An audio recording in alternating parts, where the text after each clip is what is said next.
माननीय सभासदों, माननीय सभापति जी,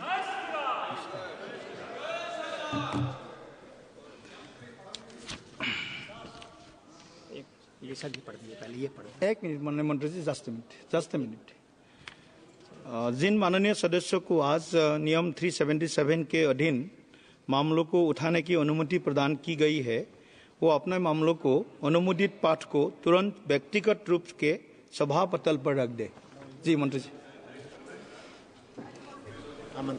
सर, वैसे कार्यसूची के अनुसार आपको त्रिभुवन सहकारी यूनिवर्सिटी बिल लेना था, लेकिन मेरी रिक्वेस्ट है कि एक शिपिंग का भी उसके बाद का बिल लिस्टेड है, बिल्स ऑफ लैंडिंग, वो आप ले लेंगे तो। माननीय मंत्री जी यहाँ उपस्थित है और एक बिल लेने के लिए मैं आपको रिक्वेस्ट करता हूँ। धन्यवाद। वाहन पत्र विधेयक 2024 के ऊपर चर्चा। माननीय मंत्री जी। माननीय उपसभापति जी, I rise to move that the bills of lading Bill 2024 to make provision for the transfer of right of the suit and all liabilities to the consignee named in a bill of lading and every endorsee of bill of lading to whom the property in the goods mentioned in the bill of lading shall pass upon or by reason of a consignment or an endorsement, and for matters connected therewith or related thereto be taken into consideration. आप कुछ bill के ऊपर कुछ points मुद्दे रखना चाहेंगे मंत्री जी? Okay. Respected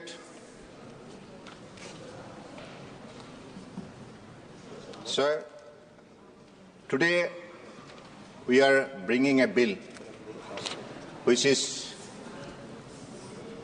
very much important for our shipping sector, particularly to enhance the trading and commercial activities, and also to have better understanding of a bill.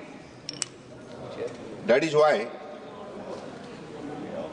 let me take this opportunity to enlighten the august House about the bill of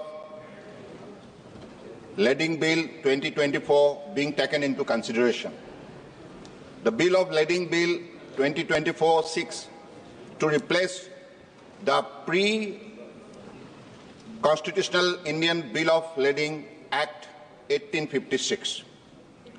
The Indian Bill of Lading Act 1856 provides for the transfer of right of suit and all liabilities to the consignee name in a bill of lading and every endorsee of a bill of lading to whom the property in the goods mentioned in the bill of lading shall pass upon and by reason of a consignment or an endorsement.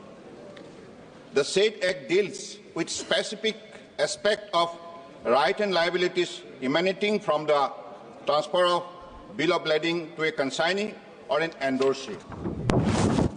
Sir, the bill of lading is a legal document, but not a contract. It is only evidence of a contract. The right and liabilities provided for under this law are not directly emanating from the contract, but from the transfer of the evidence of contract, that is, the bill of lading. The repeal and reenactment of this pre-constitutional law would serve two important purposes. This is very important, sir. Firstly, as an independent, democratic, modern nation, in the 76 years of having become a republic, and also the fastest growing major economy of the world, it is essential that our laws reflect our distinct identity, अस्मिता, देश की अस्मिता, मान स्वाभिमान, without remaining stuck in archaic colonial mindset. In line with the government initiative to do away with pre-constitutional law, more than 1,500 such colonial era legislation already stand repeal. This law was also examined elaborately to assess the need for its repeal. It was concluded through extensive stakeholder consultation that the legislation is highly relevant for India's maritime trade. In the Bill of Lading Bill 2024, a new provision which empowers the central government to issue direction for carrying out the provision of the bill has been incorporated to ensure that the provisions are easily implemented. Further, the repeal and saving clause added in the bill, while repealing the 1856 Act, will also ensure that any action taken in line with the provisions of the repeal statute are legitimized as long as they are not in contraventions of the provisions of the new law. Hence, it is being introduced as a new legislation incorporating standard provision found in all modern laws drafted in India. This would serve the important purpose of ensuring effective and smooth implementation of the new law, enable ease of understanding, and also facilitate ease of doing business in the contemporary global maritime sector.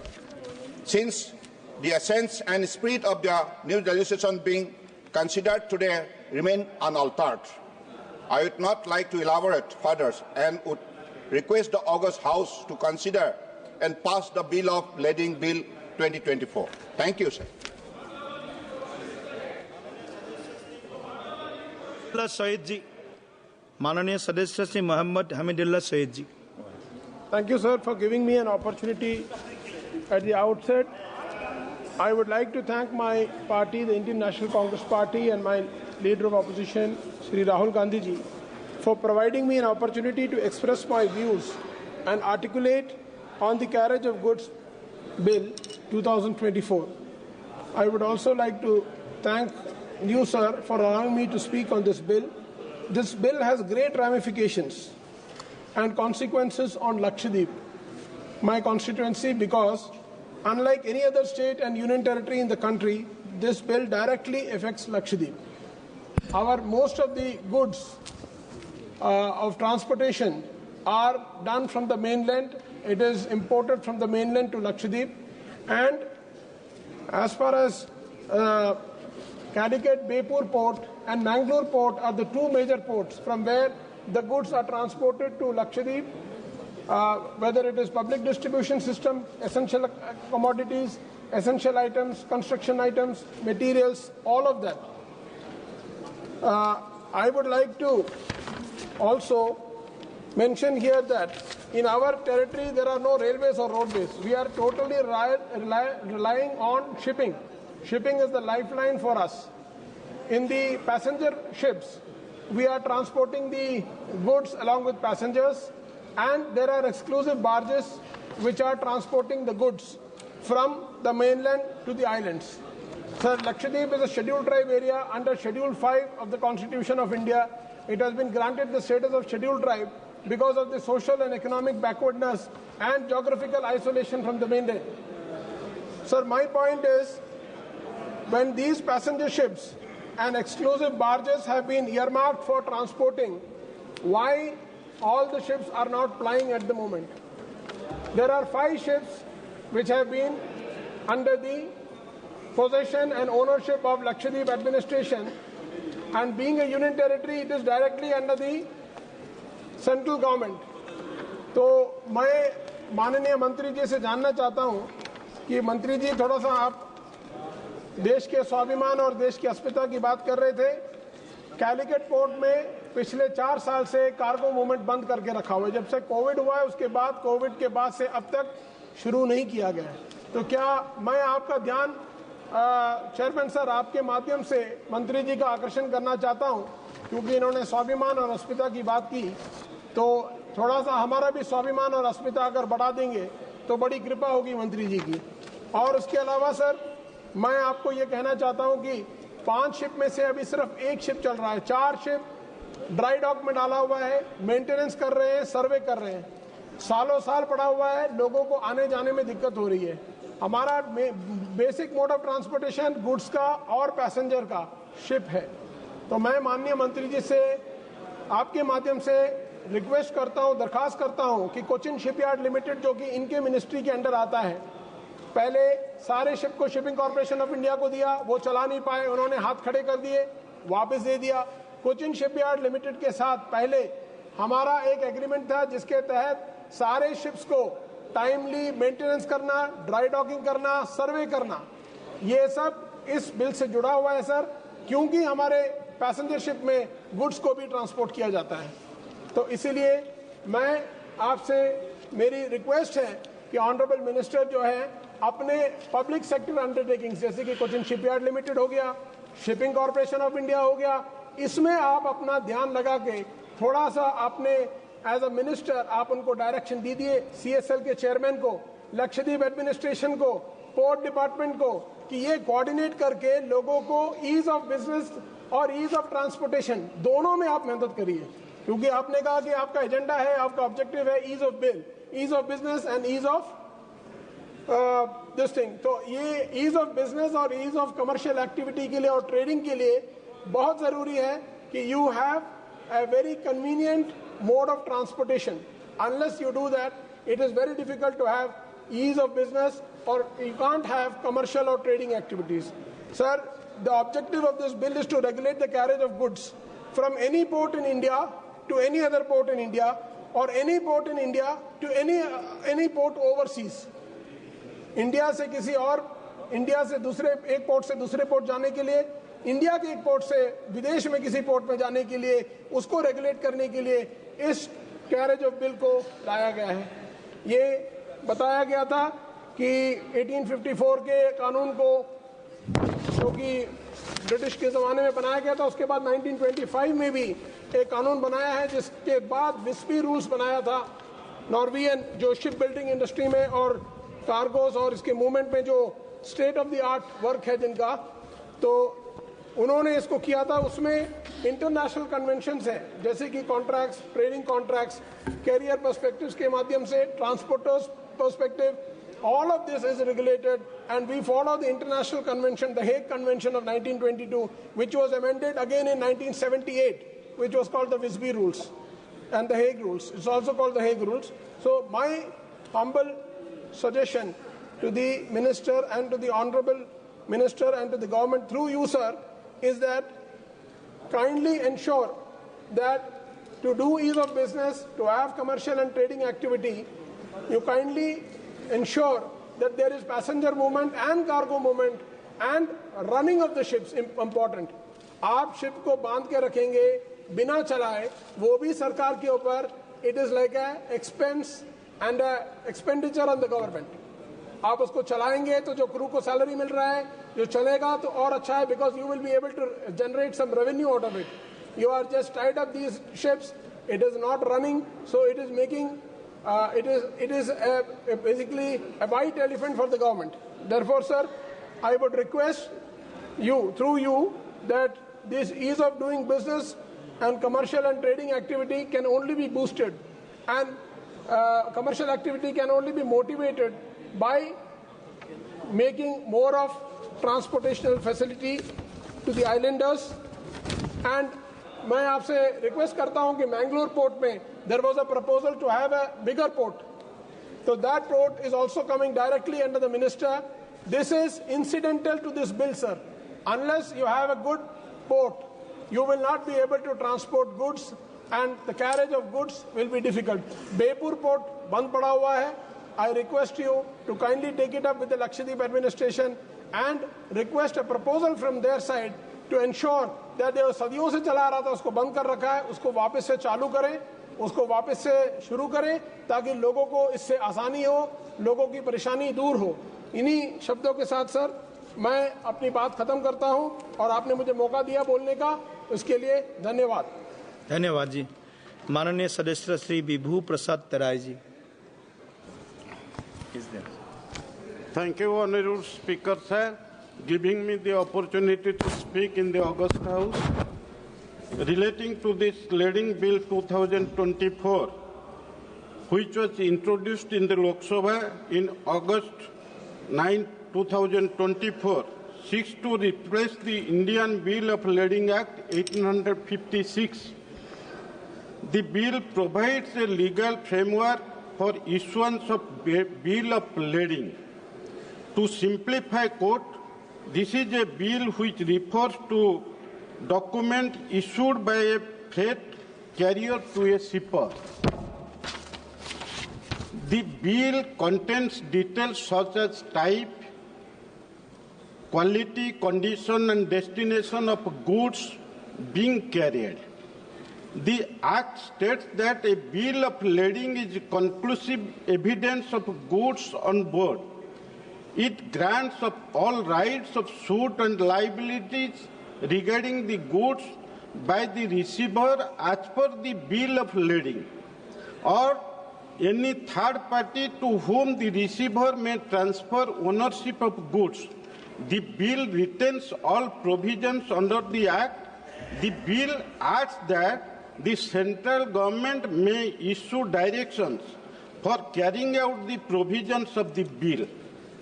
Further, this is a legal document issued by a carrier to a shipper detailing the specifics of goods being shipped, essentially acting as a proof of shipment and the receipts for the cargo, and is a crucial for international trade in India, where a significant percentage of cargo is shipped overseas.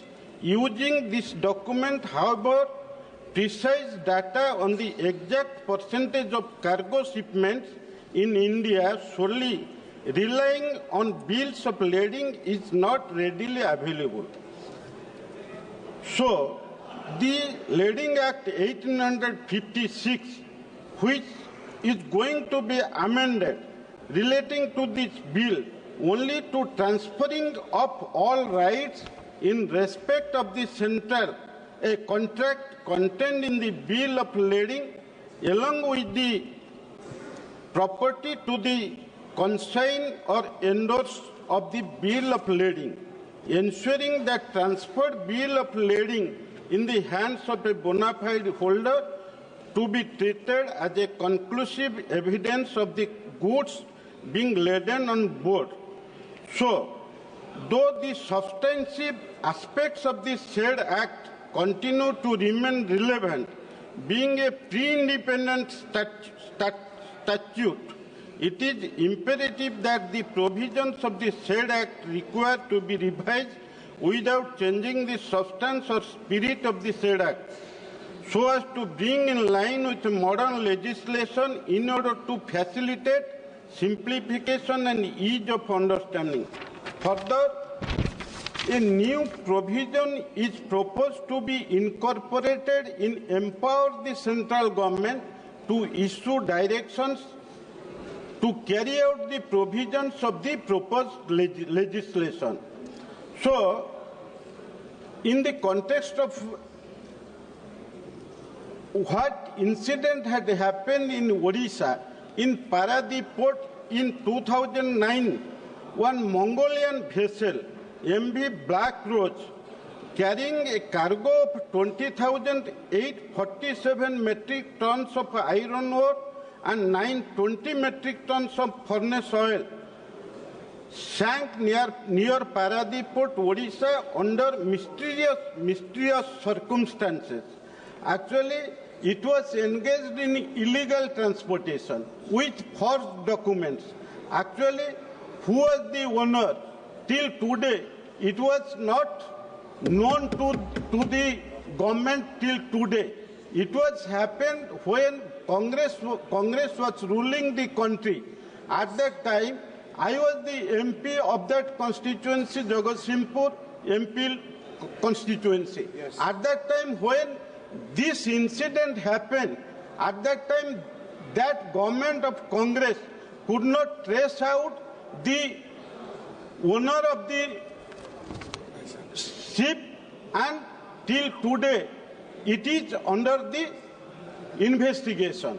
That's why this lading bill is required, because we know now our government of India, under the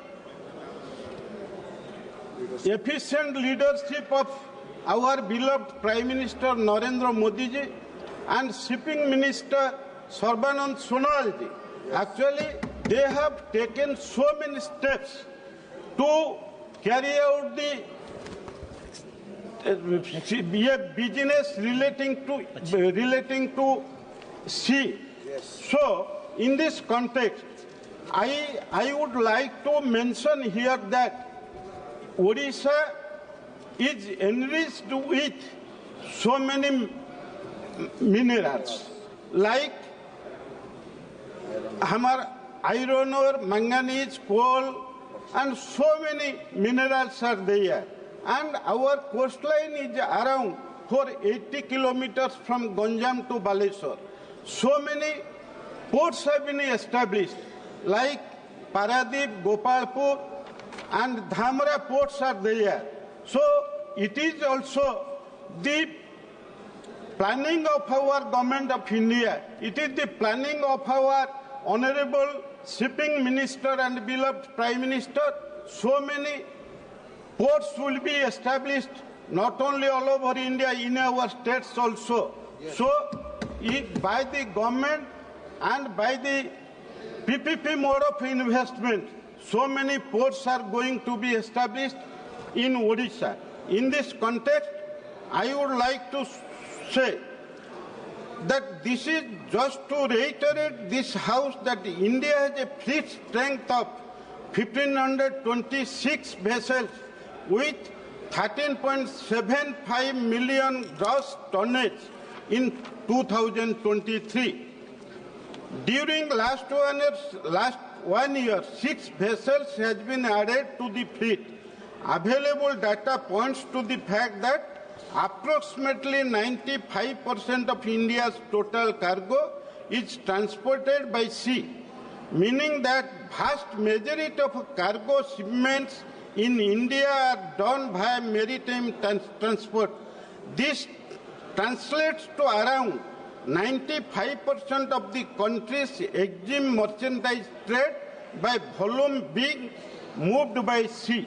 So, in this context, I would like to say, by this act, which our government has decided to enhance the business by sea route, so it can strengthen our economy. That now, what relating to the strengthening our economy in 2027, our beloved Prime Minister has, there is a target that around more than 5 trillion core economy will be there. Now we have already reached in 4.4 million dollar is there.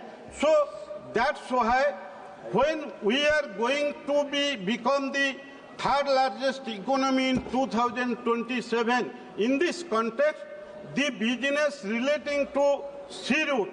Yes. So in which way our government has taken steps, efficient steps, so that in future our country will become a developed nation in 2047. It is a step taken by the central government. That's why, yes, again, I would like to reiterate that our beloved Prime Minister and our Shipping Minister, in which way they have taken this bill so that it will enhance our and strengthen our economy in future. Thank you. Thank you, Honourable Member. Honourable Member, Srimati Pratima Mandalji. दोबारा बुलाइए तो प्रतिमा मंडल जी, प्रतिमा जी अभी बनाओ तनाव हाँ ले लिया अब तेरा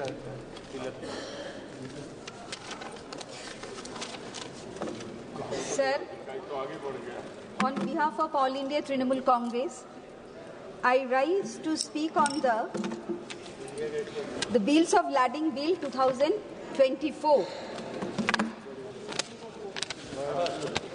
Sir, the Ministry of Ports, Shipping and Waterways contains several problematic provisions that could seriously harm the interest of shippers, traders and stakeholders. Instead of improving maritime trade, the bill increases government control, reduces transparency and creates scope for commercial fraud, all in the name of legislative modernization. One of the most alarming provisions of the bill is found in Section 5, which gives the central government ultimate power to issue any direction it feels necessary to implement the Act. This means the entire authority over maritime shipping will now be controlled by the central government, leaving no space for state governments, traders or industry stakeholders to influence policy making in coastal regions. This provision clearly reflects an attempt at centralizing power in the hands of the central government. It also allows the Ministry of Ports, Shipping and Waterways to intervene in any shipping transaction without any valid justification, violating the principle of cooperative federalism and reducing the autonomy of shipping business and traders. Another extremely dangerous provision is found in Section 4(1), which legalizes commercial fraud. According to this provision, even if the goods have not actually been shipped, a fake bill of lading can still be considered valid proof of shipment. Such a provision would also open doors for smuggling, black market trading, and international money laundering.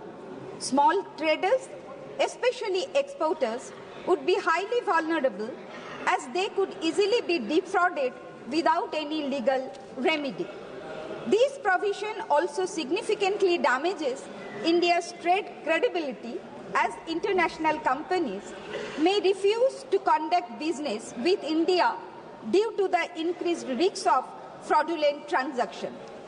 Sir, the government has repealed the Indian Bills of Lading Act 1856 without introducing any significant improvement to maritime trade except for centralizing power under the Ministry of Ports, Shipping and Waterways. This is merely a policy to introduce unchecked government power over maritime commerce. Another extremely unfair provision appears in Section 2 of the bill, which states that all legal and financial liability for any dispute or contract breach will automatically fall on the consignee. That means the person receiving the goods.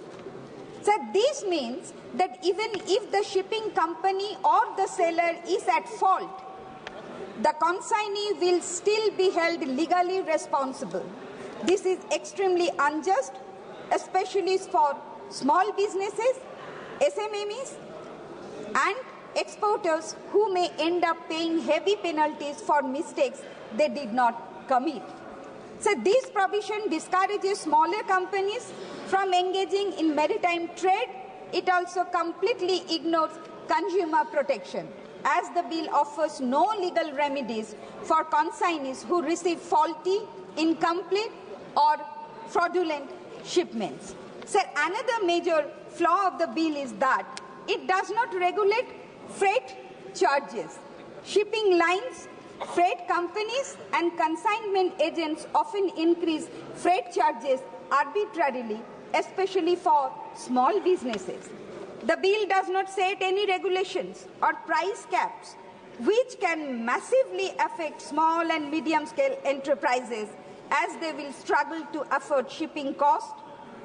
So instead of supporting small businesses, the bill appears to protect large shipping corporations, allowing them to charge any price they want without government regulation. So this would further push small businesses out of maritime trade. Weakening India's domestic market, the bill exhibits a clear pro-corporate bias, offering no protection to smaller trades or exporters. The bill gives the central government complete power to control shipping lines, manage shipping documents, transfer ownership of goods, and interfere in private maritime contracts. It could also use this power to manipulate trade for its own political or economic interest or target specific businesses by obstructing their trade. This will significantly harm India's ease of doing business ranking, as business will have to operate under constant government interference. Additionally, this paves the way for political favoritism, where only a few selected companies may receive special treatment from the government, while others may face obstacles in their shipping operation. The bill provides no role for state governments in regulating maritime trade, despite the fact that they have a direct stake in port infrastructure, employment, and trade revenue. Excluding states and undermining local governance will severely impact local economies and port revenue generation. The vague and open-ended language of the bill also increases the risks of corruption in maritime trade. The bill creates three major loopholes. Number one, Section 4 allows fake bills of lading to be legally accepted even when no goods have been shipped, making commercial fraud easy. Number two, Section 5 gives the government unchecked power to interfere in shipping contracts without any valid reason. And number three, Section 2 shifts all legal and financial liability onto the consignee, even if the fault lies with the shipping company or seller. These loopholes will encourage massive corruption, large-scale smuggling, and fraudulent trade practices. It will destroy accountability in maritime trade and make it easier for legal activities like smuggling and money laundering to thrive. Sir, the bill also creates confusion and uncertainty in international trade. Foreign investors and shipping companies may feel hesitant to do business with Indian traders because the government now has the power to make sudden policy changes or interfere in trade contracts. This could damage India's reputation in global trade and may even lead to trade restrictions, penalties, or sanctions against India for not following international shipping standards. The bill also fails to modernize maritime trade by completely ignoring digitalization, making it harder for India to keep up with modern global shipping practices. Modern maritime trade also requires arbitration, framework, or mediation systems to resolve conflicts efficiently, which are clearly absent here. The Bill of Lading 2024 is not a progressive legislation amid a modernizing trade. Instead, it is a blatant power grabbed by the central government to centralize maritime power. Sir, I would like to mention here that the Haldia dock complex is connected to national waterways. One, the port is connected with the riverine ports of Bangladesh and Indian state of Assam by National Waterway 97, Sundarban Islands Waterways, and Indo-Bangladesh Protocol Waterways. Sir, I would like to draw the attention of the Honorable Ports, Shipping and Waterways Minister. Sir, every day, more than 100 large cargo ships come from our neighboring country, Bangladesh, to India for trading purpose by using the waterways of Sundarban. These cargoes cross several rivers around the Sundarban Delta, like Muriganga, Matla, Thakurain, Vidyadhari, Piali, etc., leading to soil erosion and thereby causing severe damage of riverbank embankment of entire Sundarban area.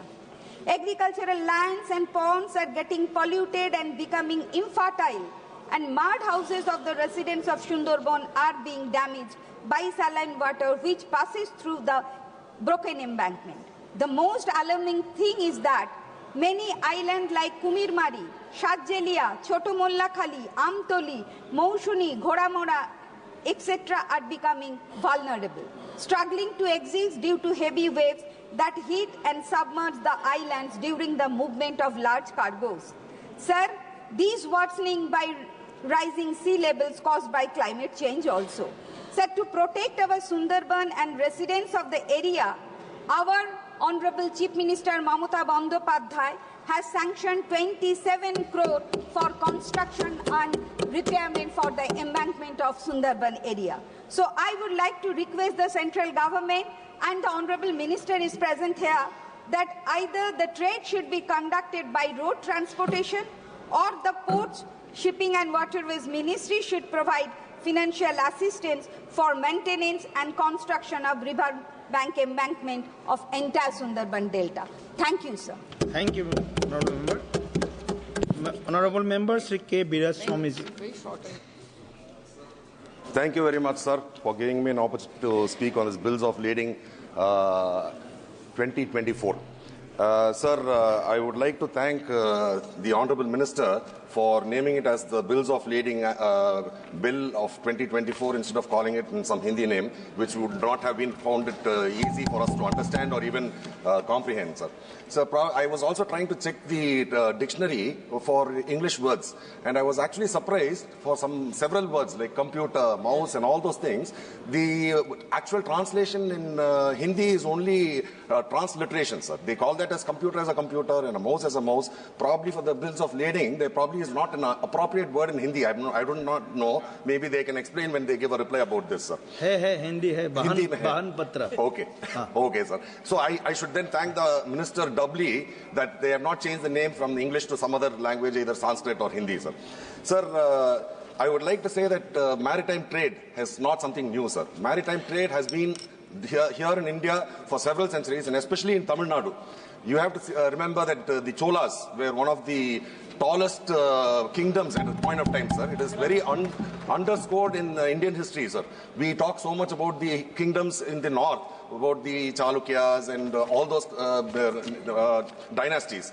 But the Chola dynasty is one of the largest because they were one of the biggest maritime routes, sir.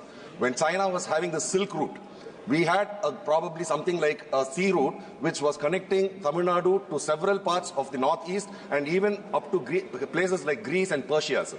So we have had evidences, archaeological evidences, which show that these Cholas were doing trade where Indian artifacts have been found in those countries, and their artifacts have been found in Tamil Nadu, sir. Sir, I would also like to mention at this point, Tamil Nadu has broken the historical record where everybody used to say that the Iron Age was only about 1200 BC. But recently there has been a find in Tamil Nadu in one of your archaeological sites where they have dated back the Iron Age to 5450 years ago, sir. It's about 3450 BC. So, and our Chief Minister had announced this, and it is sad that the Union government, neither the Prime Minister nor any of the ministers are even acknowledging this, sir. I'm sure that had this happened in Gujarat, everybody would have been very proudly talking about it, speaking about it, and all those things. So I hope that somebody over there responds and acknowledges that the Iron Age has been rewritten in history from Tamil Nadu, sir, because Tamil Nadu is also a part of India. Kindly consider that Tamil Nadu is a part of India and do not look at us as we are outside of India. The reason why I say that is, whenever a fisherman from any other state, like for Gujarat or anywhere, if he gets into a distress, he is called as an Indian fisherman. But the moment there is a person from Tamil Nadu who is a fisherman having a problem in the Sri Lankan waters, they immediately say it's a Tamil fisherman. They don't call it as an Indian fisherman. So I hope this government would look at Tamil Nadu people also as part of this country and extend the same benefits, sir. Yes. Sir, coming to the bill, sir, apart from the historical sites, even during the British period, we had one famous person, sir, Va'u Chidambaranar, who bought 2 ships, and he was flying it from Tamil Nadu and Sri Lanka, sir. In spite of the British oppression, they were trying to oppress his business. They were trying to, finally they imprisoned him, they tortured him, and then he died as a poor man. But he was the one who actually started off the Indian maritime trade, even during the British era, sir. And commemorating his efforts and his laudable work which has been done, we have named one of our ports in Tamil Nadu as VOC Port, sir, Va'u Chidambaranar Port in Thoothukudi, sir. That is the constituency of our parliamentary floor leaders' constituency, sir. So I hope that the government also does enough so that for the improvement of the ports over there and all other ports in Tamil Nadu also, sir. Sir, even during the earlier period, In Tamil Nadu, we have one song being sung, sir. Velli pani malai meedu lavuvom, adi melai kadal murudum kappal viduvom. This was sung several years back, sir, which talks about we will walk in the silver-clad snow mountains, and we'll also go maritiming into the far out seas. So this is the extent to which the Tamil people have scaled great heights, sir. Sir, coming to the bill, this bill is actually talking about the responsibility of any goods to ensure that the safety of the goods and the economic consideration of the people is taken care of. So there is a person who is going to be sending a product, goods, and it is being shipped where the carrier is responsible for it, and on the receiving end, the person who is finally going to get that. So all these people's interests have to be taken into account. So for this, they have something called as a bill of lading, sir. And this bill of lading is something which is a physical format, sir. Sir, I'm surprised because this government talks so much about advanced India, shining India, and electronic India, and all these things. But this is a process where several countries have started using something called as an electronic bill of lading, sir. You don't need to have a physical copy. The only reason why they have changed this bill is because this act, Bills of Lading Act, is of 1856, sir. In fact, they had made a presentation of this bill in the parliament. Sadly, when I went to attend that, there was not even a facility for translation, sir, and the presentation was made in Hindi. Then I had to have somebody sitting behind me, and then I had to have him translate that to me in English, and I had to take part. Inside the parliament, that MPs from several states are coming and the translation is not available, was actually a very, very sad state of affairs. So after that, I went and complained to the Honorable Speaker also, and he assured that in future that all parliament meetings which are held inside the parliament, they will have translation services provided.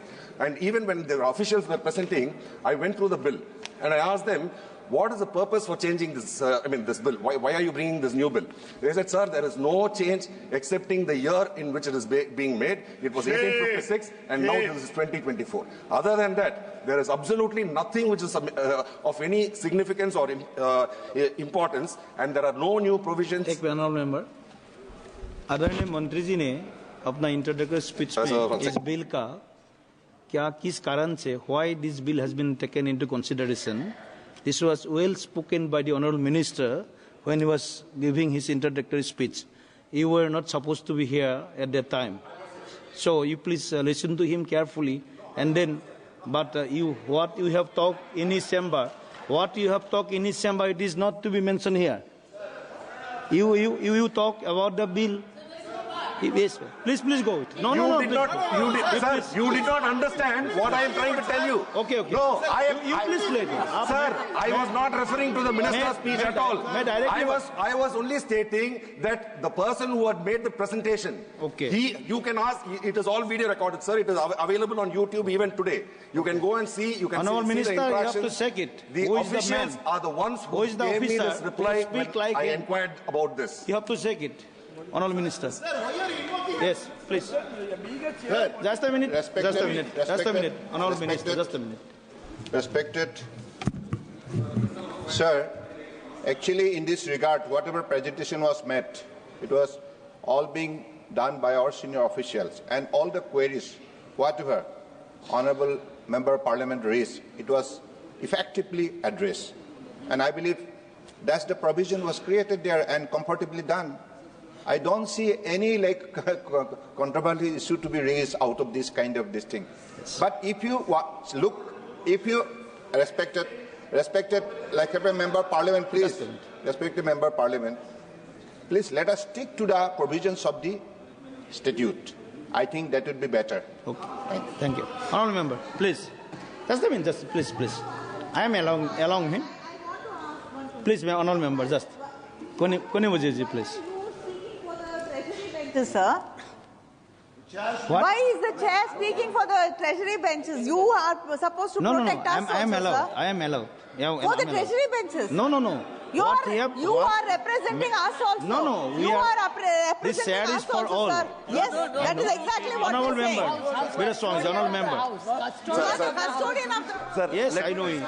Sir, I will clarify the misunderstanding. Okay. No, sir. Sanjay, sit down, Sanjay. Sir, you had assumed that I was not here when the minister made his presentation. I would like to correct that I was here when the minister had made his presentation. But you did not understand what I was trying to say. What I was trying to say was that during the meeting over there, the officials, they told us that there is no change in the provisions or any of the content other than the year in which it is being done.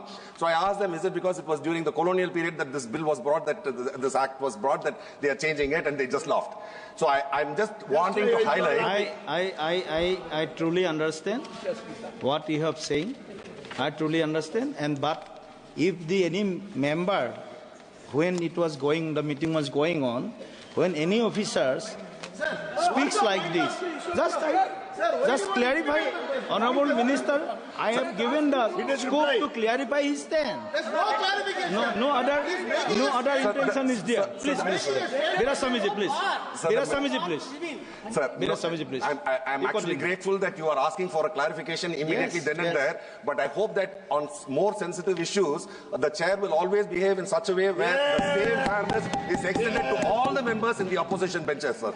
So because we have found that several times, though we keep screaming, even if we come to the middle of the well and we keep screaming, that none of these are being addressed, sir. Most of the time we are being ignored, and usually it is the protocol of the House. When the House is not in order, the House will not run, sir. But here we find that several times, like even if there are 50 MPs inside the well and shouting, the House is running comfortably where the person is the chair is not at all bothered about this. In fact, this morning also. Please come to the point. No, sir, you brought me here, sir. I was actually going in a different path. हर दिन well में आते हैं sir, हर दिन well में आते हैं और हर दिन शोर शराब करते हैं, रक्कस करते हैं. ऐसे इनका हिसाब से जाता है तो पार्लियामेंट चल ही नहीं सकते.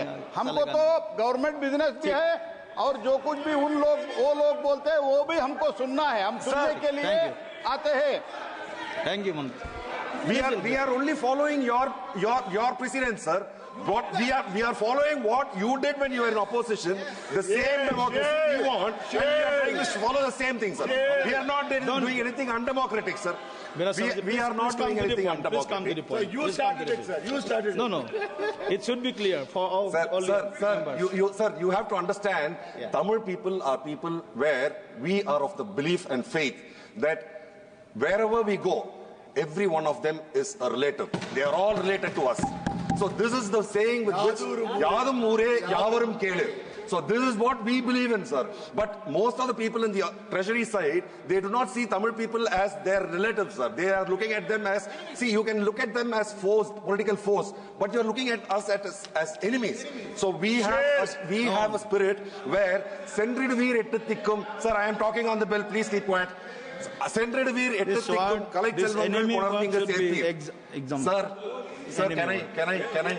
The enemy is not unparliamentary. No. The enemy is not unparliamentary. He can speak.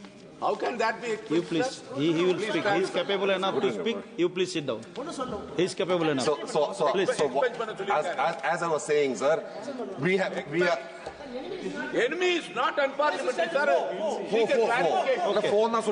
Please wait here now. Sir, I have already explained, I will say that again, sir. Sendridvir Ettikkum Kalai Chelvangal Konarninga Serpit, which actually translates to go in all 8 directions and get whatever wealth you can. When we say wealth, we are not only talking about economic wealth, sir. We are talking also about knowledge. So we are willing to learn from others, sir, from everyone. We are willing to learn, and we also hope that you people will learn certain things from us, sir. So we would like to say that we have a lot of things which are precious to us. One of them is language, one of them is culture, one of them is the way we eat, the way we dress, everything we respect, sir.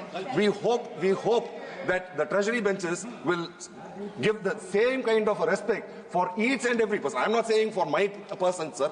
I am talking for all the states in India. I think they should be given a free and fair way of carrying on with their culture, their food practices, and their education system. Everything should be given to them, sir. In fact, if you want to go talking about that, I can keep going on and on. Sir, I will come back to the bill, sir. I will come back to the bill. Yes. Sir, national waterways, sir. Sir, national waterways can be a huge thing for the development of this country, sir. The National Waterways Project was envisaged about more than 10 years back, sir. Despite so many years, this present government and the budget outlay for that is roughly around 6 lakh crores or more, sir. Sir, despite that, I think there are several, in National Waterway 1 to National Waterway 6. And Tamil Nadu will benefit if National Waterway 4 is being implemented, sir. This is a national waterway which will run from Eluru in Andhra Pradesh to Pondicherry, traversing across Tamil Nadu, especially Chennai, sir, in my constituency. So I would request that the government look into it, because statistics has shown the transportation of goods, the costs, it is 4 times more expensive to transport by road, 2 times more expensive to transport by train, and 0.5 times more expensive to transport by ship. So shipping is one of the cheapest, simplest, most reliable way, and if the National Waterways project is implemented, Tamil Nadu will benefit in a huge way, sir, and not only Tamil Nadu, all the states, whichever states are being connected through all the National Waterway projects. Earlier speaker, Madam Pramod also had told about this, so I would like to re-emphasize to this government to see what can be done to implement the National Waterways project, sir. And once again, I thank the Minister for retaining the name of the bill in English. But I oppose this bill because only the years changed, sir. Thank you very much. Good. Thank you, Honourable Member. माननीय सदस्य से आलोक कुमार सुमन जी. धन्यवाद सभापति महोदय, आपने मुझे इस bill पर बोलने का मौका दिया, मैं आपका आभार व्यक्त करता हूं. महोदय, मैं the bill of lading bill, जो एक the Indian bills of lending act 1856 को रिपील करने के लिए लाया गया है, यह विधेयक आज़ादी से पहले का है, लेकिन परिस्थितियाँ काफ़ी बदल चुकी हैं. इसलिए यह आवश्यक हो गया था कि 1856 के एक्ट को वर्तमान के समय के अनुसार से इसमें बदलाव लाई जाए. विधेयक में 1856 के एक्ट में सब्सटेंस या स्पिरिट ऑफ एक्ट में बहुत ज़्यादा बदलाव नहीं किया गया है, लेकिन कुछ नए प्रोविजंस को लाया जा रहा है ताकि जहाज पर माल ढुलाई आदि से संबंधित प्रोविजन सरल हो सके.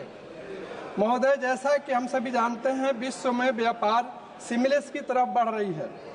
द बिल्स ऑफ लेडिंग एक रिसीट का पार्ट है, कॉन्ट्रैक्ट का पार्ट है, साथ ही साथ ऑनरशिप का पार्ट भी है. इस विधेयक में एक की एलिमेंट भी है. महोदय, वर्तमान विधेयक के सेक्शन 2 में बिल्स ऑफ लेडिंग के अधिकारों को कॉन्साइनी या इंडोर्सी के निहित में उसके हित में किया गया है तथा सभी सामानों की लायबिलिटी जो कि उनके नामों में उल्लिखित है की गई है. महोदय, the bill of lading bill 2024 के सेक्शन 3 में यह प्रोविजन लाया गया है कि जहाज पर माल भेजने वाले असली मालिक के अधिकारों में छेड़छाड़ नहीं हो.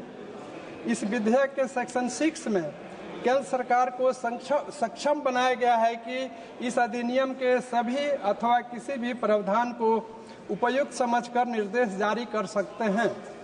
महोदय, वर्तमान विधेयक समुद्र के रास्ते माल की ढुलाई संबंधी एक कानूनी दस्तावेज है.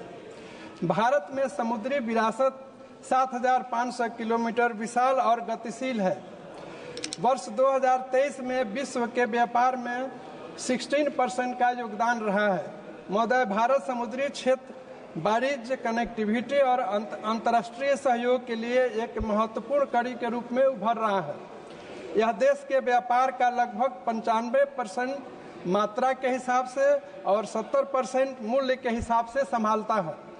वर्तमान विधेयक के पास होने से यह स्वीकृति मिलेगी कि माल किसी विशेष जलयान से निर्दिष्ट गंतव्य तक सुरक्षित भेज दिया गया है तथा सही सलामत पोत मालिक की कस्टडी में आ गया है.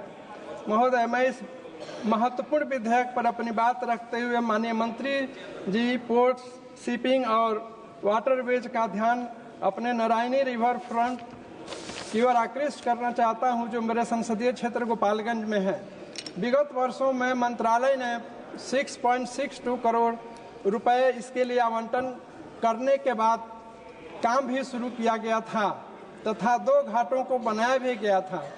गंडक नदी या नारायणी नदी को नेशनल वाटरवेज 37 घोषित किया गया था, जो भैंसा लोटन बराज से गंगा नदी हाजीपुर में नेशनल वाटरवेज 3 में मिलाने की है. सरकार के स्टडी रिपोर्ट में भी यह जल मार्ग विकास के लिए उपयुक्त पाया गया है तथा शिपिंग और नेविगेशन इसके माध्यम से किया जा सकता है। महोदय, सदन के माध्यम से मैं माननीय मंत्री जी से आग्रह करता हूं कि नारायणी रिवर फ्रंट के जलमार्ग 37 को विकसित करके पोटेंशियल कार्गो का परिचालन शुरू किया जाए ताकि मेरे संसदीय क्षेत्र गोपालगंज भी जल मार्ग से व्यापार कर सके। महोदय, मैं इन्हीं शब्दों के साथ अपनी इस बिल पर अपनी बात रखते हुए बिल का समर्थन करते हुए अपनी बात समाप्त करता हूँ। धन्यवाद सभापति महोदय। धन्यवाद माननीय सदस्य। Honourable member Shri M Shri Bharat ji. Thank you, sir.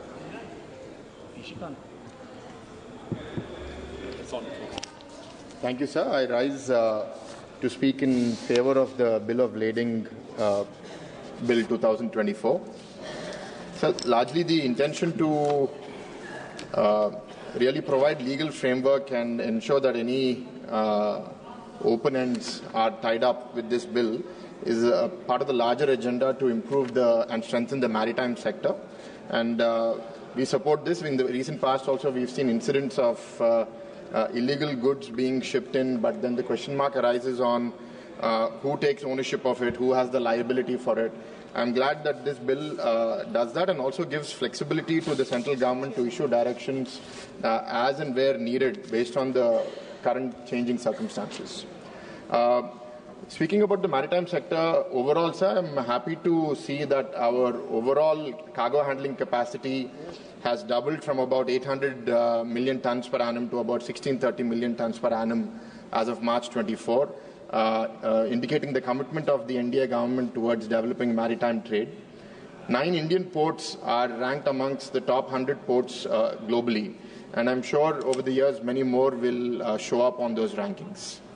We're seeing how global events are disrupting maritime trade, like the Russia-Ukraine war, that are leading to shipping delays, higher costs, and impacting all our industries.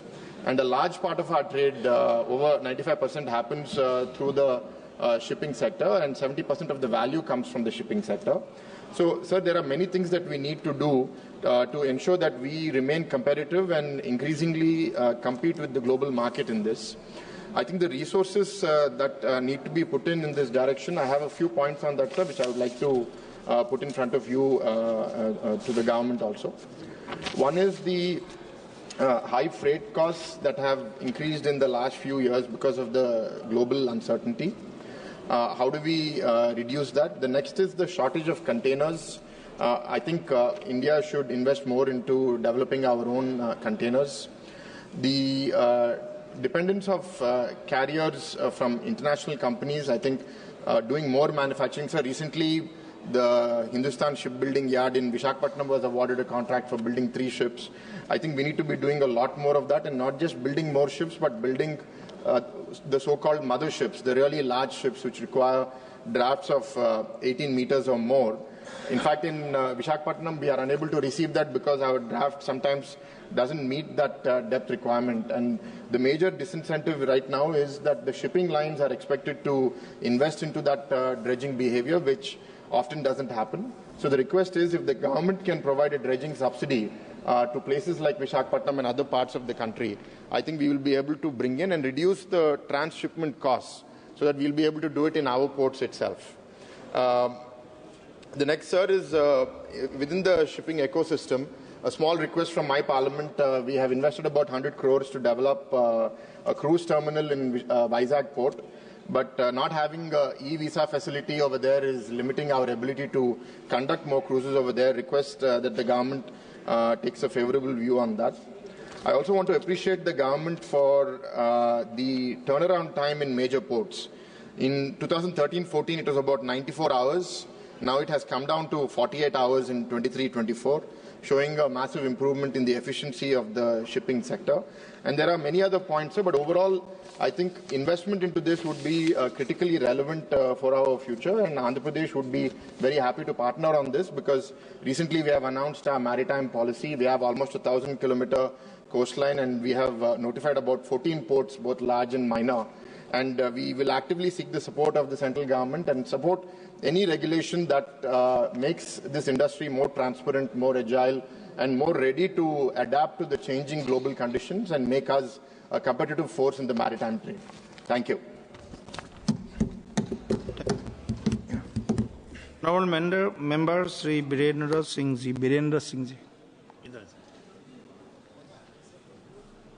धन्यवाद अध्यक्ष महोदय। आज मैं Samajwadi party की तरफ से वाहन पत्र विधेयक 2024 पर बोलने के लिए खड़ा हुआ हूं। समुद्री जलमार्ग निश्चित रूप से आयात और निर्यात का एक अच्छा साधन है और केंद्र सरकार का एकाधिकार होने के कारण और राज्य सरकार को कोई विशेष उसकी सहभागिता नहीं रहती है। जल परिवहन पोर्ट हमारी आर्थिक स्थिति को बढ़ाने का बहुत महत्वपूर्ण साधन है और जिसपे आयात और निर्यात करने वाली एजेंसियों के माल की सुरक्षा, माल ढुलाई और उनको देश विदेश से आयात और निर्यात करने के लिए इतनी सस्ती परिवहन सेवा संभवतः जो है देश में नहीं है। हम चाहते हैं कि जो विधेयक लाया गया है उस विधेयक में व्यापारियों के माल के सुरक्षा की गारंटी हो, डैमरेज और वारफेज चार्ज जो पोर्ट पे लिए जाते हैं उसके बहाने जो व्यापारियों का शोषण होता है उस शोषण को कम किया जाए और उसका सरलीकरण किया जाए और जो माल डैमेज हो जाते हैं इंश्योरेंस कंपनियां उस डैमेज माल का मुआवजा भी वो देने से कतराती हैं। तो मैं सरकार से कहना चाहता हूं कि जो विधेयक लाया गया है वो विधेयक में संशोधन करते हुए कुछ व्यवस्था ऐसा किया जाए कि ताकि इंश्योरेंस कंपनियां समय पर व्यापारियों के उनके डैमेज का भुगतान समय सीमा के अंतर उपलब्ध करा दे। हमारा जनपद वाराणसी है उत्तर प्रदेश में, सरकार ने फैसला किया है कि गंगा में जल परिवहन के द्वारा यात्री के आने जाने की सुविधा और साथ ही साथ माल ढुलाई के साधन भी हम वहां उपलब्ध कराएंगे ताकि परिवहन भाड़ा कम होने से व्यापारियों को लाभ हो सके, महंगाई कम हो सके। लेकिन अफसोस की बात हम आपसे कहना चाहते हैं कि जनपद वाराणसी में मिल्कीपुर में वहां पोर्ट बन रहा है, करीब 3000 परिवार गरीब हैं जो बसे हुए हैं, उनको मुआवजा नहीं दिया जा रहा है, उनको जबरदस्ती बेघर किया जा रहा है। वही बगल में एक भगवान बुद्ध के नाम से संस्थान है, 50 एकड़ की भूमि को जबरदस्ती कब्जा करने का प्रयास सरकार के द्वारा किया जा रहा है और वाराणसी से लेकर के हल्दिया तक, चाहे वो गाजीपुर हो, चाहे वो बलिया हो, पटना हो, जहां तक वो सेवाएं जाती हैं वहां पर बन रहे पोर्ट पर जो किसानों की जमीन आसपास की है, जहां सड़क जो बन रही है उनको ठीक तरीके से मुआवजा जो है नहीं दिया जा रहा है। वाराणसी में जो परिवहन की सफलता का प्रतिशत है वो 0.01% भी नहीं है। एक बार यात्री सेवा को लेकर के यात्री परिवहन जल मार्ग से भेजने का प्रयास सरकार ने किया और दूसरे यात्री परिवहन की बात यह हुई कि गंतव्य स्थान से तो समय से चली, बहुत ही माला फूल और बाजे गाजे के साथ उस यात्री पोत को रवाना किया गया, लेकिन हर जगह जाते जाते गंगा नदी में इतना बालू का गाद है कि वो फंस जाती थी फिर वहां से डोजर लगा करके किसी तरीके से जैसे पीछे से ठेल करके आगे बढ़ाया जाता था, फिर आगे जा करके जो है बलिया में फंस गई, फिर आगे जा करके वो पटना में फंस गई। अंततः जो यात्रा 15 दिन में खत्म होनी थी, वो यात्रा करीब 1.5 महीने बाद जो है अपने गंतव्य स्थान पर पहुंच सकी।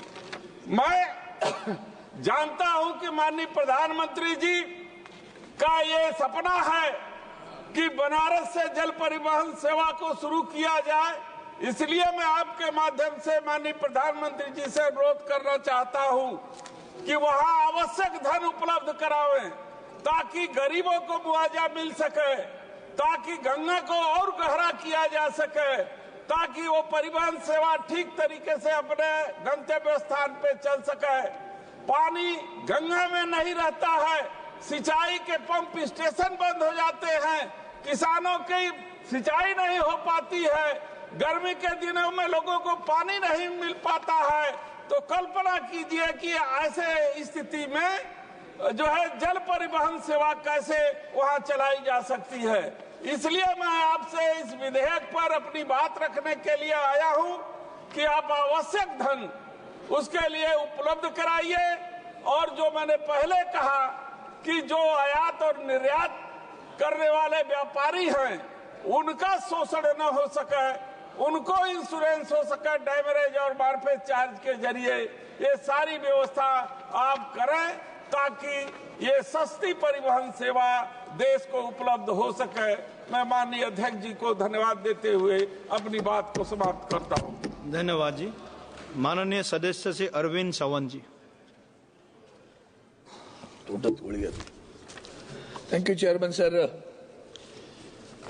The bills of leading bill 2025-24. On this bill, I would like to express my views over here. The Honorable Minister has placed it with some recommendations, some comments on it. While doing so, he spoke about the Asmita of India. I did not understand where the Asmita lies in the bill. Because the bill was a colonial bill, was there in 1925, which was based on the Visby rules, Huggen Visby rules. Those have been changed. Simplification has been done. You yourself have accepted it, that you have done a simplification in the bill. The major changes in the bill is replacing the term rules with applicable rules reflecting modern standards. The bill also grants the central government the authority to amend these rules through notification in the official gazette, allowing for a swift updates while maintaining parliamentary oversight. I welcome this bill. It's not that I'm opposing the bill, but there are certain lacunae in it. The perspective of the bill, the aim of the bill, the object of the bill. While doing so, do we look at the fact, what is happening practically? When you say that the substantial aspects of the said act are relevant in the present context, since it is a pre-independence legislation, the language therein requires simplification without changing the substance or spirit of the provision, so as to bring in line with the drafting practices followed in recent Indian statute, and in order to facilitate ease of understanding. The ease of understanding and ease of business. There are two terms are different little bit, I feel. Simplification of the language of the provision of the Act by dividing long sections into sub-clauses in the bill for ease of understanding to the extent possible without changing the substance or spirit of the provision. The fact that you have not changed the spirit, not the structure also, not the substance also. So what is the change in it? And what for it has been brought? Just for the sake of that, it was a colonial bill. Now Indian government is bringing this bill. So therefore the Asmita is coming in your mind. I don't know where the Asmita is lying in this. But the fact remains, sir, some of the clauses when you say that right of stoppage of transit or claims for a freight not to be affected. Now right of stoppage of in transit, the pirates are also stopping it. what is the provision to protect that? Something has to be seen in any port. The jurisdiction of the sea miles is given to the state government, certain level, certain areas, certain kilometers the state government will control. Beyond that, the central government will control. International border also comes in. It happens in the case of the fishermen also. But now the case is that stoppage, when you want to do the stoppage, any right of stoppage in transit or any right to claim freight against the original shipper or owner, any liability of the consignee or endorsee by reason or in consequences of his being such a consignee or endorsee or of his receipt of the goods by reason or the inconsequences of such consignment or endorsement. This is not a simpler language. When you said you wanted to simplify, it is not simplifying it. It is creating more confusion. So let us be very simple on this thing. And the most dangerous part of it is, as far as I am concerned, I feel that the central government may give such direction as may deem necessary for carrying out all or any of the provisions of this act. Now there lies the issue. There it is challenging to the federal structure of the country. It's my opinion, because we have a maritime board in the state. Now what will happen to the maritime boards in the state? You want to do something good. The loading is done at one port, the unloading will be done at the other port. In between the transit is there. In transit, I have said about the pirates also. Now once it arrives over here, what exactly we are going to, the consignee will be, or endorsee will be responsible for suit and everything. That is correct. That's the correct provision. But the fact remains, sir, when you want to do this, you have to have a good ports and have to have a maritime board which is functional at the state level. Now, that maritime board should take care of what exactly the central government wants, or you want it through this bill, whether that maritime board is going to carry that responsibility or not. Who is going to carry it? Central government. Or central government will monitor it or give a directive to the maritime board. Or you are going to make a maritime board non-functional? That answer has to be given by the minister. I feel it is a rather very, evasive action of the central government in the maritime board of the state government. Now, as far as Mumbai and Maharashtra is concerned, you are well aware, you come many times in Mumbai. The Mumbai port was the best port of the country. Of late, you have gone for a ward one. There is opposition, strong opposition, resentment is there, strong opposition, the agitations are going on. I do not want to politicize the issue over here.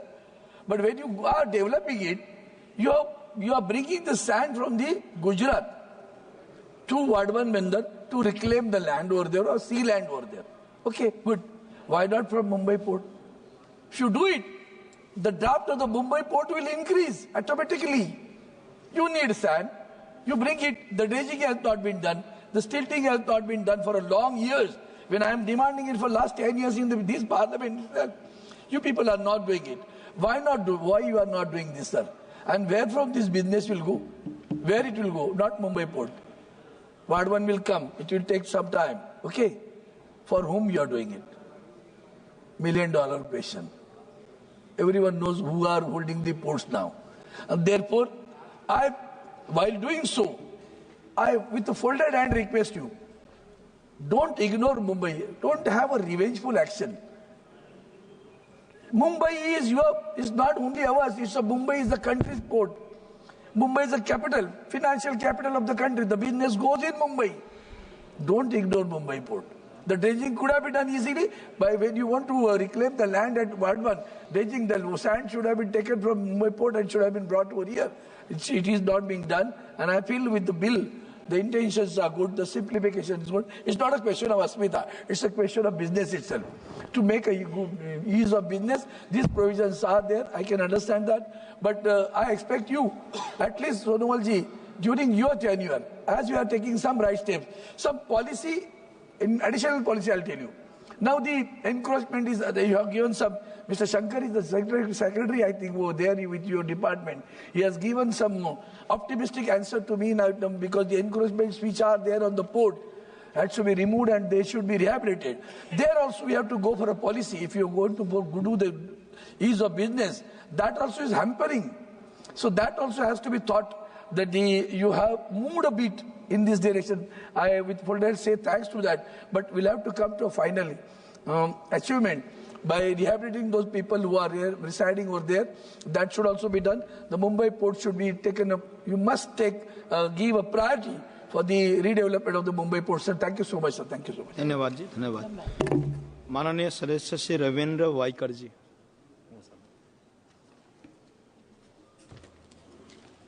धन्यवाद सभापति महोदय. Bill of landing bill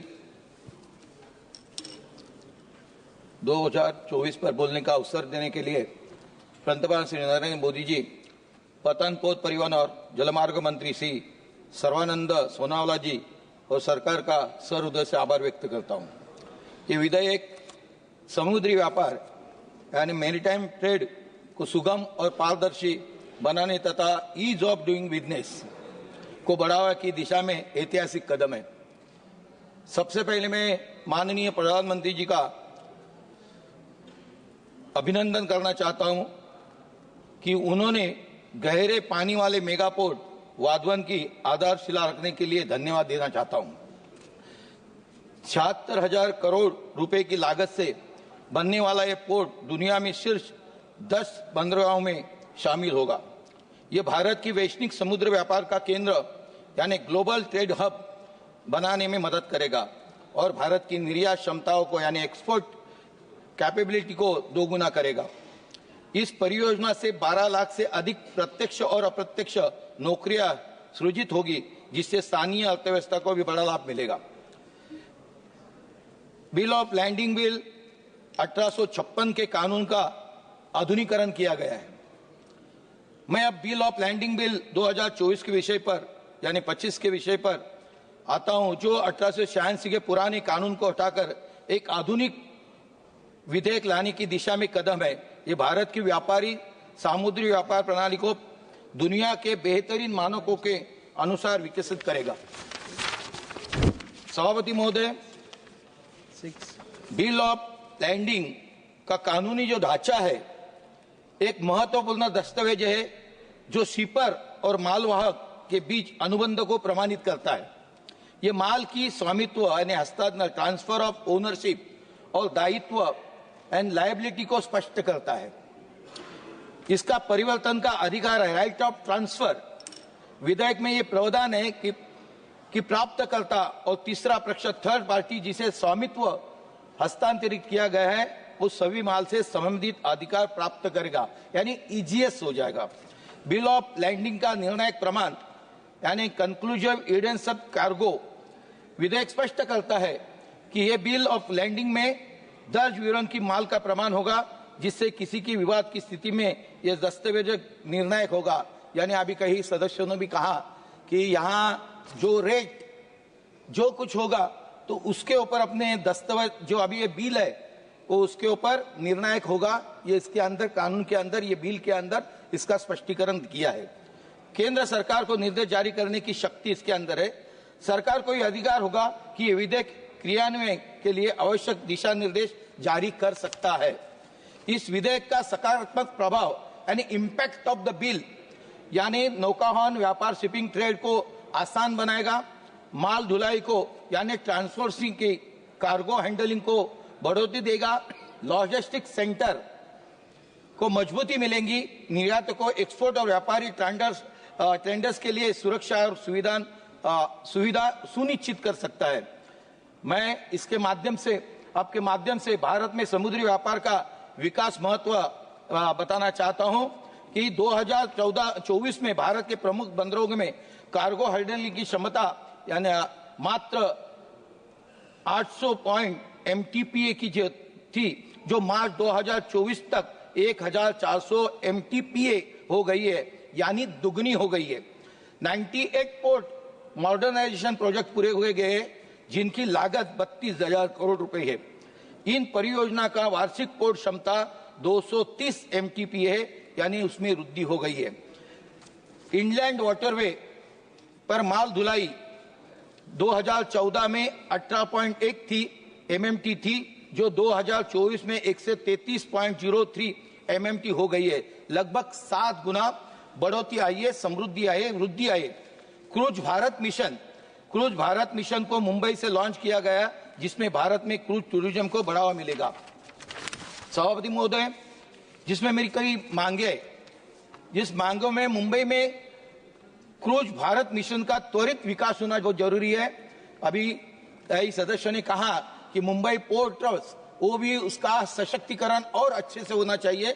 Mumbai को cruise tourism को hub बनाने के लिए सरकार को जल्द से जल्द इस मिशन को विस्तृत रूप देना चाहिए, ये मेरी पहली मांग है। उसमें दूसरी मांग है, जो मेरा एरिया आता है नॉर्थ वेस्ट मुंबई में, वहां वर्सावा करके एरिया इलाका है, समुद्र के बाजू का इलाका है, उस वर्सावा जेटी का निर्माण होना बहुत जरूरी है। वर्षा और उसके जुड़े तटीय क्षेत्रों में जलमार्गों के माध्यम से मुंबई से जोड़ने के लिए वर्सावा जेटी का निर्माण होना बहुत जरूरी है। इसके पहले भी मैंने कहा था कि वर्सावा जेटी का निर्माण जितने जल्द हो सके उतना, माननीय मंत्री महोदय मैं आपसे मिला भी था कि वर्सावा जेटी का निर्माण होना बहुत जरूरी है। मुंबई और कोकण के बीच जलमार्ग की भी आवश्यकता है, जो सालों से लोगों ने मांग की है। कोकण के किसानों और व्यापारी के लिए, विशेषकर फल और सब्जी उत्पादनों के लिए ये बेहद आवश्यक है कि जिनके उत्पादन जलमार्ग के माध्यम से मुंबई तक सुगमता से पहुंच सकते हैं। अगर मुंबई और कोकण के बीच वाटरवे विकसित किया जाए तो खराब होने वाले सामान को जल्दी और सस्ते पहुंचाना जा सकता है, इसलिए वाटर ट्रांसपोर्ट की वृद्धि हो जानी चाहिए। इससे कोकण के किसानों का सीधा लाभ मिलेगा और उसकी आय में वृद्धि होगी। मुंबई, कोकण और अन्य क्षेत्रों में जलमार्ग एवं पोर्ट इंफ्रास्ट्रक्चर को और विकसित करने की जरूरत है।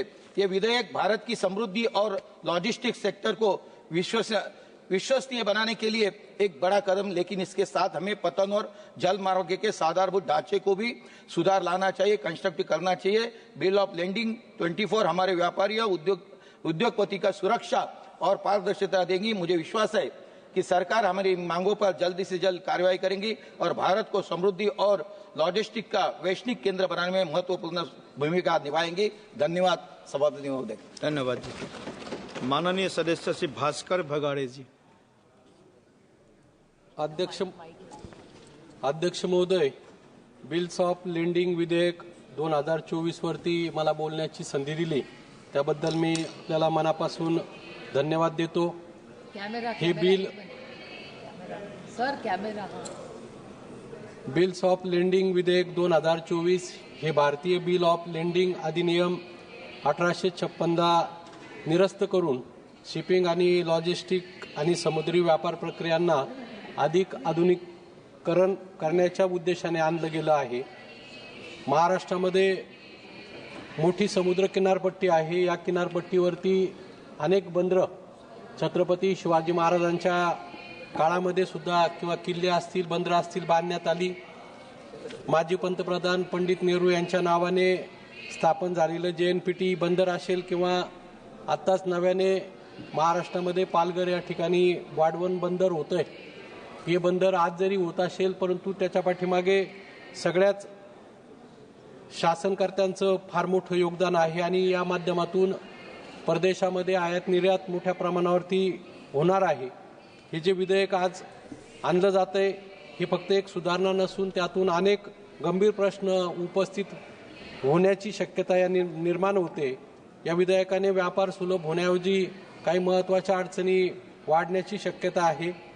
यामध्ये विधेयकामध्ये डिजिटल आणि इलेक्ट्रॉनिक बिल ऑफ लेंडिंगला पूर्णपणे कायदेशीर मान्यता देण्यात आलेली आहे, परंतु यामुळे ग्रामीण भागामधील शेतकरी असतील, छोटे व्यापारी असतील, शिपिंग कंपनी, लॉजिस्टिक उद्योग यांना अडचणी येऊ शकतात।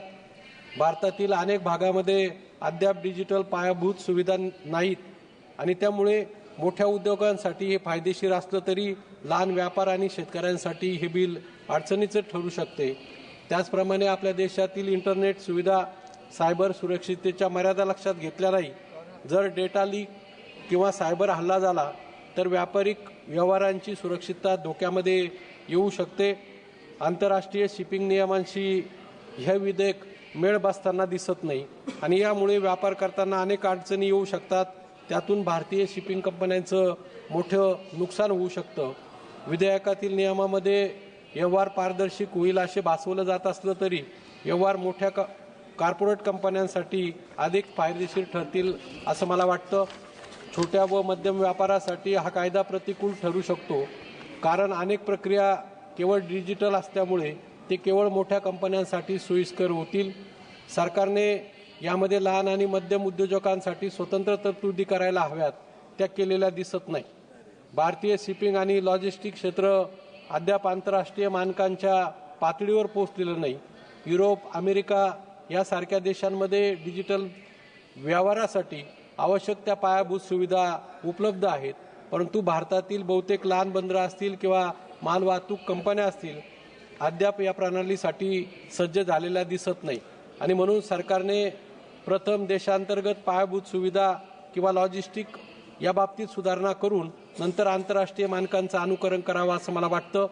आपला देश हा कृषीप्रधान देश असून माझ्या महाराष्ट्र राज्यातून विशेषतः नाशिक असेल, दिंडोरी लोकसभा मतदारसंघातून मोठ्या प्रमाणावर शेतीमालाची निर्यात होते, परंतु वारंवार बदलणाऱ्या आयात निर्यात धोरणामुळे शेतकऱ्यांना मोठा आर्थिक फटका बसतो. निर्यात धोरणामध्ये दीर्घकालीन स्थिरता आणण्यासाठी उत्पादन खर्चाच्या आधारे हमीभाव निश्चित केला गेला पाहिजे. माझ्या दिंडोरी लोकसभा किंवा नाशिक जिल्ह्यामधून कांदे असतील, द्राक्ष असतील यांचं उत्पादन मोठ्या प्रमाणावरती घेतलं जातं, परंतु वारंवार निर्यात बंदी केली जाते आणि त्याचा फटका किंवा परदेशी देश आयात शुल्क आकारतं आणि त्याचा मोठा फटका हा कांदा किंवा द्राक्ष उत्पादक शेतकऱ्यांना बसतो. शेतकरी सातत्याने कांद्यावरील निर्यात शुल्क माफ करावं, पाठीमागे 40% निर्यात शुल्क होतं ते 20% केलं. आजही माझ्या मतदारसंघामध्ये लासलगाव ही आशिया खंडातील सर्वात मोठी कांदा उत्पादक बाजारपेठ आहे. त्या ठिकाणी शेतकऱ्यांनी सकाळी कांद्यांचे लिलाव बंद करून निर्यात शुल्क 0% करावे अशा प्रकारची मागणी केली आणि त्यामुळे हा शेतकऱ्यांचं मोठ्या प्रमाणावरती या माध्यमातून नुकसान होतंय. साखर आणि इथेनॉलच्या संदर्भामध्ये सुद्धा सरकारची अस्थिर धोरणं, त्यामुळे हा उद्योग एक संकटात आलेला आहे. एकीकडे साखर निर्यात बंदी केली जाते, दुसरीकडे इथेनॉल निर्मितीला बंद केलं जातं आणि आयात करून परदेशातून साखर आयात केली जाते. ह्या गोष्टी शेतकऱ्यांच्या दृष्टीने अत्यंत घातक आहेत. त्याचबरोबर मी सरकारला या निमित्ताने विनंती करतो की शासनाकडे कृषी असेल, महसूल यंत्रणा आहे किंवा नवीन तंत्रज्ञानाचा वापर करून भविष्यामध्ये कोणत्या पिकाची लागण झाली, त्याचं उत्पादन किती होणार, देशाची गरज किती आहे, त्याचप्रमाणे उत्पादन किती जास्त झालंय किंवा किती कमी होणार, किती निर्यात करावं लागेल, किती आयात करावं लागेल याचा विचार करून आयात निर्यात धोरण ठरवावे अशा प्रकारची अपेक्षा मी या निमित्ताने आपल्याकडे व्यक्त करतो. आमच्या नाशिक जिल्ह्यामध्ये निफाड या ठिकाणी डायपोर्ट होतोय, परंतु तो प्रश्न बऱ्याच दिवसापासून प्रलंबित आहे. एका बाजूला वाढवण बंदर होत आहे, दुसऱ्या बाजूला माझ्या मतदारसंघामध्ये निफाड इथे डायपोर्ट होतोय, परंतु त्यासाठी ज्या आवश्यक प्रक्रिया पूर्ण करून तो डायपोर्ट एका बाजूला वाढवण बंदर होतोय आणि दुसऱ्या बाजूला हा डायपोर्ट जर झाला तर माझ्या नाशिक जिल्ह्यातील शेतकऱ्यांना मग कांदा असेल, द्राक्ष असेल, डाळिंब असेल किंवा विविध शेतीमाल निर्यात करण्यास मोठ्या प्रकारे मदत होणार आहे.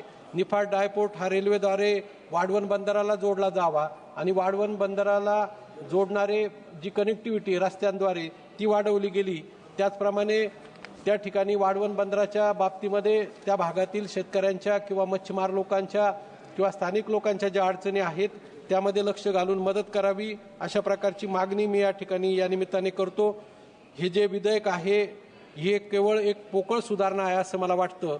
याने केवळ फक्त मोठ्या कंपन्यांना फायदा मिळणार असून लहान व्यापारी आणि शेतकरी मागे पडतील आणि म्हणून डिजिटल प्रणालीचा अवलंब चांगला असला तरी त्यासाठी आवश्यक सुरक्षा आणि सुविधा विकसित केल्याशिवाय त्याचा फारसा उपयोग होणार नाही. कृषी क्षेत्राच्या गरजा लक्षात घेऊन निर्यात धोरणामध्ये ठोस सुधारणा करण्यात आल्या नाही. सरकारने शेतकऱ्यांसाठी, कृषी जिल्ह्यांसाठी स्पष्ट धोरण आखून निर्यातीला बळ देणारे उपाय करावेत. निर्यातीसाठी आवश्यक असणाऱ्या पायाभूत सुविधा, शीतगृहे, गोदामे यासाठी मोठ्या प्रमाणावरती निधी उपलब्ध करून द्यावा आणि सरकारने शेतकऱ्यांना स्थिर बाजारपेठ उपलब्ध करून देण्यासाठी ठोस योजना आणाव्यात. त्यामुळे ग्रामीण किंवा छोट्या शहरातील शेतकऱ्यांना, व्यापाऱ्यांना त्याचा फायदा होईल. फक्त मोठ्या उद्योगपतींसाठी या विधेयकाचा फायदा होणार नाही याचा सरकारने पुनर्विचार करावा अशी विनंती मी आपल्याला या वतीने करतो. धन्यवाद. धन्यवाद जी.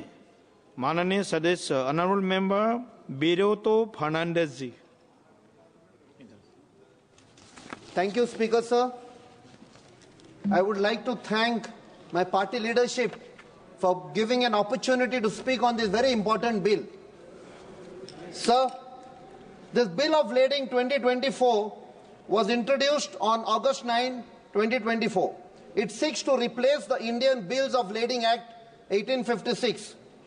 Now, the Act provides a legal framework for issuance of bills of lading. A bill of lading refers to a document issued by a freight carrier to a shipper. It contains details such as the type, quantity, condition, and destination of goods being carried. Now, the Act states that a bill of lading is conclusive evidence of goods on board. It grants following persons all rights of suit and liabilities regarding the goods. A, the receiver as per the bill of lading.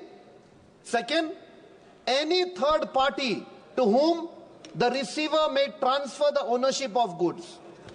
Sir, when we are discussing the bill of lading, it is but necessary that we get into a discussion of shipping and shipping related matters, because the entire issue is related to shipping.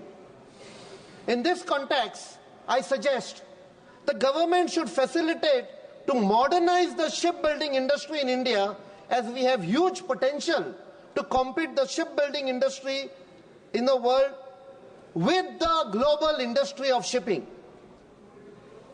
Now, when we speak of shipping, the name that pops up is the Shipping Corporation of India. The Shipping Corporation of India has played a huge role in contributing towards India's economy, and both during peacetime and during hostilities. But provisions in this bill makes one wonder what the real intention is by bringing this bill. Has the government involved all the stakeholders in formulating the bill? Or is it to dilute the stake of Shipping Corporation of India? At first glance, it seems that the bill is to carry forward the legacy of this government to hand over every aspect of our economy to their most favored businessmen. It's not a mere allegation, but because we know who it is. Now,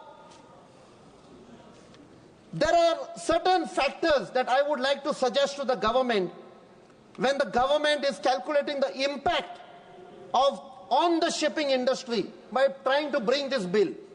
Some of the related problems plaguing the shipping industry are container shortage, surge in freight rate and shipping cost, shipping delays at the ports, and turnarounds at the ports. Now, some of the major problems are at customs and immigration. Complex documentation, inaccurate or incomplete paperwork, goods misclassification, valuation issues, delays due to strict regulations, potential for corruption, lack of transparency in the process, and difficulties with classifying restricted or prohibited items, often leading to significant delays in import and export shipments.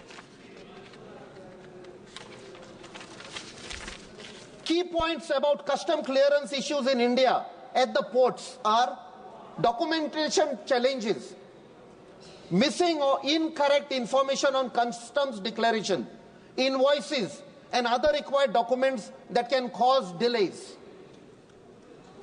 Incorrect classifying goods can lead to incorrect duty calculations and clearance issues. Valuation disputes. Disputes over the assessed value of imported goods can lead to delays and additional charges. Regulatory barriers. Complex system of import and export regulations, including restrictions on certain items which can be difficult to navigate. Bureaucratic hurdles. The customs clearance process can be lengthy and involve multiple approvals leading to delays. In some cases, custom officials may demand bribes to expedite the clearances of goods. So this bill of lading has to have provisions to ensure such practices are not allowed at the customs or at clearance places at the port. Lack of transparency.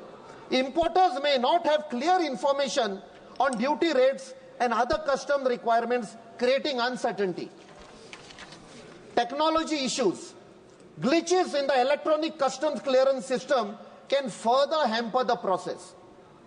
Sir, recently, when we speak about shipping industry, the government has formed a 12-member panel to advise the government on the national shipbuilding mission. But sadly and surprisingly, why are the Indian shipbuilding designers not placed on the panel? Our shipbuilders have done tremendous progress and contributed in the shipbuilding industry in a big way. Some are involved in designs of corvettes, frigates, destroyers, passenger vessels, but none of them have been included in this particular panel. They are not only not included, but here we come to know that people who are nowhere connected with it are on the panel. I smell a rat because it looks like an entire exercise which may finally end up in breaking Shipping Corporation of India, and who will gain from that but the most favored businessman friend of the government.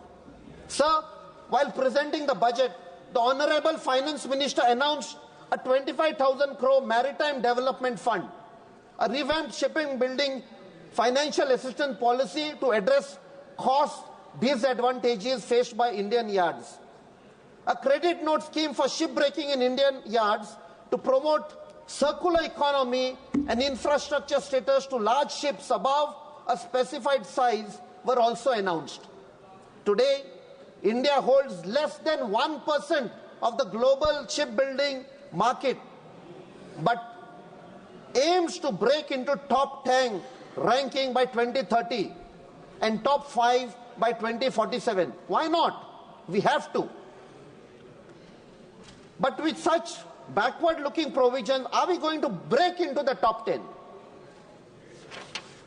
Sir, coming to my state of Goa, everybody knows we are situated on the west coast of the country. For centuries, there was sea trade that has occurred, taken place from foreign countries into Goa, and the shipping industry has prospered. The thrust of the government should be also to ensure that the shipping lines are exploited to the maximum so that it benefits not only the state but also the country in terms of economy. More trade, more business. Goa, unfortunately, was ruled for 450 years by a colonial power, again which came through the sea route. And as irony would be, today we are again become slaves of a trade which has come by sea, where the coal is being brought from Australia, and when it comes to the Mormugao Port Trust, which is now Mormugao Port Authority, again the coal has to go to other states like Maharashtra and Karnataka. So they are expanding tracks, they are expanding roads, and in the bargain, the beautiful state of Goa is getting destroyed. To the extent, a few days back, even the iconic, most revered temple of Lord Kapreshwar was demolished by authorities to facilitate this expansion. For what? And people who tried to save the temple have been booked. Even yesterday, sir, for facilitating this coal trade, when they were trying to expand the railway tracks, even the sarpanch, a lady sarpanch, has been booked by the authorities. Even the local authorities have become agents of the central agency to suppress. So I request you, sir, this bill that has been introduced, let us use it for the benefit of all the states and the country, instead of using it for certain trade which is going to destroy certain places like the way my state of Goa is being destroyed. Thank you, sir. Thank you, honorable member. माननीय सदस्य श्री अभिजीत गंगोपाध्याय जी.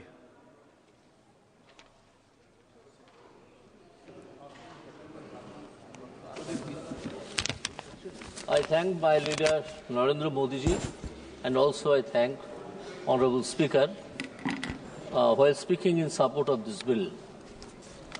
The bill, in the objects of the bill, what has been stated by the Minister, no, it is there.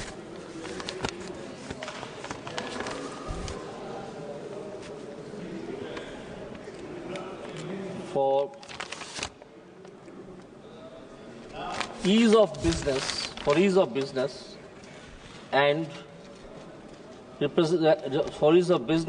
and for giving some directions to the persons involved in the business, which will take India at least 50 years ago, 50 years preceded from this time today by use of this bill. Now, one of the respected members were talking about sending some goods were indulged in water, having some furnace oil, etc., and nobody knew who was the owner of the goods. Here, without giving any blow to the earlier bill, which has been repealed by this act, without giving any blow, it has been stated clearly that the consignee would be accepted as the owner of the goods, where the property in the goods would transfer to the consignee. It is a deeming provision. It is a fiction of law that while before this, in the bill of lading, the consignor and consignee was mentioned, and it was the consignor who was taken as the owner of the goods. Here, by using one legal fiction, it has been done that the property in the goods means the ownership of the goods will be deemed to have been transferred to the shipper.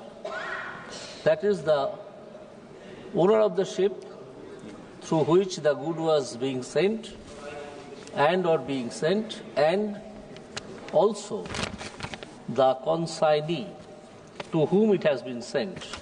The result, suppose 1,000-ton smuggled coal from West Bengal, is transported by ship from Bengal to some other country outside India, and if it is caught by any of the Navy or any of the water monitoring authority, then the first question would be, who sent this 1,000 tons of coal?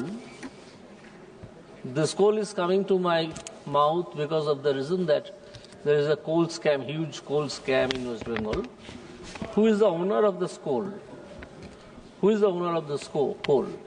Now nobody will be able to find it out. Who is the owner of the coal? Here it has been done that it is deemed, it will be considered, it will be accepted that the person who is shipping the coal is the owner of the coal. That's the advantage which has been created by this bill in modern terms instead of a bill of 1800. A bill which was framed in 1800. A new bill was required, is always required to come to bring the new terms in the Act. Here another very important is Section 2, where the liabilities also, not only the rights, liabilities also has been fastened upon the shipper. that is the consignee or the person who is transporting the good. Bill of lading is actually a paper, a document, which shows that who is sending the goods, what is the amount, where it is being sent, and to whom it is being sent. Bill of lading is a very simple thing. Bill of lading, some informations are given. Now it was always considered that the person who is sending the bill, he is the owner. Now in this bill it has been stated at the very outset, that is the object and reasons, to transfer of rights of suit and all liabilities to the consignee. If something happens to the good, who would sue?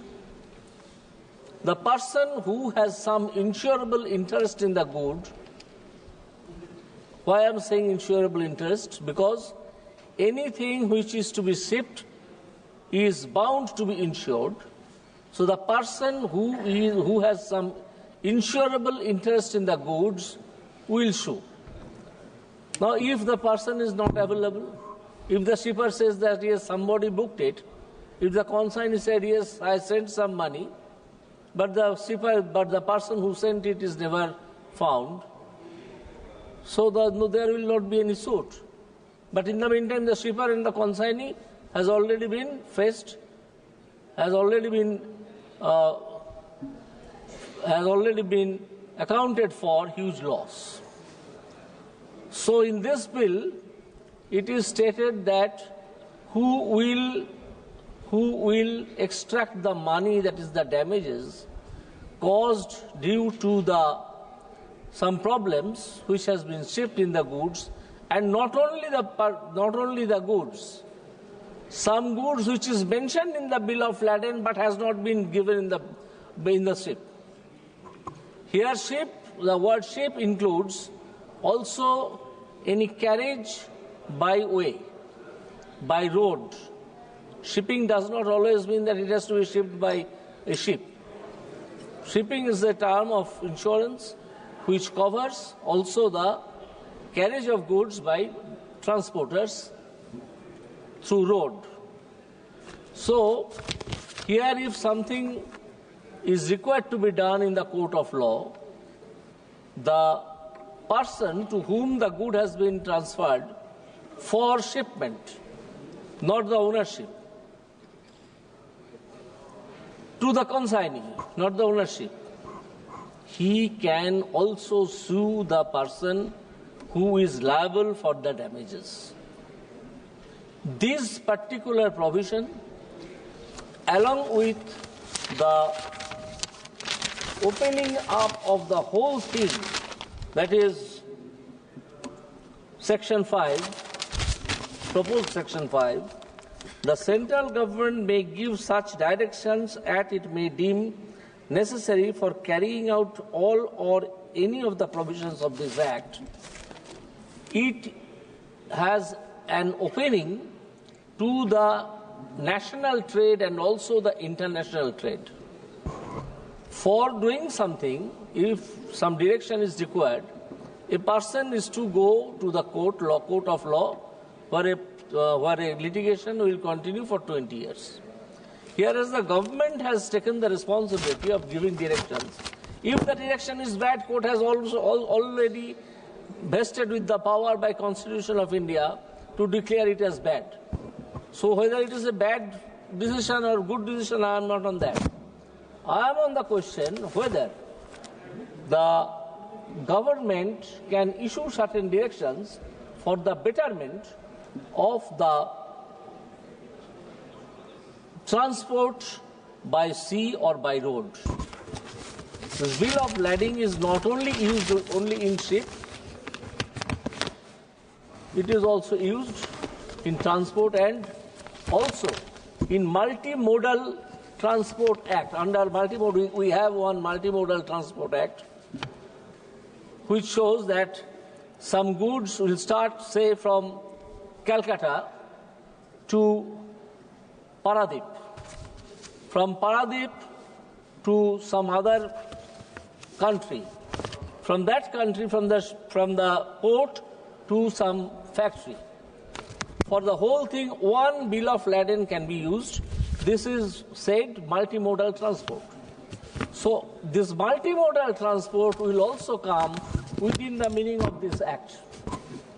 So while supporting the bill, I say that it has opened up an area for our country which is very progressive, which will bring India at least 50 years ahead of our time. Thanks to all. I conclude. Thank you, Honourable Member. Honourable Members, M. Gurumurthy ji.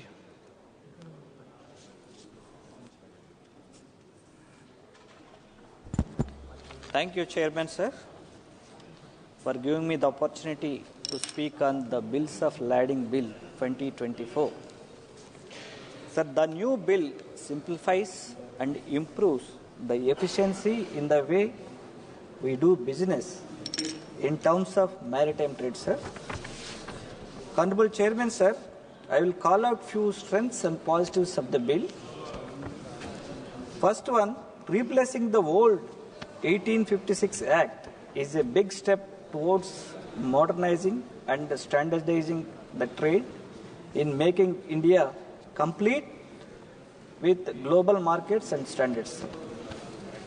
And second point, sir, this bill brings clarity in the supply chain and in protecting the interest of shippers, freight carriers, and third-party buyers, reducing any potential disputes, sir. And third point, sir, as India becomes fifth largest economy of the world, and in the view of the strides that we are making in Make in India movement, truly complements such changes to the bill, sir.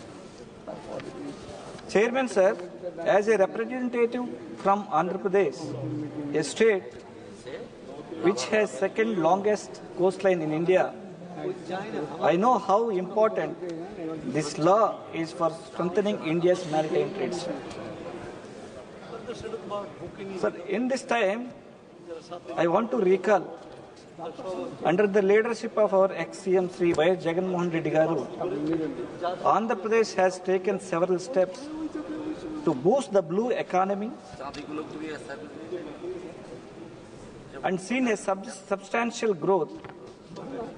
To refer briefly, sir, building 3 new greenfield ports at Bhavanapadu, Machilipatnam and Ramayapatnam, and developing 9 fishing harbors to support fishermen, exports and substantial practices, sir. These harbors increase fishing and prawn catching by approximately 4.5 lakh tons, contributing 9,000 crores gross value added, sir, and providing employment of 1 lakh fishermen community, sir. Chairman, sir, I see there is a big necessity and action on our, sir. As outlined, Part 10, 13th Schedule in Infrastructure and Special Economic Measures of the Andhra Pradesh Reorganization Act 2014, the Government of India committed to develop of a new major port at Duggarajpatnam in Tirupati Parliamentary Constituency, sir. Despite this provision, the project initiation has not yet commenced, sir. While that was expected to kick off by 2018 itself as a phase 1, sir. Chairman, sir, I urge the government to expedite the development of shipbuilding and port infrastructure at Duggarajpatnam in Tirupati Parliamentary segment, sir. This project holds immense potential and regional economic growth and national maritime advantage, sir. Honorable Chairman, sir, I would like to call out few challenges of this bill, sir. First one, although the bill recognizes the rights of bona fide holders of bills of lading, it does not transferring bills giving support and encouragement to the small traders in propelling the maritime economy, sir. And second point, sir, the dispute resolutions are not heavily discussed which could lead to unpleasant scenarios between consignees, shippers and the liability, sir. Rights under the bill, sir. And third point is, sir, I would like to call out for training programs to build the capacity formation that is needed in terms of infra, coordination and seamless coordination, sir. Thank you, sir. Finally, we support this bill, sir. Thank you, Honourable Member. माननीय सदस्य श्री चंद्रशेखर जी। धन्यवाद सभापति जी कि आपने मुझे landing bill pay अपनी बात रखने का मौका दिया। सभापति जी, 1856 में जो कानून बनाया गया और मैंने बिल पढ़ा,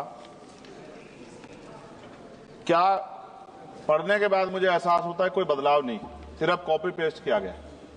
तो सरह लेने में और प्रचार करने में तो मौजूदा सरकार को मेडल अलग से देना चाहिए कि कॉपी पेस्ट कर दिया और सरह ले लिया कि ये हमने किया है।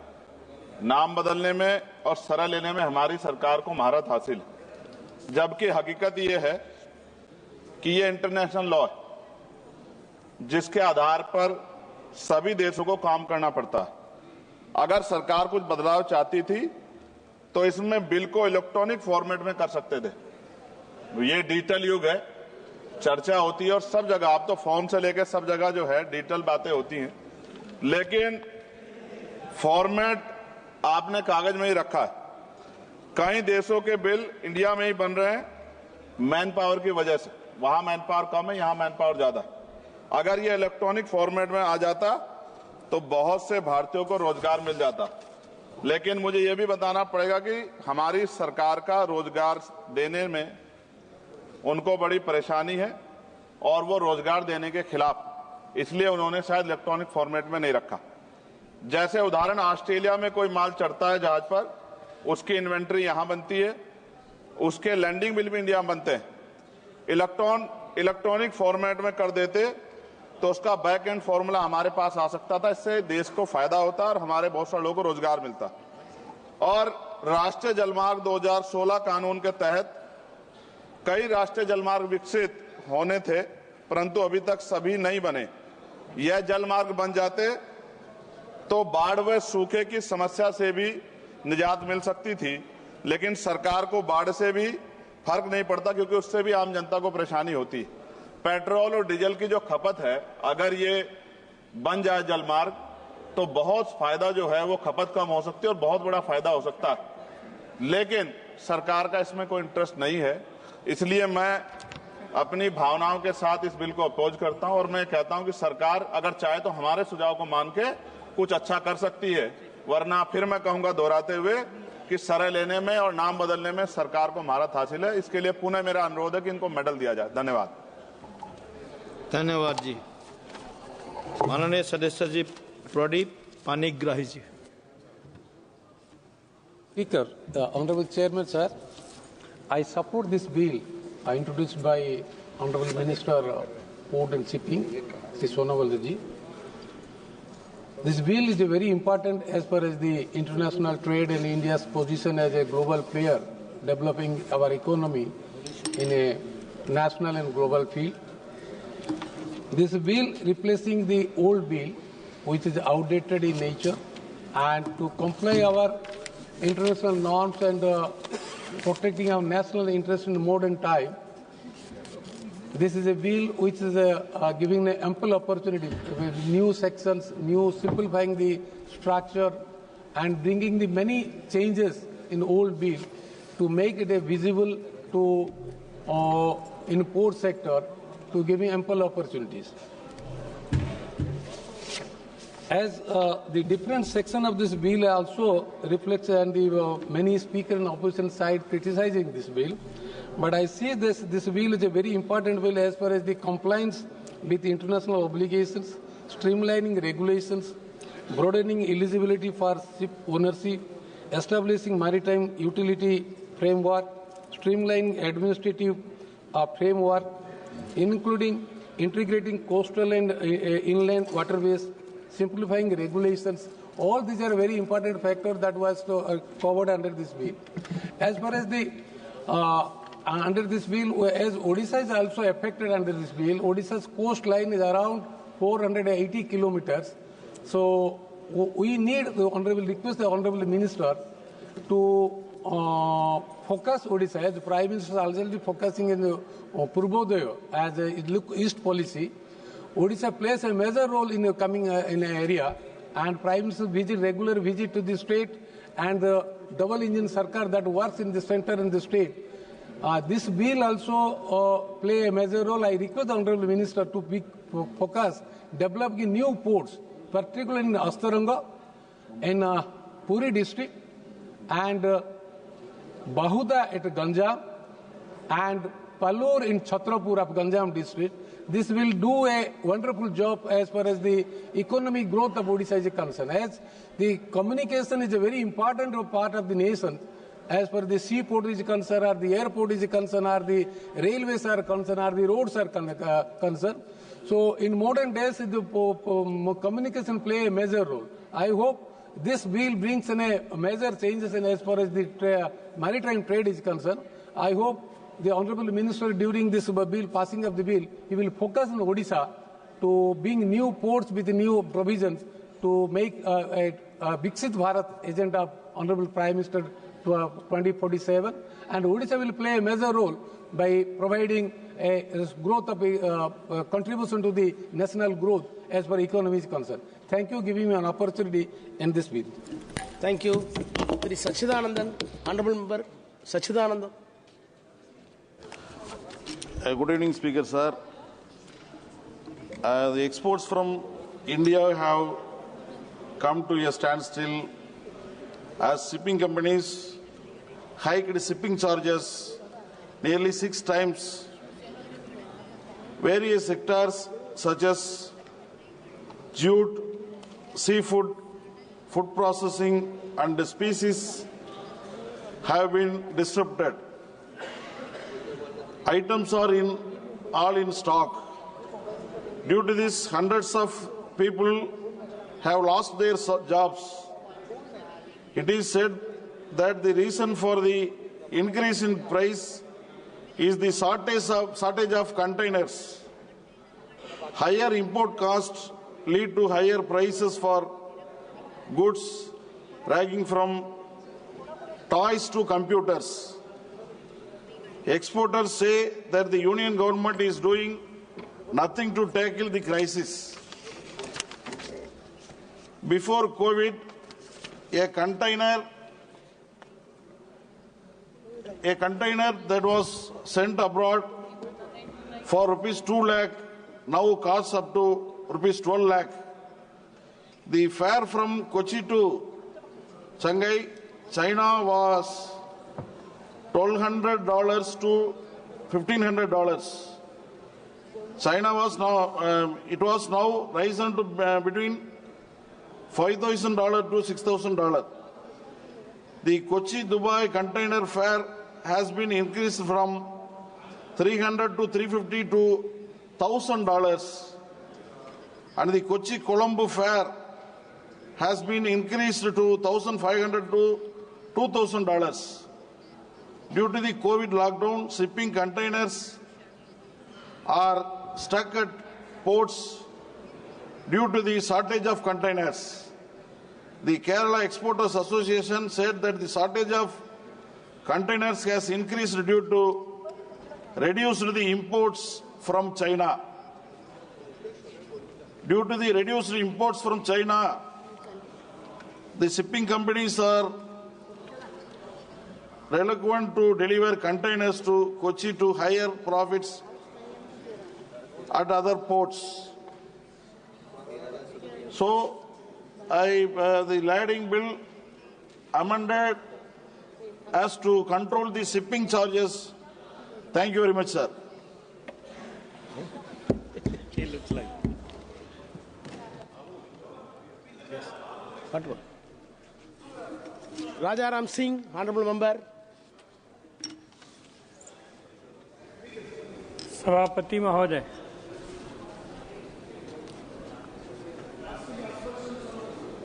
ये शिपिंग बिल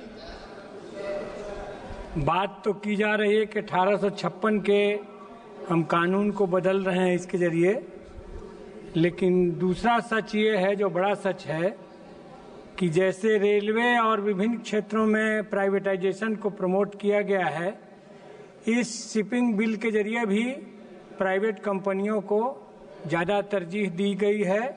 अभी माननीय सदस्य ने भाड़ा वृद्धि की बात कही, तो अंग्रेजी विरोध का नारा है, लेकिन कंपनीकरण की कोशिश है इस शिपिंग बिल के जरिए भी, इसलिए मैं इसका विरोध करता हूं।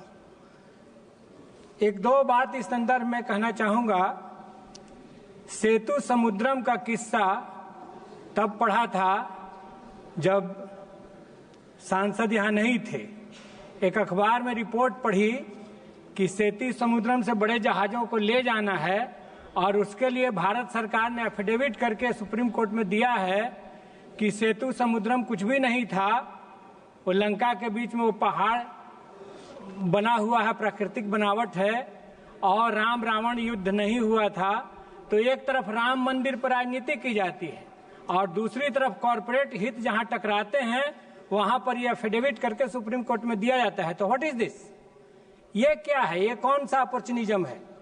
और दूसरी बात, एक समय देश में दाल का संकट हुआ था और उस समय अफ्रीकन कंट्रीज में बड़े कॉरपोरेट घरानों ने जमीन खरीदी कि इस पर दाल उत्पादन होगा और अडानी के जहाज से वो दाल भारत आएगा। तो यह जो फेयर का एक डील है, इसको इस बिल के जरिए और सुगम बनाया गया है। तो मैं कहना चाहता हूं कि ये ठीक नहीं है। और तीसरी बात जो मैं कहने के लिए खड़ा हुआ हूं कि शिपिंग इंडस्ट्री में जो रेगुलर काम है, नियमित रूप से नियमित बहालियों को छोड़ करके अब कॉन्ट्रैक्ट मजदूरों की बहाली हो रही है और उनको बहुत ही कम पेमेंट दिया जा रहा है, उस पर खटवाया जा रहा है दिन रात, जबकि वो रेगुलर काम है। और इस पक्ष पर बिल में कोई चर्चा नहीं है कि जो शिप बनाते हैं, शिप चलाते हैं, शिप पर काम करते हैं, उसमें जो काम करने वाले लोग हैं उनकी जीवन स्थिति क्या है, मजदूरों की स्थिति क्या है, और उनको रेगुलर बहाली अगर रेगुलर काम के लिए पहले था तो आज उसको क्यों खत्म किया जा रहा है और उसको भी उचित मानदेय या वेतन नहीं दिया जा रहा है, न उनके जीवन की अच्छी स्थिति है। तो महोदय, यही मैं कहना चाहता हूं कि आने वाले दिनों में एक बात और कह करके अपनी बात खत्म करूंगा। पारादीप बंदरगाह सरकारी है उड़ीसा में, उसके बगल में एक प्राइवेट कंपनी को बंदरगाह देने की कोशिश की गई। उन्होंने उस समय, हालांकि वो बहुत प्रोटेस्ट हुआ, फिर वापस हुआ वो निर्णय, लेकिन उसमें कोशिश ये थी कि हमारे आयरन ओर को सीधा उस अपने प्राइवेट बंदरगाह से वो अपने देश में ले जाएं और अपने यहाँ आयरन बना करके और वो सेल करें या उसको अपना इस्तेमाल में लाएं। तो ये जो धीरे धीरे ये कोशिश चल रही है, उड़ीसा के, गुजरात की कहानी हम बराबर देख रहे हैं कि प्राइवेट पोर्ट पर किस तरह से बड़े पैमाने पर ड्रग्स आ रहे हैं, कुछ सीज हो रहा है और बाकी देश के अन्य हिस्सों में जा रहा है, हमारे नौजवानों की सेहत खराब कर रहा है। तो इन तमाम पक्षों पर इस बिल में एक बात होनी चाहिए कि उसके ऑलराउंड जो असर हैं, जो इरोजन के हैं, पर्यावरण संकट के हैं, उन सारे पक्षों पर इस बिल में चर्चा होनी चाहिए और इस पर बात होनी चाहिए। धन्यवाद। Thank you. Shri N.K. Brahmachandran. Thank you very much, Mr. Chairman, sir, for giving me this opportunity to take part in the discussion on the bills of lading bill 2024. Sir, I was surprised to hear the arguments and observations from the Treasury benches that it is going to make drastic changes in the maritime sector because ample business opportunities will be provided after passing of this bill. Sir, there is nothing to oppose or nothing to support in this bill. Rightly, the honourable member has observed in his opening remarks that it is a repeal and reenactment of a pre-independent legislation. But I would like to add two more words to along with this. It is a repeal and reenactment of a pre-independent legislation without any changes and without any reforms to the tune of the time. What is the scope of this legislation? Sir, the pre-independent legislation was Indian Bills of Lading 1856. It is a law that governs the transfer of goods shipped by the sea. It defines the rights and liabilities of carriers and consignees. And I have gone through the Indian Bills of Lading 1856. So the same bill, same provisions, and the contents, everything is the same.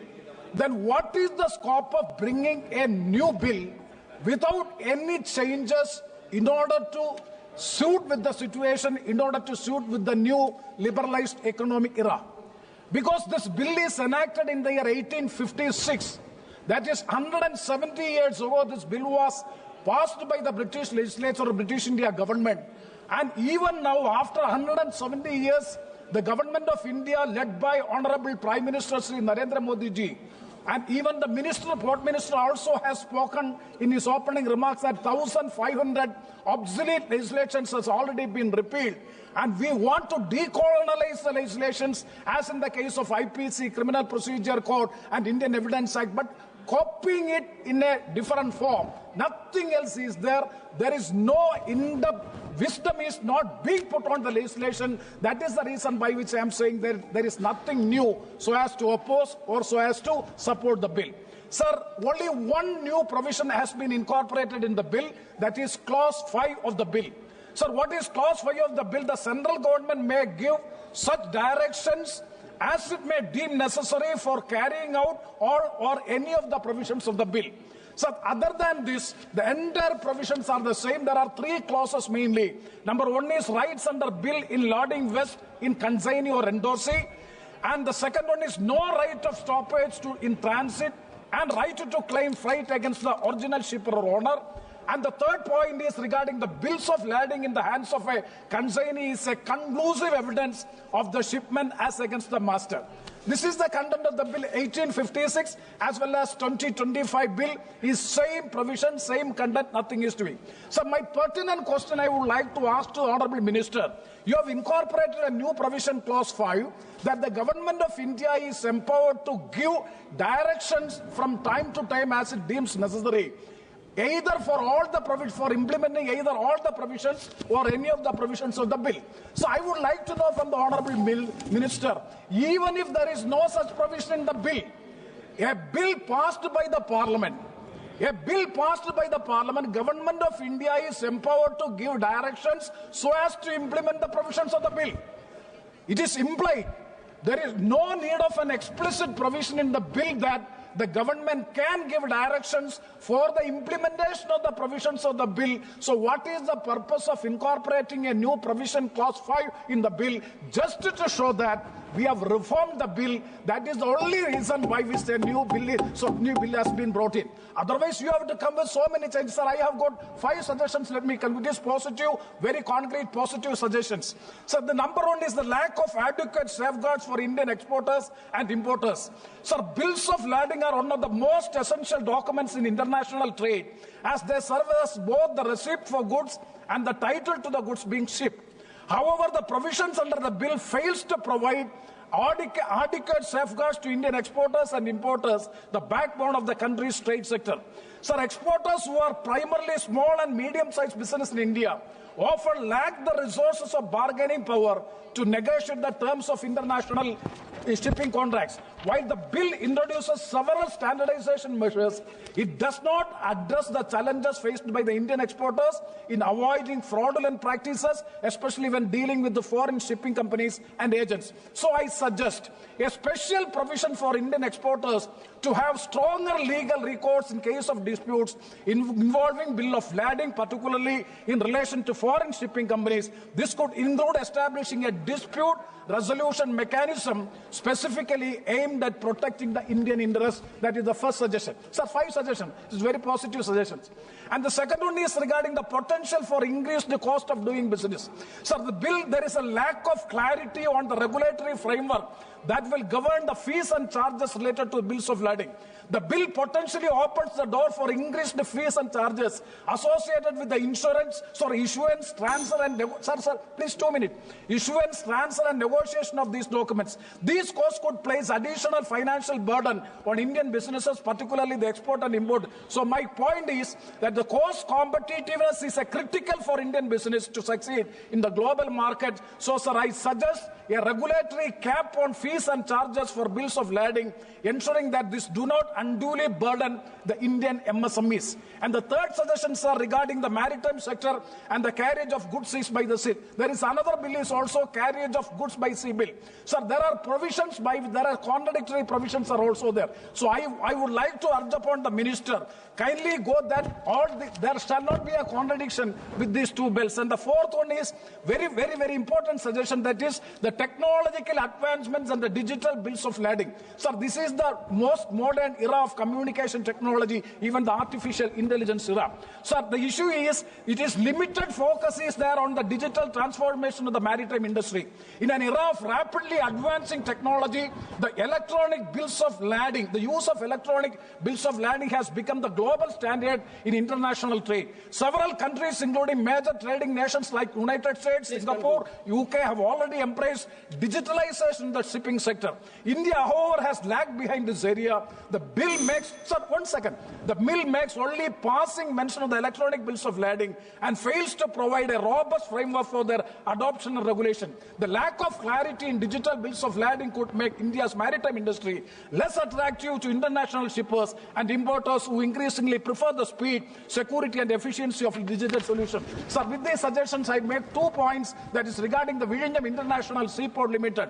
There was a commitment on the part of the government of India that after the completion of the Vizhinjam International Seaport Limited, there is an commitment on the part of the government of India that viability gap funding will be provided to the Vizhinjam International Port. But now the government of India is withdrawing from their commitment to provide the VGF. That has to be taken into consideration. And the last point, sir, regarding my constituency, there is a Kollam Port Honorable Minister, Mr. Suresh Gopi is also sitting. He is also from my constituency. He is born and brought from my place, and we studied with me in my college. And he is well aware of this fact. Sir, my point is that it's Kollam Port, it has started since long. Unfortunately, it is not been operational. Yes, the government of India clearance has been given. There is a, sir, 1 second. There is a Minikoi to Kollam ship travel possibility is there from Lakshadweep. That may be considered with these points. I in a way support the bill. Thank you. Sir, Nishikant Bhai.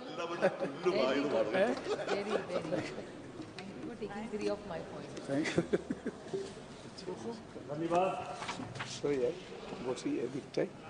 धन्यवाद सभापति महोदय। Sir, ये bill देखने में छोटा लगता है। हमारे यहाँ एक कहावत है कि सत सइये के दोहरे, जो नावक के तीर देखन में छोटन लगे, घाव करे गंभीर। इसका क्या इम्पैक्ट है? अभी हमारे पहले जो स्पीकर बोल रहे थे,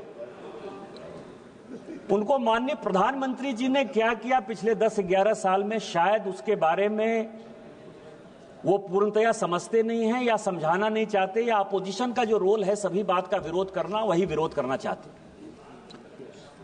ये 1876 का एक्ट है, और इस बीच में भारत सरकार ने इस सदन की जानकारी के लिए 1876 के एक्ट के बाद 3 बार इंटरनेशनल कमिटमेंट किया।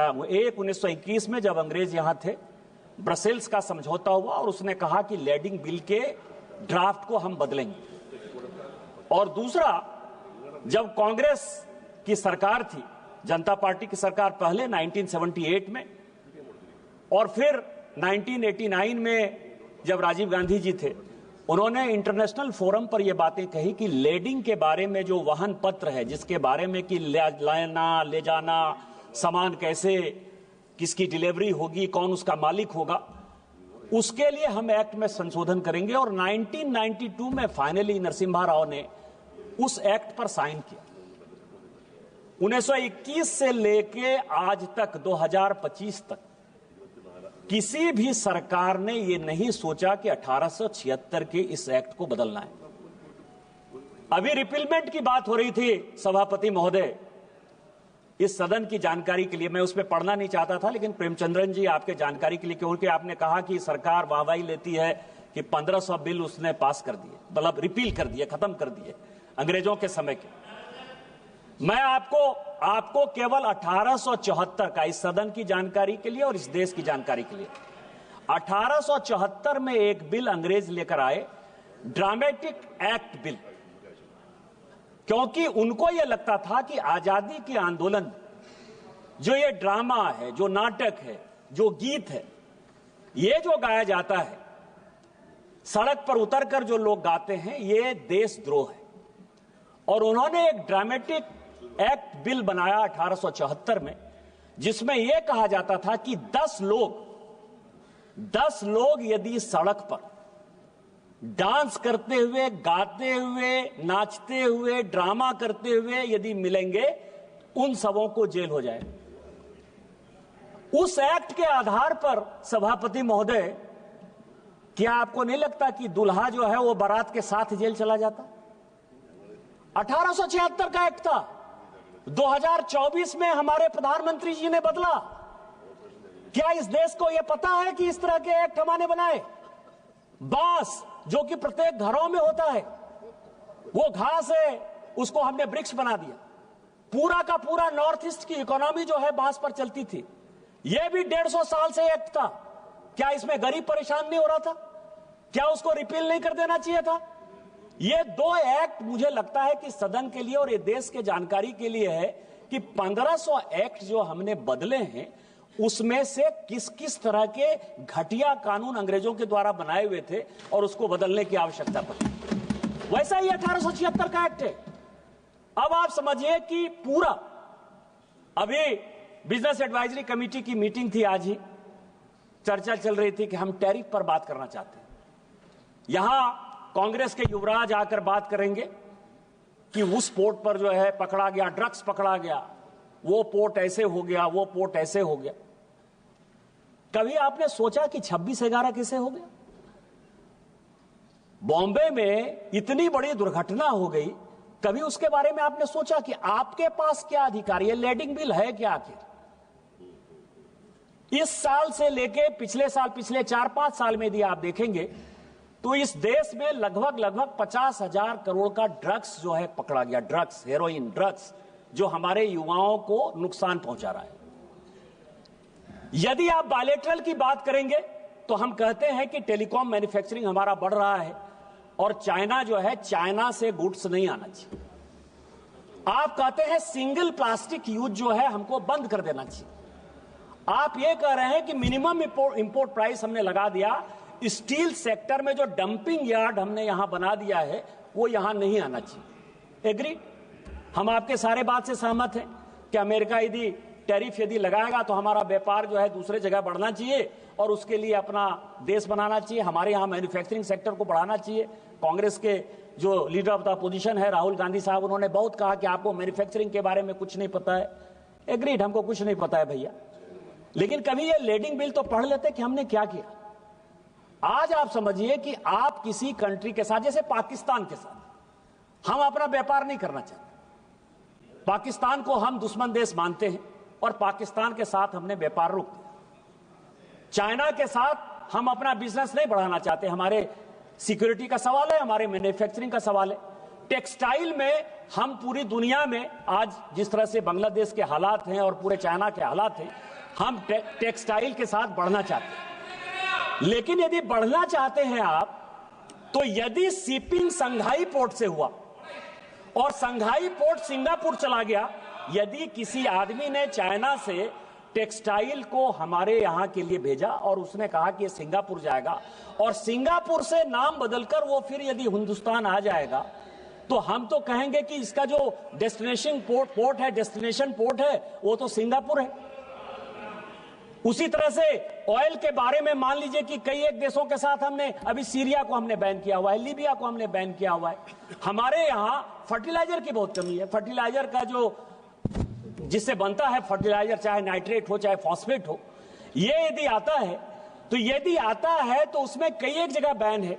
तो जो पोर्ट है, कहां से ये कंसाइनी को दिया गया, कहां शिप पर ये लोड हुआ, कितना केजी लोड हुआ, कहां से ये शिप कहां गया, उस शिप से फिर वो भारत में किस तरह से आया, या भारत में जो लोड हुआ। जैसे मैं आपको बताऊं कि ब्लैक मनी की बहुत बात होती है इस देश में। ब्लैक मनी के बारे में 72-73 का जो रिपोर्ट है, और 2012 में इसी सदन में जो ब्लैक मनी पर माननीय प्रणब मुखर्जी साहब ने, तत्कालीन वित्त मंत्री जी ने, जो अब बाद में राष्ट्रपति हुए, उन्होंने जो व्हाइट पेपर जारी किया, व्हाइट पेपर में उन्होंने कहा कि ब्लैक मनी जनरेट होने का सबसे बड़ा साधन 85% इस देश का ब्लैक मनी केवल और केवल इंपोर्ट और एक्सपोर्ट से हुआ। इंपोर्ट और एक्सपोर्ट का जो बिल है, उसके बारे में कभी सोचा है आपने कि हम यहां से भेज रहे हैं, मान लीजिए कि टेक्सटाइल भेज रहे हैं, और वहां से जो है आर्म्स का हमने ले लिया ऑर्डर कि हम जो है स्टील की फैक्ट्री ला रहे हैं जी, आर्म्स खरीद कर ला रहे हैं जी, या कोई भी चीज ला रहे हैं। इसके बारे में इस देश में 1876 से लेकर आज तक एक बहुत बड़ा वैक्यूम रहा। जिस इलेक्ट्रॉनिक्स की बात करते हैं कि ई बिलिंग होनी चाहिए, इलेक्ट्रॉनिक बिलिंग होनी चाहिए, प्रेमचंद्रन साहब आपकी जानकारी के लिए पूरी दुनिया में 45 मिलियन बिलिंग होती है, लैडिंग होती है। उसमें से पूरी दुनिया, आपने अमेरिका का उदाहरण दे, क्योंकि दूर का ढोल सुहाना होता है। अमेरिका को मान लीजिए कि अमेरिका बहुत डेवलप्ड है, बहुत अच्छा कर लिया होगा। चीन बहुत डेवलप्ड है, बहुत अच्छा कर लिया होगा। यूरोप पूरा अच्छा कर लिया होगा। इस सदन की जानकारी के लिए कि इलेक्ट्रॉनिक बिलिंग, लैडिंग का केवल और केवल 2.1% होता है पूरी दुनिया, केवल 2.1% होता है। यदि 2.1% होता है तो हम तो कम व्यापार करते हैं। हमारी इकोनॉमी तो 4 ही ट्रिलियन की है। यूएस की इकोनॉमी हमारे से कितने आगे होगी, यूरोप की कितनी आगे होगी, इंपोर्ट एक्सपोर्ट चाइना का कितना ज्यादा होगा। वो क्यों नहीं करते इलेक्ट्रॉनिक? तो इसीलिए हम जितना कर पा रहे हैं, शायद इस दुनिया में बहुत कम ऐसा देश होगा करना चाहिए। इसीलिए मैं कह रहा हूं कि जब हम बिल पर चर्चा करते हैं तो बिल को एक सही परिप्रेक्ष्य में देखने की आवश्यकता है। इस बिल के क्या क्या फायदे हैं और क्या क्या नुकसान है, यह समझिए कि सबसे पहले है कि इससे क्या फायदा होगा। पार्टी डिटेल्स मिलेगा कि किसका प्रोडक्शन है, किस कंपनी ने यह प्रोडक्शन किया है। यदि स्टील आ रहा है, मान लीजिए स्टील सेक्टर को ही लेंगे, तो चाइना की किस कंपनी ने इसको प्रोड्यूस किया है, अमेरिका की किस कंपनी ने इसको प्रोड्यूस किया है। उसके बाद आएगा कि उसको इंपोर्ट का लाइसेंस किसको दिया गया, यह दूसरा सवाल है। इंपोर्ट के लाइसेंस के बाद जब वो पोर्ट पहुंचेगा तो पोर्ट में जो है उसको यह बताना पड़ेगा शिप ऑनर को, कि शिप ऑनर को यह बताना पड़ेगा कि इस इंपोर्ट के लाइसेंस के लिए यह ऑथराइज था, उसने इस शिप पर चढ़ाया। उसके बाद यह जिम्मेवारी जो है शिप ऑनर की हो जाएगी, और शिप ऑनर के बाद हमारे यहां जो इकोनॉमी होती है, जैसे नीरव मोदी का किस्सा हुआ। नीरव मोदी का किस्सा क्यों हुआ? क्योंकि बैंक की जो गारंटी थी, जिसको एलसी कहते हैं, जिसके आधार पर कि भारत में कोई सामान आएगा या भारत से कोई सामान जाएगा, तो जो बैंक एलसी खोलता है, जो आपको लाइन ऑफ क्रेडिट देता है, उसमें से आपको पता है कि पंजाब नेशनल बैंक का परेशानी हुआ, स्टेट बैंक ऑफ इंडिया का परेशानी हुआ। यह परेशानी के लिए वो कौन सा आदमी है जिसने कि एलसी मंगवाया है, कौन सा आदमी? जैसे गुजरात के पोर्ट में आप कहते हो कि ड्रग्स पकड़ा गया, ड्रग्स किसने मंगाया? Who knows? Nobody knows. और आप फिर भारत सरकार, तो इसमें लैडिंग बिल में जो सबसे बड़ा है कि पार्टी का डिटेल्स आएगा, उसकी पूरी चेन आएगी। क्या ये बिल आने की आवश्यकता नहीं थी? दूसरा है कि कार्गो जो है, कार्गो कहां से कहां गया। आज मैं बताऊं कि कई एक ऐसे कंट्री हैं, जैसे यूएस ने कई एक, रूस को बैन कर रखा है। आपको पता है कि रूस से यदि कई एक सामान यदि जाता है, अमेरिका जाता है, वो कैसे जाता है? तो जो उसकी फ्रेंडली कंट्री है, मान लीजिए कि ब्रिटेन उसका फ्रेंडली कंट्री होगा, सिंगापुर उसका फ्रेंडली कंट्री होगा, तो रूस से वो सामान जो है शिप होकर चला गया सिंगापुर, चला गया वो यूके, और वहां से जो है वो वापस जो है यूएस के रास्ते में चला जाता है। लेकिन जब हम ये बिल लेकर आएंगे, लैडिंग बिल आएंगे, तो उसमें पूरा का पूरा ट्रांसपेरेंसी होगा कि डेस्टिनेशन कहां से ये निकला, ये जो है ये दूसरा है। तीसरा है कि कार्गो जो है, कार्गो वो वेट नहीं करेगा। एक सीएजी की रिपोर्ट आई कि यूपीए के सरकार के समय कम से कम 50,000 करोड़ रुपया सालाना केवल लॉजिस्टिक और कार्गो वेट में जाता है। आपको पता है कि आज की डेट में कई एक ऐसे पोर्ट होंगे, क्योंकि पोर्ट सेक्टर में कई एक समस्याएं हैं। जैसे कई एक लोगों ने कहा कि राज्यों का सवाल है, राज्यों का इन्फ्रिजमेंट है, राज्यों के पास पोर्ट है। मुझे कभी कभी हंसी आती है और कभी कभी परेशानी होती है कि पता नहीं इस देश में क्या होगा। यहां दो चीजें, मेजर पोर्ट है और माइनर पोर्ट। मेजर पोर्ट कौन है? जो भारत सरकार जिस पोर्ट को बनाती है। मैं आपको बताऊं, जैसे यहां दादा स्वागत बाबू बैठे हुए हैं, कलकत्ता का जो पोर्ट है वो मेजर पोर्ट है और जो हल्दिया का पोर्ट है वो माइनर पोर्ट। मेजर पोर्ट इसीलिए कि वो भारत सरकार ने बनाया और हल्दिया का पोर्ट यह है कि राज्य सरकार के सहयोग से बना। मेजर और माइनर पोर्ट का यह फर्क है। माइनर पोर्ट मेजर पोर्ट से ज्यादा बिजनेस कर रहा है, व्यापार कर रहा है। कई एक माइनर पोर्ट ऐसे हैं जिनको कि मेजर पोर्ट से उनका कोई कंपटीशन नहीं है, वो माइनर पोर्ट ही पड़ा है। लेकिन डिफिनेशन क्या है? जो केंद्र बनाएगी वो मेजर पोर्ट है, जो राज्य बनाएगी वो माइनर पोर्ट है। और उसका जो लेजिस्लेशन है वो भारत सरकार एक का तय करेगी, एक का राज्य सरकार तय करेगी। जैसे अरविंद सावंत जी मैरीटाइम बोर्ड की बात कर रहे थे। लेकिन जो कस्टम एक्साइज है, जो 5 किलोमीटर के बाद इंटरनेशनल बॉर्डर है, जाने और अनजाने इंटरनेशनल बॉर्डर पर भारत सरकार का ही अधिकार है। भारत सरकार ही उन चीजों को देखेगी। भारत सरकार ही, मान लीजिए कि कई एक ऐसे हैं, पनामा कैनाल से लेकर स्वेज कैनाल तक हमेशा इंटरनेशनल लड़ाई होती रहती है। इंटरनेशनल लड़ाई होती है तो कौन सा कार्गो कहां जा रहा है, कहां आएगा, यह डिटर्मिनेशन कौन करेगा? भारत सरकार जो है उसको सिक्योरिटी कैसे देगी? तो इस आधार पर जो वेटिंग है, कई एक कार्गो जो है कई एक पोर्ट पर हमेशा जो वेट करते रहते हैं, इस एक्ट के बाद, लेडिंग एक्ट के बाद उसमें एक बड़ी ट्रांसपेरेंसी आ जाएगी। मैं केवल 2-4 मिनट में खत्म करूंगा क्योंकि बोलने वाले बहुत लोग नहीं थे, इसीलिए। इसके बाद टर्म्स ऑफ पेमेंट, मैंने जैसे कहा कि एलसी यदि खोलते हैं, कई एक बैंकों के साथ जो है कि सामान यहां आ जाता है और सामान लेने को तैयार होते हैं, या क्वालिटी जो है उसकी इतनी खराब होती है, जैसे हम ही यहां से भेजते हैं तो मान लीजिए यूएस किसी चीज को रोक देता है, सिंगापुर किसी चीज को रोक देता है, यूरोप किसी चीज को रोक देता है कि हम उस तरह का नहीं कर सकते हैं, तो जो टर्म्स ऑफ पेमेंट है वो पहले से निर्धारित होगा। वो सीपर पर, कंसाइनी पर जो है इस लेडिंग एक्ट के बाद, क्योंकि ये बिल जो है वो इंटरनेशनल एक्ट 1878 का जो हमने साइन किया है उसके आधार पर ये बना है, तो वो तय हो जाएगा। उसके बाद जो मैंने सबसे बड़ा इंपॉर्टेंट जो इसमें डेवलपमेंट है कि जो बिलिंग है, बिलिंग जिनके साथ हमारे आज के डेट में क्या हुआ है कि 3-4 एग्रीमेंट भारत सरकार ने लगातार किए। एक तो बायलैटरल एग्रीमेंट हमने स्टार्ट किया है कि एक देश के साथ दूसरे देश का क्या रिलेशन, बस 4-5 मिनट में खत्म करूंगा सभापति महोदय केवल। तो जो उसका जो बायलैटरल है, बायलैटरल में हमने मान लीजिए कि किसी के साथ टैरिफ में किसी को कंसेशन दिया या किसी के साथ हमने सहयोग किया, जैसे नेपाल हमारे साथ है, भूटान हमारे साथ है, हम इंडोनेशिया के साथ, साउथ ईस्ट एशिया के साथ, कंबोडिया के साथ पूरा बिजनेस करना चाहते हैं। कई एक ऐसे कंट्री हैं, जैसे नेपाल एक ऐसा कंट्री है, भूटान एक ऐसा कंट्री है जिसके पास पोर्ट नहीं है। तो इनलैंड वाटरवेज के साथ जब उनके हम सामान को ले जाएंगे तो वो बिलिंग जो है वो महत्वपूर्ण होगा कि ये मेड इन नेपाल है, मेड इन भूटान है। और इस तरह से कई एक कंट्री में जो उनकी व्यवस्थाएं हैं, लोग उसको, जैसे बांग्लादेश के साथ टेक्सटाइल सेक्टर में आपको पता है कि 10% कंसेशन है, इसीलिए हम उसके साथ मुकाबला नहीं कर सकते। तो ये सारी चीजें तय हो जाएंगी। केवल अंत में सभापति महोदय, इस सदन में चोला बंद से लेके लैंग्वेज के ऊपर बहुत बातचीत हो रही है। ये देश संविधान से चलता है, आर्टिकल 343 से लेके 348 तक। नेशनल लैंग्वेज क्या होगा, बातचीत करने का लैंग्वेज क्या होगा, तमिल की क्या स्थिति होगी, हिंदी की क्या स्थिति होगी, अंग्रेजी की क्या स्थिति होगी, इस देश में पहले से निर्धारित है।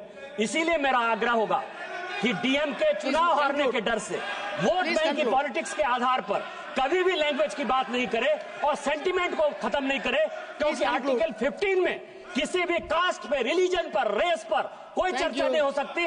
और संविधान को, यदि बाबा साहब अंबेडकर के संविधान को डीएमके खत्म करना चाहती है तो भारतीय जनता पार्टी में जब तक मोदी जी की सरकार है हम उसको खत्म नहीं करने देंगे, हम मुकाबला करेंगे। coming elections, use that as the plank. Use that as the plank in 2026 elections. Try it and see if you can. Supriya Sule, please. Thank you, sir. I stand here in support of this bill. My colleague from the Treasury bench, I think, has not heard the earlier speeches. Most speakers who have spoken since the debate has started have specifically supported the bill. So I think it's an illusionary information that he has spoken on that people are objecting to this bill. I think Sonwalji in his opening line has made it very, very clear from what he has explained in the bill that he is not making any drastic changes in the bill. It is just renewing, changing of name and that and the year, and there has not been much changes is what he has said in the bill when he opened his speech. So my colleague and friend Nishikant Dubeji was under an illusion that the entire opposition is in a very combative mode against this bill. Let me with full humility say that the entire opposition with full humility has always in support of this bill because we understand that this is not some great policy change that they have done in this. Well, was there opportunity to do it? Of course there is. There is always an opportunity to improve. But I would like to ask specific questions since it came from the Treasury bench that they have said they have made it far more transparent than it was. I would like to ask the Honourable Minister in his reply to explain to us the comparison of earlier it wasn't transparent and today it is transparent. Like a small example they gave, that if it's one of the countries you don't want to work with or you don't have trade with, and the goods from that country come to our country, the country of origin would always be known, and then we can take a decision. So since this is a very serious policy comment that has come from the Treasury bench, I would seek a clarification from the Honourable Minister of what is the status before and what it is today. Well, in this maritime trade that we are talking and maritime commerce, well, India, in this entire global trade, we have a large seashore. And from the state where you come from, Tamil Nadu, where I come from, Plain Chandraji comes from, we have a big coast. And we have been, over the years, we have all tried to develop all our ports to generate more trade and more jobs for all our people. Well, given the economy of the country today, the rupee where it stands today, imports is something that this government should be very, very concerned about. As long as we are exporting, we are in a very good position. But I'm not sure what really levels of trade are we doing right now.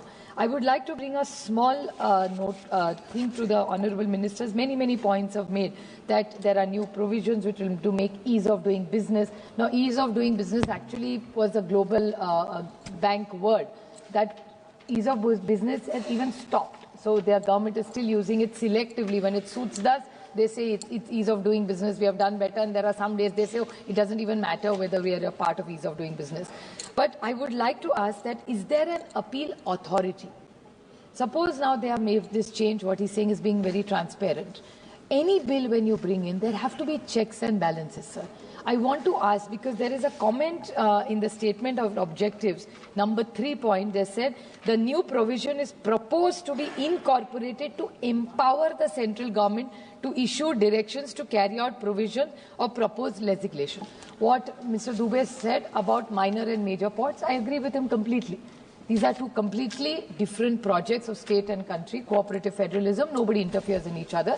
But when you go into international waters, clearly central government takes over. I mean, every government is aware of that. And in cooperative federalism, I want to understand how have you empowered yourself further? So what is the difference? Because in your opening, there was not much of difference brought in. So how are you empowering yourself? Then are you, what worries me is most decisions this government has taken has actually stopped cooperative federalism, like from universities. In the education university, so much control from this government has started interfering into the states. So my first concern is that are you taking away power again under some surreptitious way from the states? So that's my concern. And I would like to ask the Honourable Minister one question, that in this you have said that there's an appealing authority. Now, in this appealing authority, Who will be this appealing authority because of the specific word that they are empowering themselves? So now, suppose I will give you an example which has come in the newspaper, sir, I can authenticate it. There was a company which from Visakhapatnam which was importing shrimp feed from Brazil. So it was coming from Brazil into India. It came to Visakhapatnam, it landed with all the proper papers, and this has come in the newspaper, I can easily authenticate it. And Interpol told the government that there were drugs on this ship. Now, the authority obviously seized it. After seizing, the company got a notice. For 9 months, this which is an Indian company, was battling the Brazilian company and the Indian company. Both companies were willing to go through any tests, they had opened their offices completely, and they had denied everything and were willing to open any inquiry. After full 9 months, the government realized and gave them a clean chit. Now it's international company in Brazil, an Indian company importing shrimp, what is it called? Shrimp feed. Now 9 months, this company got affected. They had to pay huge tariffs because it was just parked there for 9 months, and their business collapsed for 9 full months. Look, if they're a large organization, maybe can afford it. But small businesses who are trying to make India proud, Atmanirbhar Bharat, we're trying to do so many things to work betterment with other countries. What intervention will your government do in a time-bound manner? 9 months is a long period for that company. So how can you help or intervene? What is in this, is there anything like goods or damages? When goods get damaged, who will take ownership of it? Government is going to put their hands up and said, oh, the Interpol has told us, so we can't do anything about it. So can we have a time-bound manner? Can we have, there's so much technology available now. So can we have a quasi-judicial system here in a time-bound manner so that anybody who has such challenges, it could even be real. Like Mr. Dubey said, so many drugs are coming into India. My God, it's actually alarming. And I think this whole House should together do something for this fight against drugs unanimously. So what would you do? Because most drugs are not made in India, they're imported. So what are you doing in this bill to stop any drugs entering from India? I think that's what we expect from this Honorable Minister. So can you tell us, or even these things that are happening in the dark net? Mr. Dubey said that the e-billing is not something that is practical or it's been done. My question to the government is so much, which even Mr. Premchandran said, with so much technology coming in, which you can call it a disruption or you can call it to help us. What technology, could have we not used more technology in this leading bill? So can you specifically tell us how you're going to protect the Indian businessmen in this? Because this bill has to be for our Indian people. So I urge you to seriously consider, if required, you can take all this feedback, strengthen the bill. We support it even in the case it is. But we hope that you will protect every Indian businessman because he or she or that company is India's pride. Like you said, you are proud about India. We are proud about every enterprising businessman in India who's trying to create and generate wealth and opportunity for Indians. So I hope in this entire international game, no Indian gets compromised in the future, and you will take up ownership and lead from the front for the Indian businessmen who are helping maritime commerce. Thank you. Thank you. Sri Anil Desai. Thank you. Thank you, Chair. Sir, I've gone through the Indian Bills of Lading Act 1856 now, which has been changed to Indian Bills of Lading 2024. And as has been said by earlier speakers, that pro and cons of the bill, but I think there is hardly anything to speak against the bill, whatever the contents of the new bill is there, except for few facts. I would like to ask the Honourable Minister regarding very first point that central government, like Section 5, central government may give such directions as it may deem necessary for carrying out all or any provisions of this Act. Now, central government has been there in the Act as it is legislated in the Parliament, and what is that specific Act or provisions where central government will come or put intervention or play a role that needs to be specified. I think Honorable Minister is laying his, giving his attention here. Sir, another thing that the speech which was made by Honorable Nishikant Dubeji, that, I mean, he came out with a lot of knowledge it given to for enlightening the House, I would say. That bill of lading, what it was earlier, how the contract went, and how the improvisations have come, and how specific the best to everyone, like shipper, the ship owner, and the consignee. Now, what are those provisions which he has said? Can Minister elucidate them while answering? Bill of lading, as it was there in the colonial times, it is a contract between the freight shipper, that is the owner of the ship, and the consignor, the sender of the goods. And the receiver of the goods is also mentioned on endorsing that document. It's a valid document. After that, the ownership used to transfer. Here in the bill, it is only mentioned, it is only main fact of the thing that rights and liabilities are transferred to the consignee when the bill of lading is incorporated. Besides that, everything is there what it used to be there since 1856. Now, whatever Mr. Nishikant Dubey has said, that letter of credit and all that, that also stands because here insurance plays the main role in the entire transaction. And insurance claims which arise out of disputes between the consignee and the consignor and the shipowner per se, that whatever happens in between in transit, for that insurance, that the entire transaction is covered under insurance, marine insurance. And I think one of the speakers, I think Gangopadhyayji, when speaking, he said multimodal contract is also into operation of this bill. Can you put or shed some light, Mr. Minister, while replying to this bill, that what kind of multimodal contract is covered? Because this is from port to port, and despite that any other multimodal, that any major ports or minor ports are covered in that, in the international waters. And from there onwards, whether the road or by motor or any other transport, that is also covered in the bill of lading. Any specific articles or any sections are meant for that. Now, coming to the export and import. Now, how we find that current account deficit? That is the major thing. Our exports are not growing. Why our exports are not growing? Maritime business is the main business by which we earn a lot of foreign exchange, the major foreign exchange.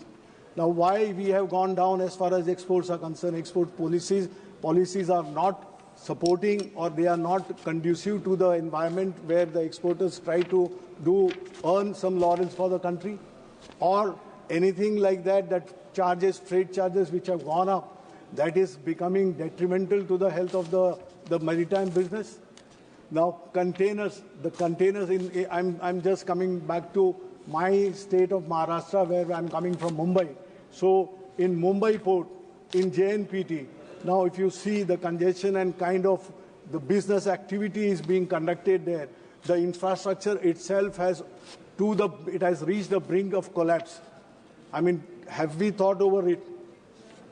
How do we go when it is not sufficient or it is not in proper order? We have gone for Wadhwan also. As my colleague Arvind Sawant has raised a very valid point, that draft which was needed and the reclamation which was to be done in Wadhwan, why the sand had to come from different state, Gujarat? Why was it not taken from the Mumbai port itself? Can Minister enlighten on this fact? There are a lot of things, lot of scope and lot of potential for maritime business in India to grow. Exporters are craving for that.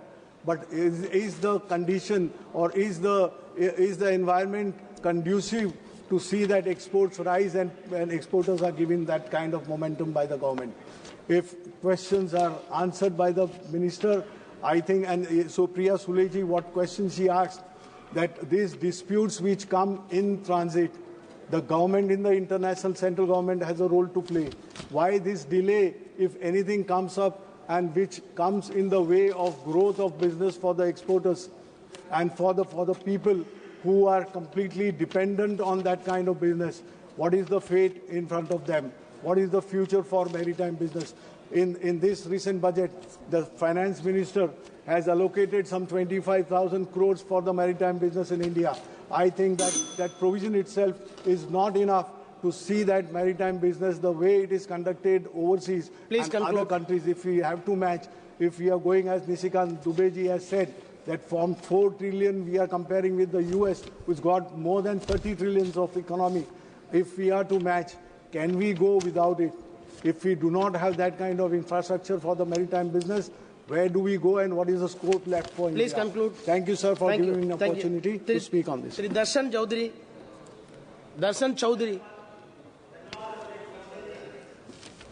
आज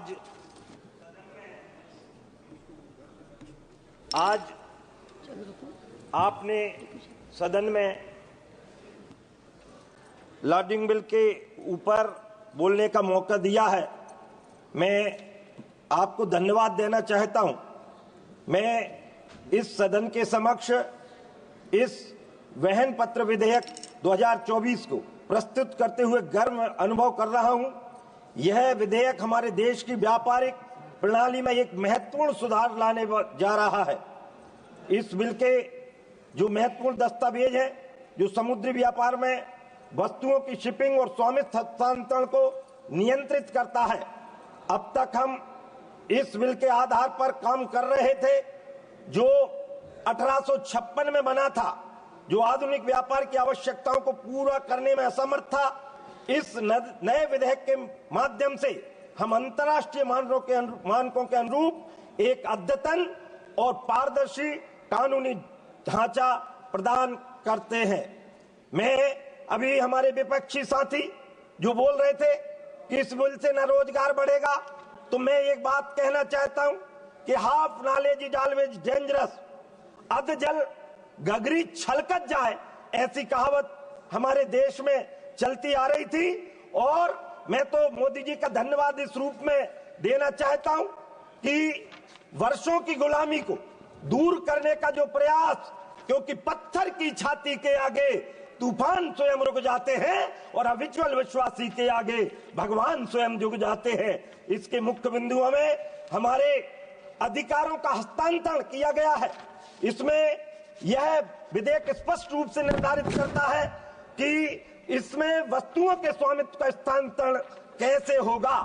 इसमें यह भी प्रावधान किया गया है कि चाहे वो कंसाइनी हो या इंडोर्सी हो, इनको सभी अधिकार और दायित्व प्राप्त होंगे।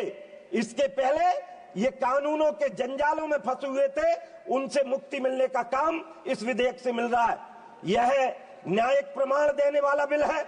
इस बिल में एक कानूनी प्रमाण पत्र के रूप में इसको स्वीकार किया जाएगा, जिससे किसी भी विवाद की स्थिति में इसे निर्णायक प्रमाण पत्र माना जाएगा।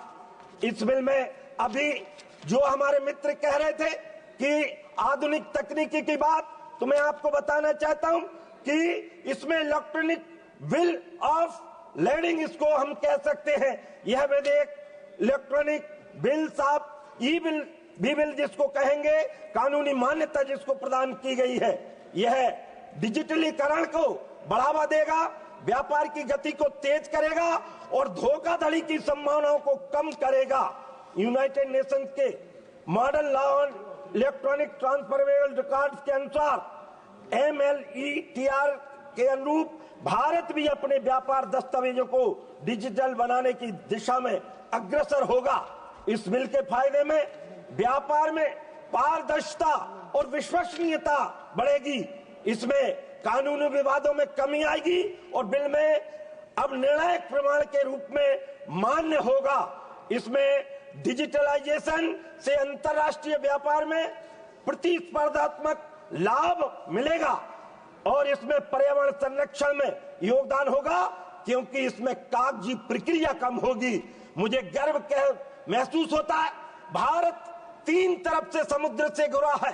7,500 किलोमीटर की इसकी टोटल समुद्र की लंबाई है और उससे न केवल समुद्री व्यापार आयात बढ़ेगा और अभी जो ड्रग्स के मामले में जो विगत कांग्रेस की सरकार उसके पहले की सरकार नियंत्रण नहीं कर पाई थी, इस बिल के आने के बाद उनमें नियंत्रण लाने का काम करेगा। आत्मनिर्भर भारत, हमारे मित्र बात कर रहे थे, तो मैं कहूंगा चाहे वो रोजगार की बात हो, डीजल पेट्रोल की खपत करने की कम करने की बात हो, और उससे बड़ी बात, क्योंकि समुद्री व्यापार जब होता है या शिप जब चलते हैं तो खर्चा भी कम लगता है। यह विधेयक न केवल भारत के समुद्री व्यापार को आधुनिक बनाएगा बल्कि वैश्विक व्यापार मानकों के अनुरूप भी काम करेगा। यह डिजिटल इंडिया और आत्मनिर्भर भारत की दिशा में एक महत्वपूर्ण कदम होगा। इससे न केवल समुद्री दिशा में, जैसे हमारे माननीय मोदी जी ने जो बनारस में एक मॉडल तैयार करने का काम किया है, छोटे छोटे नदियों पर जिनका पाट बड़ा है उन पर भी छोटे क्रूज चलाकर उनको न केवल उनके पर्यटन को बढ़ावा मिलेगा।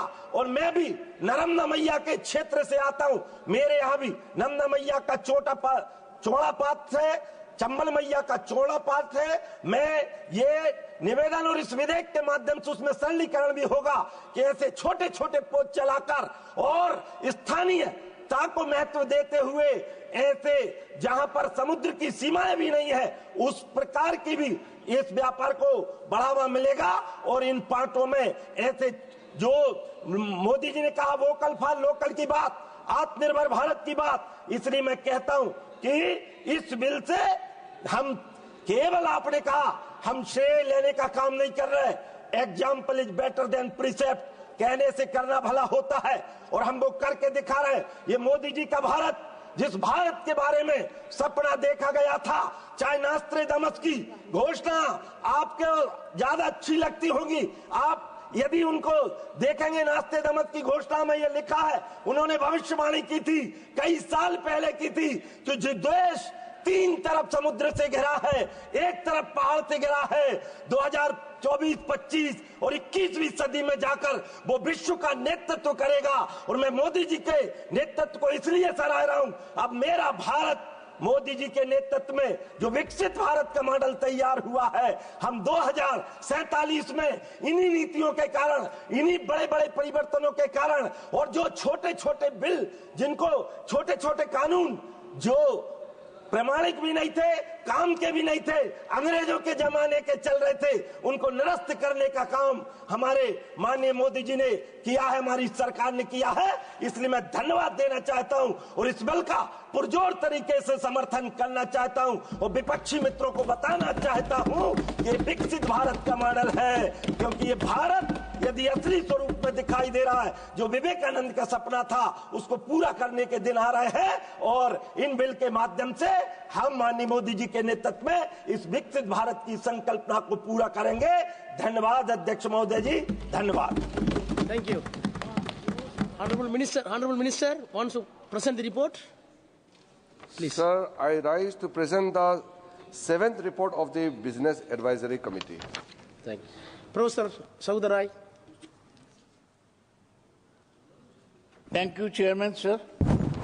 I rise to speak on the Bills of Lading Bill 2024.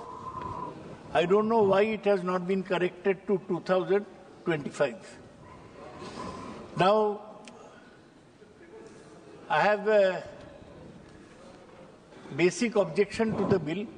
When it was introduced in the House, the Minister will remember, I objected to the introduction of the bill because I said it was superfluous. It was not necessary.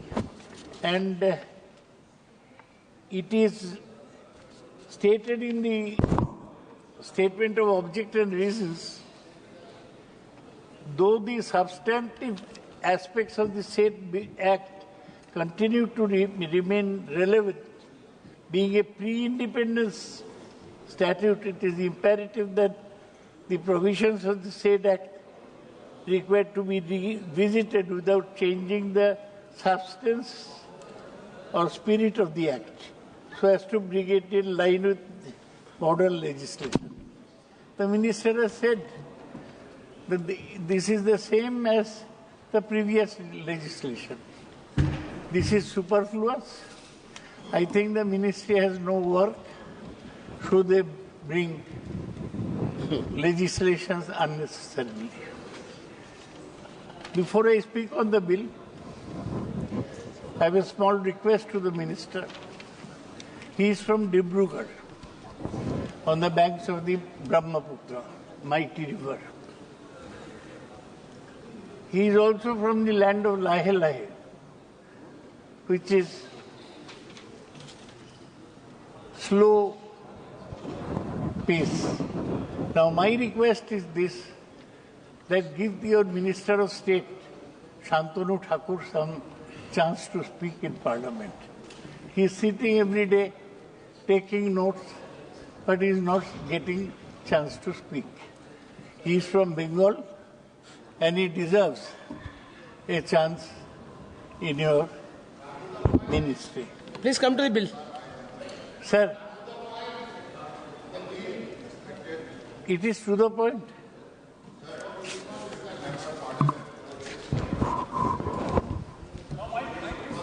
Mike. Minister want to intervene. Sentiment of the people of Assam. This is not good at all. Huh? We are equal to each other. We are together. We are always living like a family. But why you are saying this kind of words? Why don't you give him chance to speak in? No, that is a different part. That's a different part. He is always getting the opportunity. He is making the statement. It is time to time he is also taking part in the different businesses. Yes. So you have overlook it. Okay. Please. Professor, you continue, please. Sir, now we have to consider the shipping bill. We have to consider shipping industry. Shipping industry has undergone terrific changes in the last 50 years. Now there are no more small ships. Ships are all container ships, and they are 2 lakh, 3 lakh tons. The bigger ships are oil tankers, which bring petroleum from one country to the others. Unfortunately, though, we have a big coastline, more than China. 34,000 miles of coastline. But our coast is not indented. That is, there are not enough inlets. As a result of which, we do not have big container ships coming to our ports. Sir, you are from Chennai. You know that Madras port, you have to have a breakwater for maintaining the port. We need deep water ports. We have built a new, Cochin is a big deep water, so is Vizag. Earlier the government built new ports, where in Bombay they built the Jawaharlal Nehru Port Trust. Paradip was built by the government. Now all new ports are going to one group of businessmen called Adani. New port in Vizinjam, Kerala, that belongs to Adani. The new port in Damra, in Odisha, belongs to Adani. And the biggest port in private sector is Mundra port. Mundra port has the report of maximum drug seizure in the port. That also belongs to Adani. So we have a change in the total perspective of the shipping industry, which I want to point out. Now, why is the minister bothering about the small changes in bill then? I spoke during the introduction. I said it's not necessary. And see, one bad point is that they are making legislation and taking all the power in the government's hand. They have said government has repealed the Indian Bill of Lading Act 1856 without introducing any significant improvements in maritime trade, except for centralizing power under the Ministry of Port and Shipping. you read with me the bill, sir. The bill says,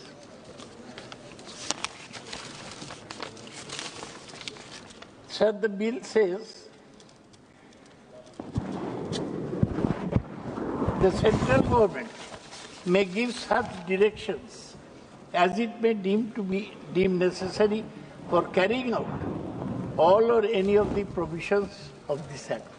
That means central government has overriding power. It's not democratic. The state should have been given some power in the matter of ports. The shipping industry could have some power. There could have been a national shipping council. That has not been done. We must see how to develop our ports. We must build big deep water seaports. We must have big container ships. Otherwise, we can't compete with China. People here speak of competing with China. We are not even 5 trillion. China is 19 trillion, their GDP. And USA is 32 trillion. Where are we? How do we catch up with China? China has a smaller coastline than us, but they're huge. The Shanghai port, the huge capacity. We must remember that we must hasten to catch up with these countries. Government having more power over the ports is not important. We must encourage the shipping industry. We must encourage the shipbuilding industry. We must encourage the ship-breaking industry. Unfortunately, we are falling behind in all these things. Minister is a good man, but he needs dynamism and a 10-year-old and a 50-year-old perspective as to how to develop the shipping industry, which has fallen behind. Small countries, see the Dutch, they have Rotterdam port. It's equivalent to 4 or 5 ports of ours. Small countries have big ports. We haven't built big ports. I will request the minister to take up the matter of big ports. I have nothing to say against the bill, but I'll tell you that let the minister come to Parliament with more positive legislation, not this minor tinkering legislation. Thank you. This tinkering legislation can be done in Atal Tinkering Laboratory. Thank you, sir. Thank you. Sri Hanuman Beniwal. सभापति महोदय, सदन में आज van पत्र विधेयक 2024 पर चर्चा हो रही है। मैं इस अवसर पर वैन पत्र विधेयक 2024 के संबंध में अपने विचार प्रस्तुत कर रहा हूं। सभापति महोदय, ये विधेयक किसी वैन पत्र में नामित पारिस्थिति तथा किसी वैन पत्र के पृष्ठांकित के बाद में अधिकारों और दायित्वों के अंतरण से संबंधित जिस वैन पत्र में वर्णित माल की संपत्ति पारिस्थिति या पृष्ठांकित होने के कारण चक्रांत किया जाता है। इस विधेयक में ऐसे कई प्रावधान जो व्यापारिक व्यवस्था, माल ढुलाई और आर्थिक प्रक्रियाओं को प्रभावित करेंगे, लेकिन इस विधेयक से सरकार की नीतिगत खामियां भी स्पष्ट रूप से दिखाई पड़ रही है, जो उद्योग जगत और छोटे व्यापारियों के लिए हितों के विपरीत है। सभापति महोदय, विधेयक की जटिलता और अस्पष्टता। सरकार द्वारा प्रस्तुत ये विधेयक अत्यधिक जटिल और अस्पष्ट भाषा में लिखा गया है। इसमें निहित कई प्रावधान स्पष्ट नहीं है और कानूनी दाव पेंचों में उलझे हुए हैं। ये स्थिति विशेष रूप से छोटे और मध्यम उद्योग एमएसएमई, लघु व्यापारियों और स्थानीय आपूर्तिकर्ताओं के लिए चिंता का विषय है। यदि विधेयक का क्रियान्वयन जटिल रहेगा तो इन व्यापारियों को कानूनी परेशानियों का सामना करना पड़ेगा, जिससे उनका व्यवसाय प्रभावित होगा। सभापति महोदय, व्यापारियों और उद्योग जगत के लिए खतरा। वैन पत्र विधेयक 2014 को लागू करने से पहले व्यापारी संगठनों, परिवहन उद्योग और लॉजिस्टिक्स क्षेत्र के विशेषज्ञों से परामर्श लेना आवश्यक था, लेकिन सरकार ने इस दिशा में कोई उचित कदम नहीं उठाया। माल परिवहन वैन पत्र की पृष्ठांकित और नामित परिस्थिति की प्रक्रिया को सुचारू बनाने के बजाय सरकार ने इसे अत्यधिक नियमों में जकड़ दिया, जिससे व्यापारिक लेन देन में अनावश्यक रुकावटें उत्पन्न हो सकती है। सभापति महोदय, इसके अलावा छोटे और मध्यम व्यापारियों के लिए विधेयक अनुचित दबाव और कानून जोखिम को बढ़ावा देगा। आपके माध्यम से सदन का ध्यान आकर्षित करते हुए बताना चाहता हूं कि बड़े कॉरपोरेट घराने इस कानून का फायदा उठाकर छोटे व्यापारियों पर अपनी शर्तें थोप सकते हैं, जिसमें आर्थिक असमानता और बाजार में एकाधिकार को बढ़ावा मिलेगा। सभापति महोदय, परिवहन और लॉजिस्टिक्स क्षेत्र की अनदेखी। इस विधेयक से परिवहन और लॉजिस्टिक्स क्षेत्र पर सीधा प्रभाव पड़ेगा, क्योंकि माल के स्वामित्व के हस्तांतरण में परिवर्तन लाने का प्रयास किया गया है, लेकिन सरकार ने स्पष्ट नहीं किया कि इस परिवर्तन का परिवहन कंपनियों, ट्रक मालिकों और गोदाम प्रबंधकों पर क्या प्रभाव पड़ेगा। अगर कोई विवाद उत्पन्न होता है तो इसका निपटारा कैसे होगा, न्यायिक प्रक्रिया कैसे चलेगी और छोटे ट्रांसपोर्टर को इससे बचाने के लिए क्या उपाय किए गए, इन सभी प्रश्नों का उत्तर सरकार के पास नहीं। सभापति महोदय, किसान और कृषि उत्पादों पर प्रभाव। यह विधेयक किसानों को भी प्रभावित कर सकता है, क्योंकि कृषि उत्पादों की ढुलाई, भंडारण और व्यापार में वहन पत्र का महत्वपूर्ण स्थान होता है। यदि किसानों और कृषि व्यापारियों के लिए माल की स्वामित्व परिस्थिति जटिल हो जाती है तो पहले से ही मंडी और व्यापारिक नियमों से जूझ रहे संकट में और फंस जाएंगे। सभापति महोदय, विवाद समाधान तंत्र का अभाव। इस विधेयक में कोई ठोस विवाद समाधान प्रणाली का उल्लेख नहीं है। यदि वहन पत्र के संबंध में कोई विवाद उत्पन्न होता है तो इसका निपटारा कैसे होगा, यह स्पष्ट है। इससे व्यापार जगत को कानूनी प्रक्रिया में उलझना पड़ेगा, जिससे आर्थिक गतिविधियों की गति धीमी हो सकती है। सभापति महोदय, सरकार ने इस विधेयक को बिना व्यापक चर्चा के संसद में पेश किया। इससे स्पष्ट होता है कि विधेयक सरकार की हड़बड़ी और दूरदर्शिता का प्रतीक है। सरकार द्वारा लाए जा रहे कई विधेयकों की तरह ये विधेयक भी एक प्रबंधन के बजाय नियंत्रण की मानसिकता दर्शाता है। सभापति महोदय, जब सरकार लगातार बनी थी 19 और अब आपके 24 के अंदर, 14 के अंदर, तब आपने हमेशा एक वादा किया था कि जितने भी अनावश्यक विधेयक है, बिल है, उनको हम खत्म करेंगे। लेकिन यहाँ तो बिल पे बिल लाए जा रहे हो आप, और मुझे नहीं लगता कि इन बिलों का औचित्य है। जो बिल लाए जाने चाहिए देश हित के अंदर, उन बिलों को सरकार लाए तो ज्यादा फायदा हो सकता है। मैं बिल का विरोध करता हूँ। Thank you. श्री विशाल पटेल।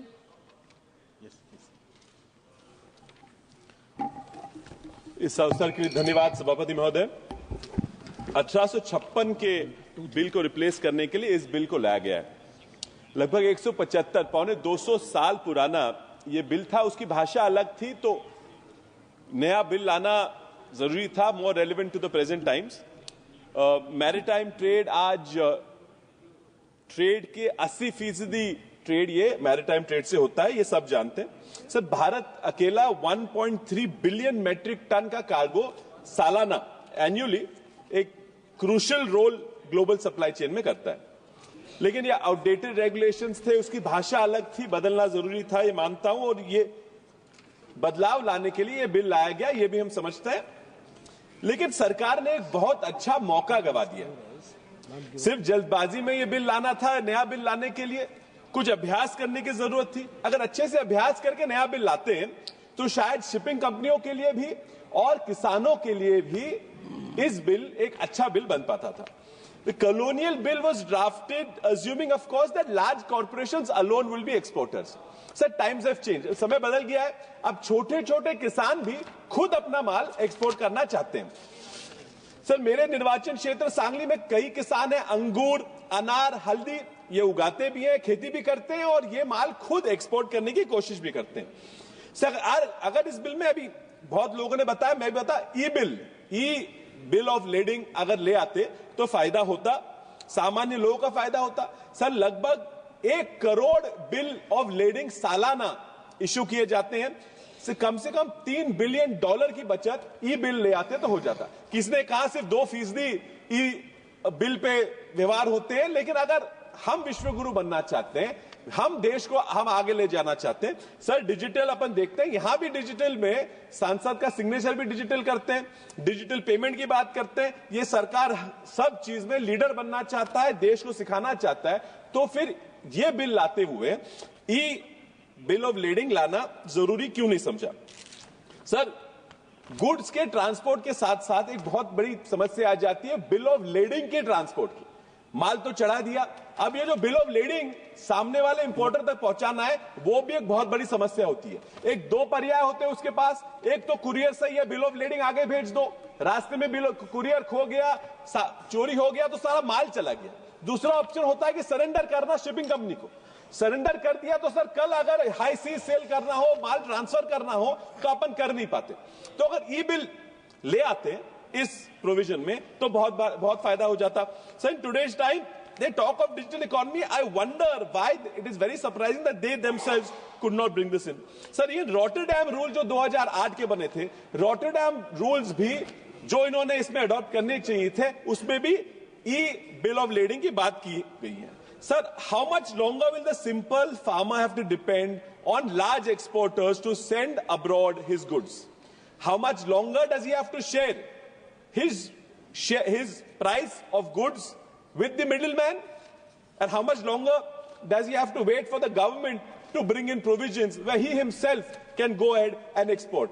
अगर मेरे सांगली का एग्जांपल लोगे तो मेरे सांगली मनेराजू गांव में एक किसान है जो अंगूर की खेती करता है, संजय जमदाड़े, उसने हिम्मत की, he dared himself to try and export his own grapes, उनका खुद का अंगूर एक्सपोर्ट करने की उसने कोशिश की, चेष्टा की। सर जिस शिप में उसका कंटेनर या अंगूर के साथ चला गया था उस शिप के इंजन में आग लग गई। शिप के इंजन में आग लगने के कारण उसका जो अंगूर का माल था उसका रेफ्रिजरेटर सिस्टम पूरे शिप का बंद हो गया और उसका अंगूर खराब हो गया जब तक वो पहुंच जाता। अब सर शिपिंग लाइन के इंश्योरेंस कंपनी पे हमने जब उस बेचारे ने जब तकरार की, कंप्लेन की, तो शिपिंग लाइन कहती है, इंश्योरेंस कंपनी कहती है कि गलती शिपिंग लाइन की नहीं है, गलती कैप्टन की है कि कैप्टन की गलती की वजह से आग लगी और तब ये माल खराब हुआ। अब ये बेचारा कैप्टन से पैसा वसूल करने कहां जाएगा? सर इस बिल में कोई प्रोविजन ही नहीं है, आर्बिट्रेशन की प्रोविजन नहीं है। अगर ऐसे बेचारे संजय जैसे किसान खुद अगर कोई कोशिश कर ले, if they go there, they export and there is a big issue, who do they go to? So shouldn't this bill have provisioned for these kind of incidents or similar incidents that common farmers who are trying to become exporters themselves are going to face? So the bill goes on to vaguely talk about empowering the government to take decisions or for enforcing the provisions. What provisions? Sir ये पूरा bill का इनका purpose इन्होंने बताया है कि purpose लाए हैं बिल सिंप्लीफाई करने के लिए, और इतना वेग प्रोविजन डाल देते हैं, सिंप्लीफाई नहीं किया, इस बिल को ये और कॉम्प्लिकेट करने की ये पूरी कोशिश कर रहे हैं। Sir I would like to recommend, ये बोलना है तो I would like to recommend to the government that they bring in a policy of integrating the BOL with the temperature tracking logger to ensure both importer and exporter get real-time updates on the quality of their shipments. Moreover, dispute resolution mechanism needs to be worked as simple farmers like Sanjay cannot fight international disputes. This demand is most logical, falls in line with the Hague rules of 1926 which set the foundations for the carrier responsibilities. The fact that we aspire to achieve 2 trillion in total exports encompassing both goods and services by 2030, but in reality India only contributes 2.5% of the global seaborne trade. We can only achieve our aim when domestic policies are truly aligned with the realities faced by the new India and its aspirations, and India where farmers dream to export and compete with MNC giants because they know the world awaits their arrival. Thank you, sir. Hereby I oppose the bill. Sri Hemant Savara, please. Thank you, sir, for giving me this opportunity. मैं lading bill जो introduce किया है सरकार ने उसका बहुत स्वागत करता हूं। लैडिंग बिल के तहत जो डॉक्यूमेंट बनेगा मुझे लगता है कि it's a vital document in shipping that serve as receipt, contract and document of title for good being transported. It is used to ensure that goods are handled, delivered and legally transferred correctly. It is the key to unlocking international logistics. मैं हमारे देश के यशस्वी पंतप्रधान माननीय नरेंद्र मोदी जी को और port minister mister Sonowal sir को बहुत बहुत धन्यवाद देता हूं कि एक मल्टी मॉडल कनेक्टिविटी के तहत भारत का, इंडिया का सबसे बड़ा पोर्ट वाधवन पोर्ट जो पालघर में आ रहा है वो इंट्रोड्यूस करने के लिए, और जिसका उद्घाटन उन्होंने खुद स्वयं आके किया। पोर्ट मिनिस्टर सोनोवाल सर खुद 3 बार वहाँ आके पूरा जायजा लिया, और मुझे लगता है कि ये लैंडिंग बिल इसके लिए बहुत इम्पोर्टेंट रहेगा कि वाडवन पोर्ट जो आ रहा है उसके तहत जो ट्रांसपोर्टेशन होगा वो पूरे it will change the economy of not only Palghar but also India. मुझे लगता है कि जो पालघर डिस्ट्रिक्ट का जो कोस्टल एरिया करीब 112 किलोमीटर का है, पोर्ट पूरा समुद्र में बन रहा है 1500 हेक्टेयर में, उसके लिए डेडिकेटेड रेलवे है, डेडिकेटेड हाईवे है, रेलवे है, दहानू नासिक रेलवे भी बन रही है। कनेक्टिविटी जो और पैदा हो रही है वो समृद्धि की तरह मुंबई नागपुर समृद्धि हाईवे को भी कनेक्टिविटी दी जा रही है। उसके आगे हम देख रहे हैं कि वाटरवेज भी वहाँ पे कनेक्टिविटी पैदा होगी जो समुद्र और नदी को भी जोड़ेगी। उसके तहत महाराष्ट्र गवर्नमेंट ने, माननीय मुख्यमंत्री देवेंद्र जी ने चौथी मुंबई की घोषणा की है। तो इसके लिए मैं उनका धन्यवाद देता हूं कि डेवलपमेंट बहुत जोर से होने वाला है। एयरपोर्ट भी पालघर जिले में आ रहा है। तो ये सब हम देखे जाए तो एम्प्लॉयमेंट और सेल्फ एम्प्लॉयमेंट करीब 10 लाख के ऊपर होने वाले हैं। जो पालघर में इंडस्ट्रियल एरिया है वहाँ से जो माल पैदा हुआ, गुड्स पैदा हो गए, एमएसएमई है, फिशिंग बहुत बड़े पैमाने पर होता है, एग्रीकल्चर के तहत जो गुड्स पैदा होते हैं, चीकू है, कोकोनट है, फ्लावर्स है, फ्रूट्स है, उसके लिए ये सब लैंडिंग बिल का इम्पोर्टेंस बहुत अच्छा साबित होगा। काफ़ी सारे फिशरमैन वहाँ पे है जो उनके अधिकारों का संरक्षण चाहते हैं। काफ़ी बार सरकार ने उनसे बात की है और काफ़ी विश्वास पैदा हुआ है। फिशरमैन सोसाइटी को और अधिकार और संरक्षण होना चाहिए, उनको सक्षम करना चाहिए, उनको जो उनके तहत जो बोट लेते हैं उनके लिए और सॉफ्ट लोन हमें और देना चाहिए, जिसके लिए वो भारी मात्रा से फिशिंग कर पाएंगे। मछुआरों के अधिकारों का संरक्षण भी हमारी सरकार कर रही है, और इसीलिए जो फिक्स्ड नेट है, फ्लोइंग नेट के माध्यम से जो फिशिंग होती है उसके बारे में हमें और सोचना चाहिए। जो धूप प्रतिबंधक बंधारे होते हैं, जो बड़ी वॉल बनने वाली है, जिसके लिए वाटर फ्लो है वो काफ़ी हद तक चेंज होने वाला है, जिसके लिए स्टोन्स, रॉक्स के माध्यम से और टेट्रापॉड के माध्यम से जो धूप प्रतिबंधक बंधारे बनने वाले हैं, जिसके लिए भारी मात्रा में फंड लगने वाली है, वो हार्बर देगी। तो हार्बर को हम अगर सक्षम करेंगे तो पूरा कोस्टल एरिया हम धूप प्रतिबंधक बंधारे से कर पाएंगे। इनलैंड फिशिंग काफ़ी मात्रा में होती है, उसको भी हम एनकरेज करना चाहिए। फिशिंग एरिया जो अभी वाडवन पोर्ट के से अफेक्ट होगा वो अगर हम इंक्रीज कर पाएंगे तो मेरे ख्याल से फिशरमैन को काफ़ी आसानी होगी। जो नए बोट हम अगर दे पाएंगे तो उस पर जीपीएस ट्रैकिंग और टेक्नोलॉजी युक्त अगर रहेगी तो काफ़ी अच्छा प्रभाव रहेगा। काफ़ी सारी जेटीज़ की डिमांड है, तो जेटीज़ हमें बनवानी चाहिए। जो फिशरमैन को और कोल्ड स्टोरेज यूनिट्स चाहिए, उसके लिए भी प्रावधान हमारी सरकार कर रही है। काफ़ी सारे जो कोस्टल एरिया में जो गांव है वहाँ के सब 12th और 10th पास और ग्रेजुएट जो पास लड़के लड़कियां हैं उसके लिए काफ़ी सारे ट्रेनिंग प्रोग्राम शुरू कर दिए हैं, तो वो भी बहुत अच्छी बात है। और नेचुरल ब्रीडिंग सेंटर्स जो है, अगर जो प्रभावित एरिया है उसके और नेचुरल ब्रीडिंग सेंटर्स अगर हम किए तो मेरे ख्याल से और हमारी जो फिशिंग है वो वैसे की वैसे रहेगी। और जो नंबर ऑफ विलेजेस जो अफेक्ट हो रहे हैं वो काफ़ी कम है, उसमें और हम जो कोस्टल एरिया है वहाँ पे और ज़्यादा विलेज इंक्लूड किए जाए तो मेरे ख्याल से वहाँ पे अच्छा और फिशिंग और वहाँ पे विश्वास पैदा होगा। मेरे ख्याल से आज का जो लैंडिंग बिल है वो उसका मैं स्वागत करता हूँ। और जो fastest growing district from India Palghar है, वो सब उसके नागरिक और फिशरमैन उसको हम स्वागत करते हैं. बहुत बहुत धन्यवाद. Thank you. Through V. Selvaraj, மாண்புமிகு உறுப்பினர், please. மாண்புமிகு பேரவைத் தலைவர் அவர்களே, வணக்கம். என்னை பேச அழைத்தமைக்கு நன்றி. பில் ஆஃப் லேடிங் என்று சொல்லுகிற இந்த கடல்சார் வர்த்தகம் மசோதாவிற்கு சில ஆலோசனைகளை தெரிவித்துக் கொள்ள கடமைப்பட்டிருக்கிறேன். தமிழ்நாட்டில் திரைகடல் ஓடியும் திரவியம் தேடு என்ற ஒரு முதுமொழி உண்டு. அதேபோல எனக்கு முன்னாலே பேசிய சக உறுப்பினர் சகோதரர் கலாநிதி வீராசாமி அவர்கள் சொன்னது போல வெள்ளி பனிமலையில் மீது உலாவுவோம், அடி மேலே கடல் முழுதும் கப்பல் விடுவோம் என்று பாரதி பாடியிருக்கிறார். அதேபோல இந்திய சுதந்திர போராட்டத்தில் தமிழனாக பிறந்து போராடிய கப்பலோட்டிய தமிழனுக்கு மிகச்சிறந்த வரலாறு உண்டு.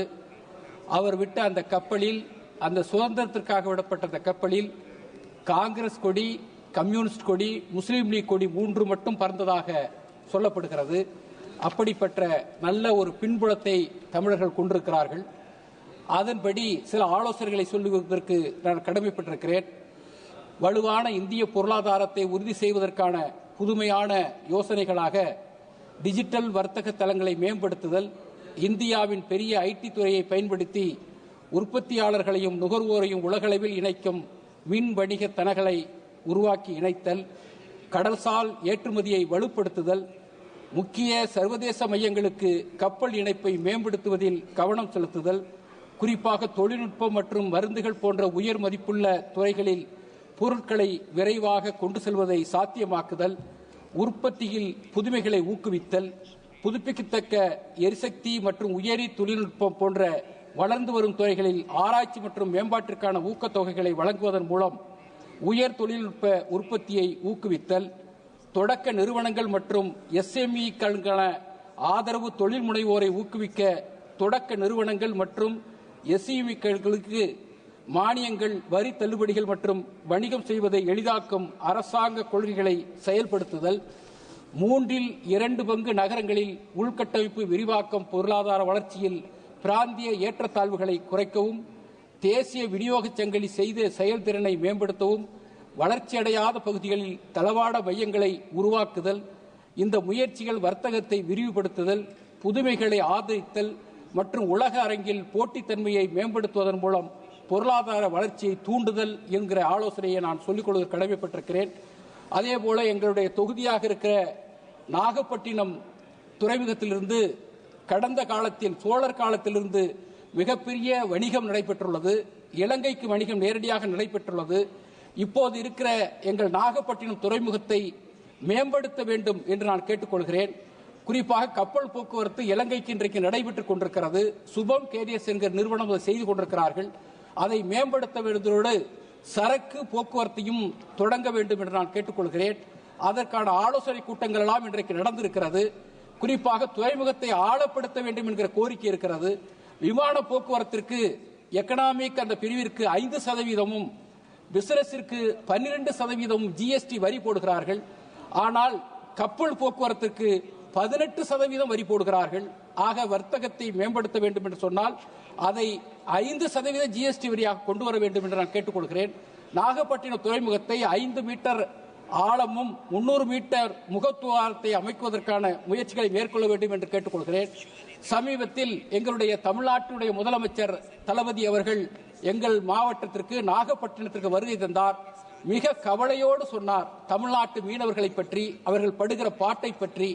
அதிலே கடந்த இந்த ஒன்றிய அரசு பதவியேற்ற 10 ஆண்டுகளில் 3656 மீனவர்கள் இலங்கை கடற்படையினால் கைது செய்யப்பட்டிருக்கிறார்கள்.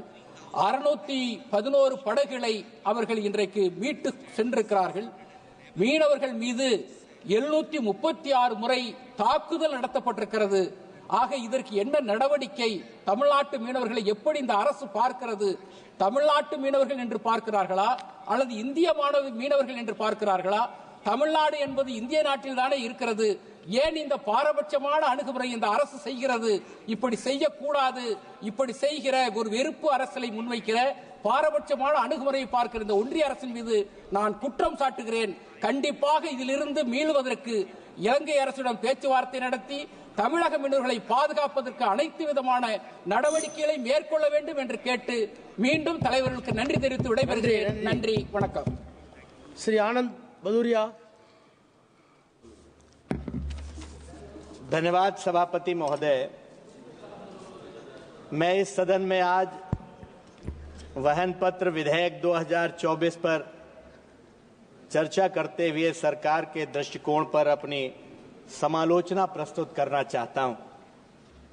यह बिल अंतर्राष्ट्रीय समुद्री व्यापार में आने वाले बदलावों, माल वाहन समझौतों के संबंध में कुछ महत्वपूर्ण प्रावधानों को संबोधित करता है, लेकिन इसके कई प्रावधान ऐसे हैं जिसमें व्यापारियों को और विशेष रूप से जो छोटे व्यापारी हैं उन्हें आयात और निर्यात के क्षेत्र में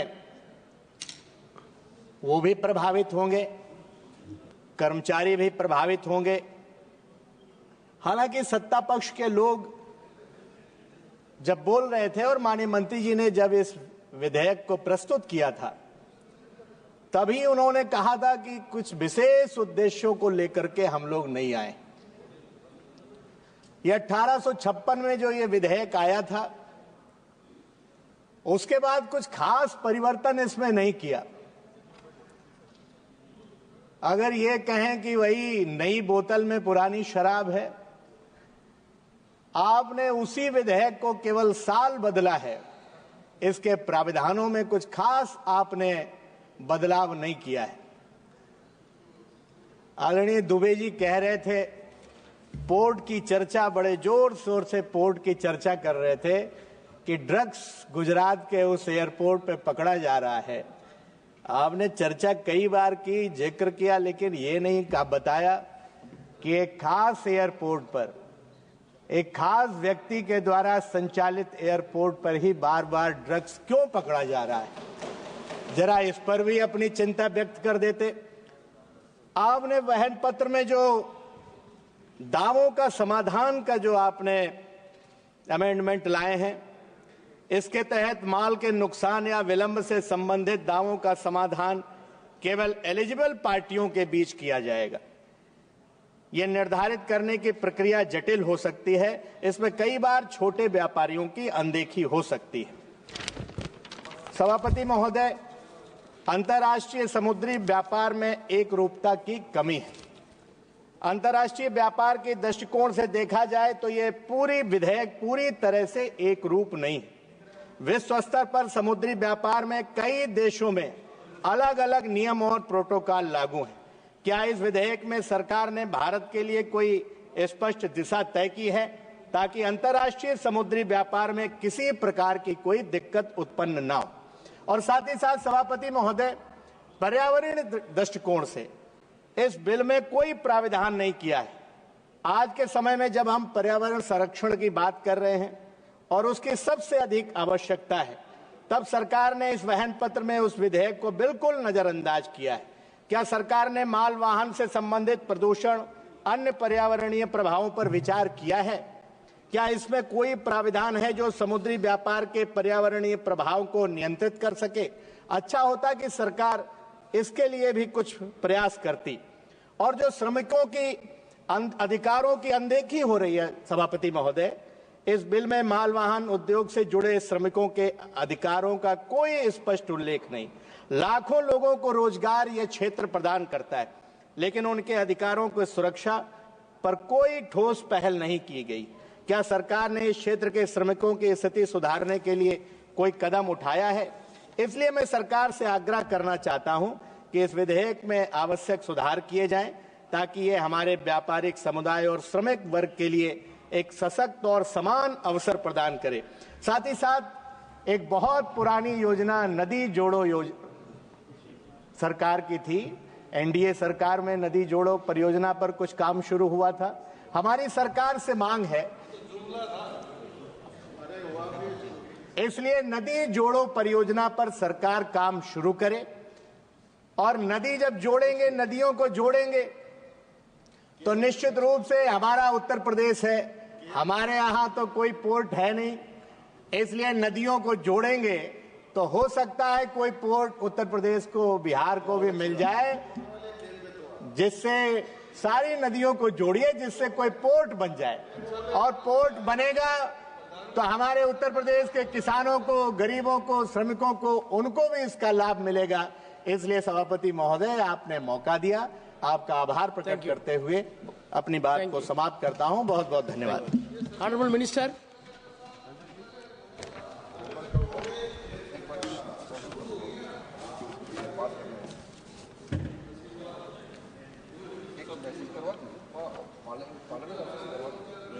Respected Sir, today I am especially thankful to all the Honourable Member of Parliament who took part in this particular discussion of the bill. Especially Mohammad Said, Vishnu Prasad Tarai, Pratima Mandal, Kalanidhi Bharaswamy, Alok Kumar, Mathu Kumili, Sri Bharat Virendra Singh, Arvind Ganpat Sawan, Rabindra Dattaram Wekar, Bhaskar Muralidhar Bhagara, Captain Pariyato Fernandes, Avijit Gangopadhyay, Gurumurthy Madila, Advocate Chandrasekhar, Dr. Pradeep Kumar Panigrahi, Sasitha Nanthan R, Rajaram Singh, N.K. Premachandan, Nisikant Dubey, Supriya Sole, Anil Desai, Darshan Singh Chaudhary, Sugata Roy, Hanuman Beriwal, Vishal Dada Patil, Hemant Vishnu Sharma, Salbharas V. Anand Bhaduria. So I am thankful to everybody. And this bill, as you have already, with your limited understanding, you have expressed your views. So, but let me tell you, हमारे देश के आदर्शवादी नेता, दुनिया के सबसे लोकप्रिय नेता प्रधानमंत्री नरेंद्र मोदी जी की जो विजन है, उसी विजन को साकार करने के लिए आज देश में विकास के सिलसिले में जनता एकत्रित होकर लगी हुई है। जो मंत्र हमें परम आदरणीय प्रधानमंत्री ने दी है, रिफॉर्म, परफॉर्म, ट्रांसफॉर्म, उसी नीति के आधारित आज आप लोगों ने देखी है कि कैसे legislative reforms, policy reforms, financial reforms लाया गया और जिसकी वजह से देश आज विकास के रास्ते पर तेज से चलने लगे। ये जो हमने आज बिल लाया, आप सबके सहयोग चाहते हुए इस बिल 168 years old, एक पुराना कानून जिस समय पे ब्रिटिश का राज थे, उसी कालखंड में अलग अलग देश में उसी देश का नाम के आधारित उन्होंने कानून व्यवस्था प्रस्तुत की। तो आज हमारी स्वतंत्रता मिलते हुए आप लोगों ने देखा है कि 78 ईयर्स हुई है और 76 ईयर्स एक रिपब्लिक होने के नाते हमें जो स्वीकृति मिली है, तो इस कालखंड में सबका ही मानना है, हर भारतीय का ही स्वाभिमान का सोच है कि हम स्वतंत्र भारत की कानून व्यवस्था लागू करें। इसलिए प्री इंडिपेंडेंस जो स्टैट्यूट है, उसका रिप्लेसमेंट और रिपील के लिए आज इस बिल लाया गया है। और इस बिल में हमारे जो भी स्टेक होल्डर्स है, खास करके शिपर एंड कैरियर्स, सभी स्टेक होल्डर का साथ एक्सटेंसिव कंसल्टेशन के बाद और जो लीगल एक्सपर्ट है सभी का साथ डिटेल चर्चा करने का बाद इस बिल को इस रूप में आप लोगों का समक्ष पे रखा गया है। तो इस बिल में खास करके हम लोगों ने जो सिंप्लीफाई की है ताकि ये जब अंडरस्टैंडिंग बने जो स्टेक होल्डर है उनके लिए समझ में कोई कठिनाई ना हो, और इसमें खास करके जो क्लॉज 5 में केंद्रीय सरकार को डायरेक्शन इश्यू करने के लिए जो भी प्रोविजन रखा गया है, इसका मूल लक्ष्य है हमारे जो भी स्टेक होल्डर है वो किसी भी हालत में दिक्कत में ना पड़े। और आज जो आधुनिक जगत है, एक ही शादी है, बढ़ते हुए चैलेंजेस के साथ और परिस्थितियों को साथ मुकाबला करने के लिए आधुनिक कानून व्यवस्था हमारे लिए बहुत आवश्यक है। तो इसके लिए ये फ्यूचरिस्टिक एक स्टैट्यूट है, क्योंकि अगले दिनों में जरूरत के मुताबिक to facilitate the stakeholders properly we have to make the provisions. That is why this clause 5 has been brought. मैं आपको जो हमें सवाल की है उसी हिसाब से मैं आप लोगों को भी आपकी सवाल की जवाब देना चाहता हूं। जैसे मोहम्मद सईद जी ने जो carriers of goods by sea bill के बारे में उल्लेख किया, मैं कहना चाहता हूं this bill being discusses is the bill of lading bill, not the carriers of goods by sea bill. The bills of lading bill relates to the transfer of right to suit and liabilities to consignees and endorsee of bill of lading. और प्रतिमा मंडल जी का जो सवाल थे उसी सवाल को मैं जवाब देना चाहता हूं। The power of the central government under clause 5 is limited to issuing direction for carrying out all or any provisions of the bill. This power is an enabling provision with respect to only the provisions of the Act. The bill does not seek to change any existing provisions of the Indian Bill of Lading Act, which have been substantively retained in the bill with simplification of language. Therefore, the bill will not result in investor uncertainty. Since the bill only relates to transfer of right of suit and liabilities to consignee and endorsees, it does not relate to regulation of port and does not exclude state. ये जो आपका मन में जो शंका थी, इसी शंका का मैं जवाब दे रहा हूं। कलानिधि जी का जो सवाल थे, उस सवाल के जवाब में the bill of lading bill will not result into legal recognition of e-bill of lading.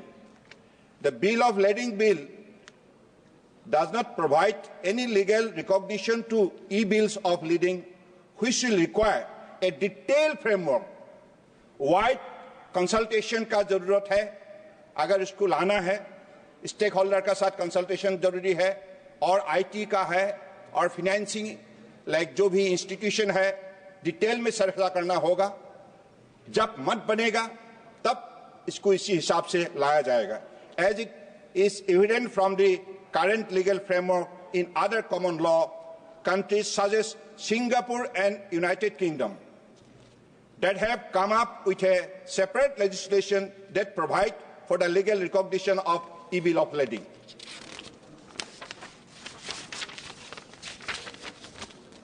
और वीरेंद्र जी ने भी जो सवाल की है, the bill of lading bill only relates to the transfer of right, पहले भी मैं बोल चुका हूं, of suits and liabilities to consignees and endorsees. It relates to the contract of carriers between shipper and carriers, nor does it relate to safety of vessels. Therefore, issues such as insurance and freight are not relevant to this bill. Sir, the bill, Arvind Ganapat ji ka jo hai sawal, the bill under consideration is the bill of lading bill, not the carriage of goods by civil. Same question he also repeated.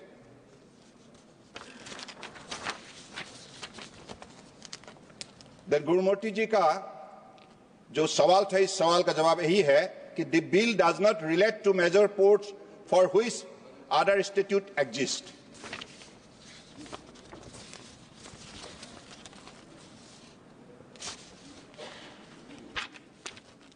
और हमारे माननीय ससिथा नंथाम जी का जो थे, the bill of lading only relates to the transfer of right of suit and liabilities to consignees and endorsees.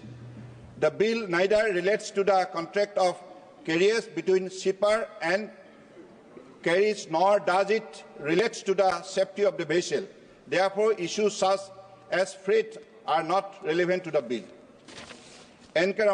Pramasandan ji ka jo thi, it will bring the law out of their pre-colonial mindset. That is the argument. Also, some new provisions have been added which are important for the smooth implementation and enforcement of the provisions of the bill, which did not exist in the 1856 Act. This is in line with the modern legislative drafting practices which will lead to a smooth implementation of the law. The power of the central government under Clause 5 is limited to issuing direction for carrying out all or any provisions of the bill. This power is an enabling provision with respect to only the provision of the Act. It is limited to the provision of the Act. Devising a detailed legal framework and the overall architecture for recognition of e-bills of lading needs a wide range, as I have already said. Supriya ji ka और Anil Desai ji ka जो सवाल थे, the power of the central government under Clause 5 is limited to issuing direction, as I have said already.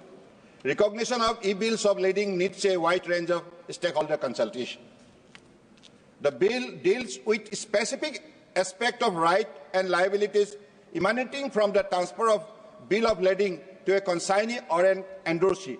The bill of lading is a legal document, not a contract. It's a legal document. It is only evidence of a contract. It is evidence of a contract, not a contract. The right and liabilities provided for are not directly emanating from the contract, but from the transfer of the evidence of the contract. Therefore, the bill does not contain any provision on dispute resolution or appellate mechanism.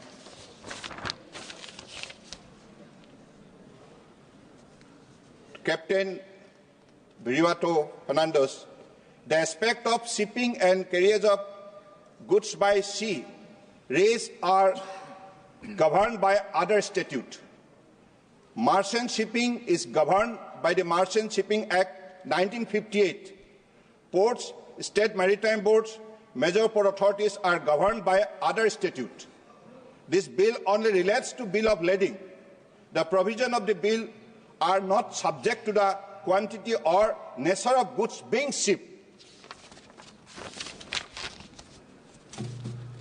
So these are the kind of, response as you wanted to know from my side. And for your information, let me tell you, this legislative reforms is giving a very, very important kind of boasting to the stakeholders, particularly those who are involved in this particular trade, maritime trade, because we are to create an ecosystem which will provide them ease of doing business environment, and particularly clarity of the legislation. If they have the clarity of the legislation, then definitely they could also put their effort with full of confidence. So that is why Honorable Prime Minister's vision is always helping the nation to grow faster. And whatever reforms so far have been brought to the country in the different ministry you have seen, in my ministry, if I want to glorify the success story, it will take hours.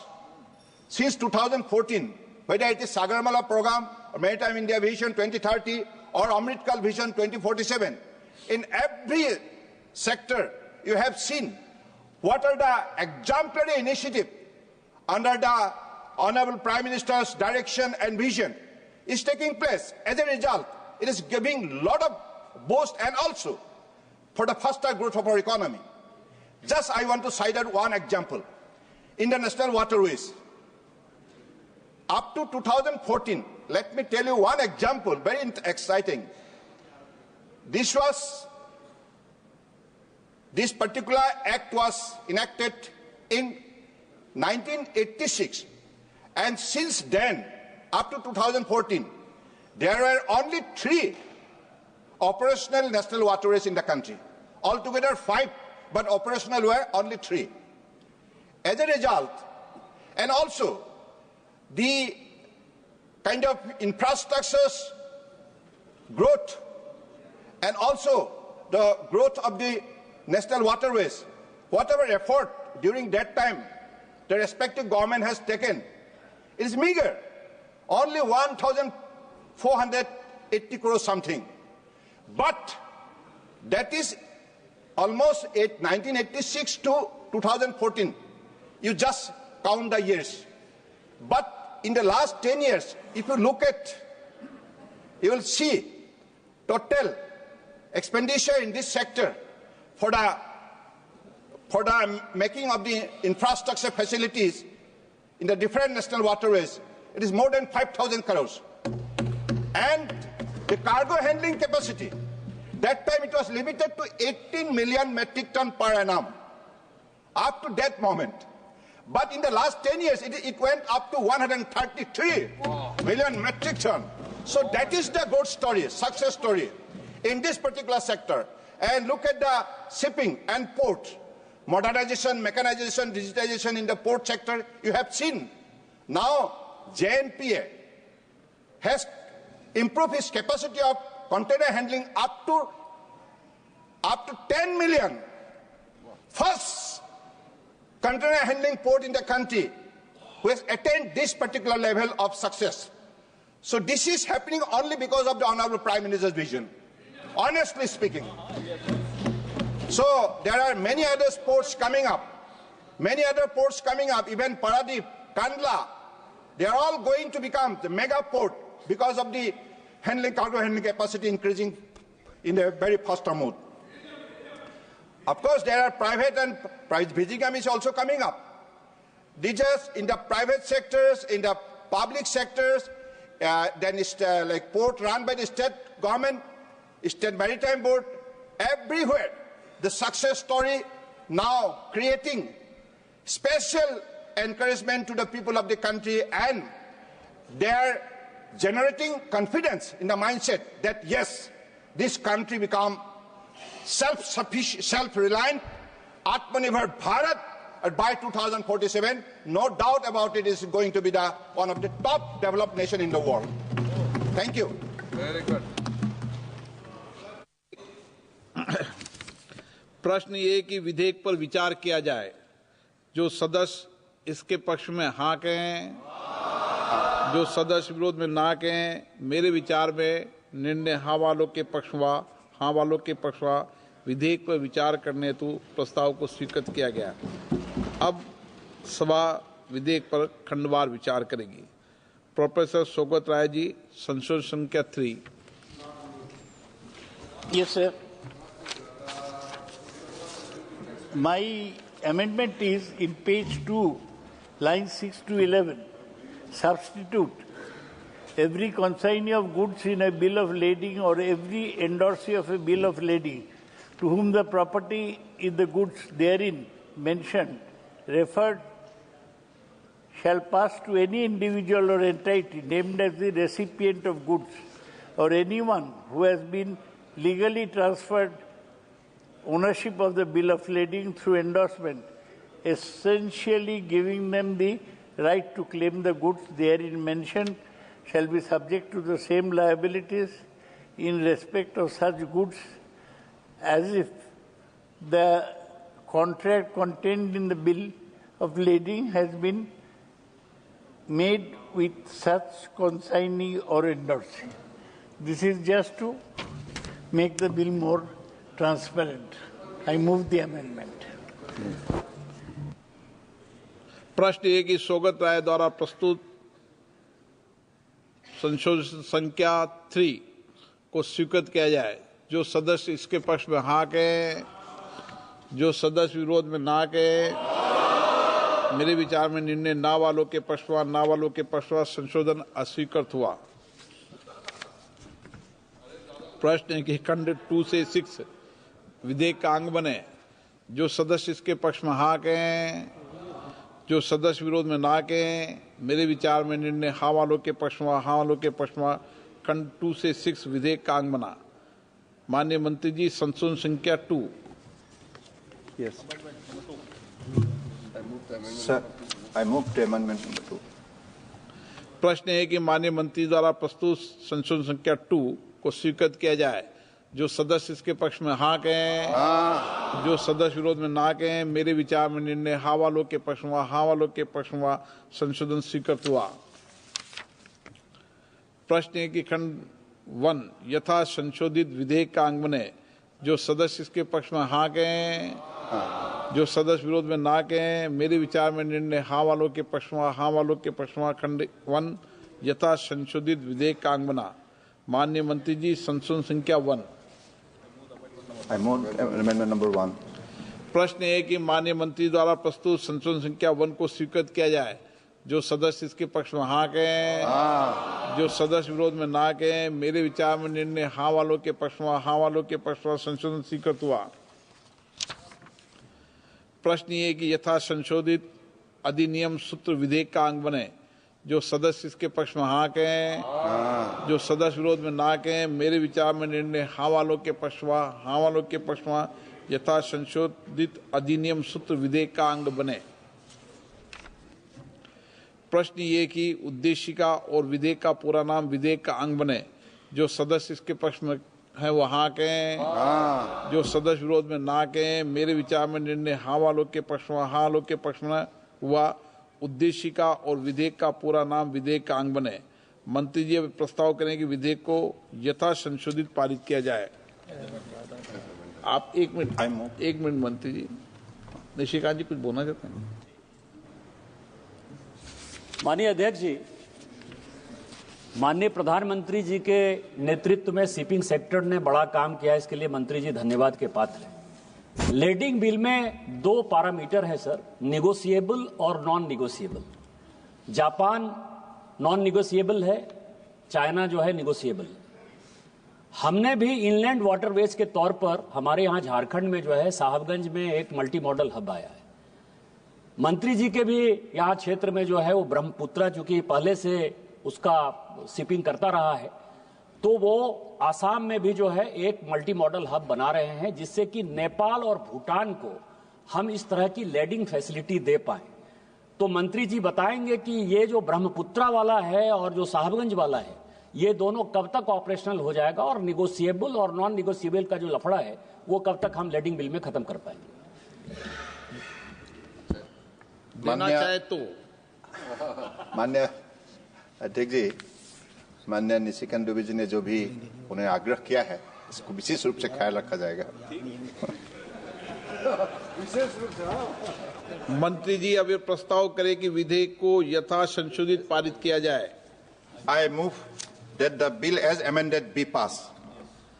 प्रश्न ये कि विधेयक को यथा संशोधित पारित किया जाए।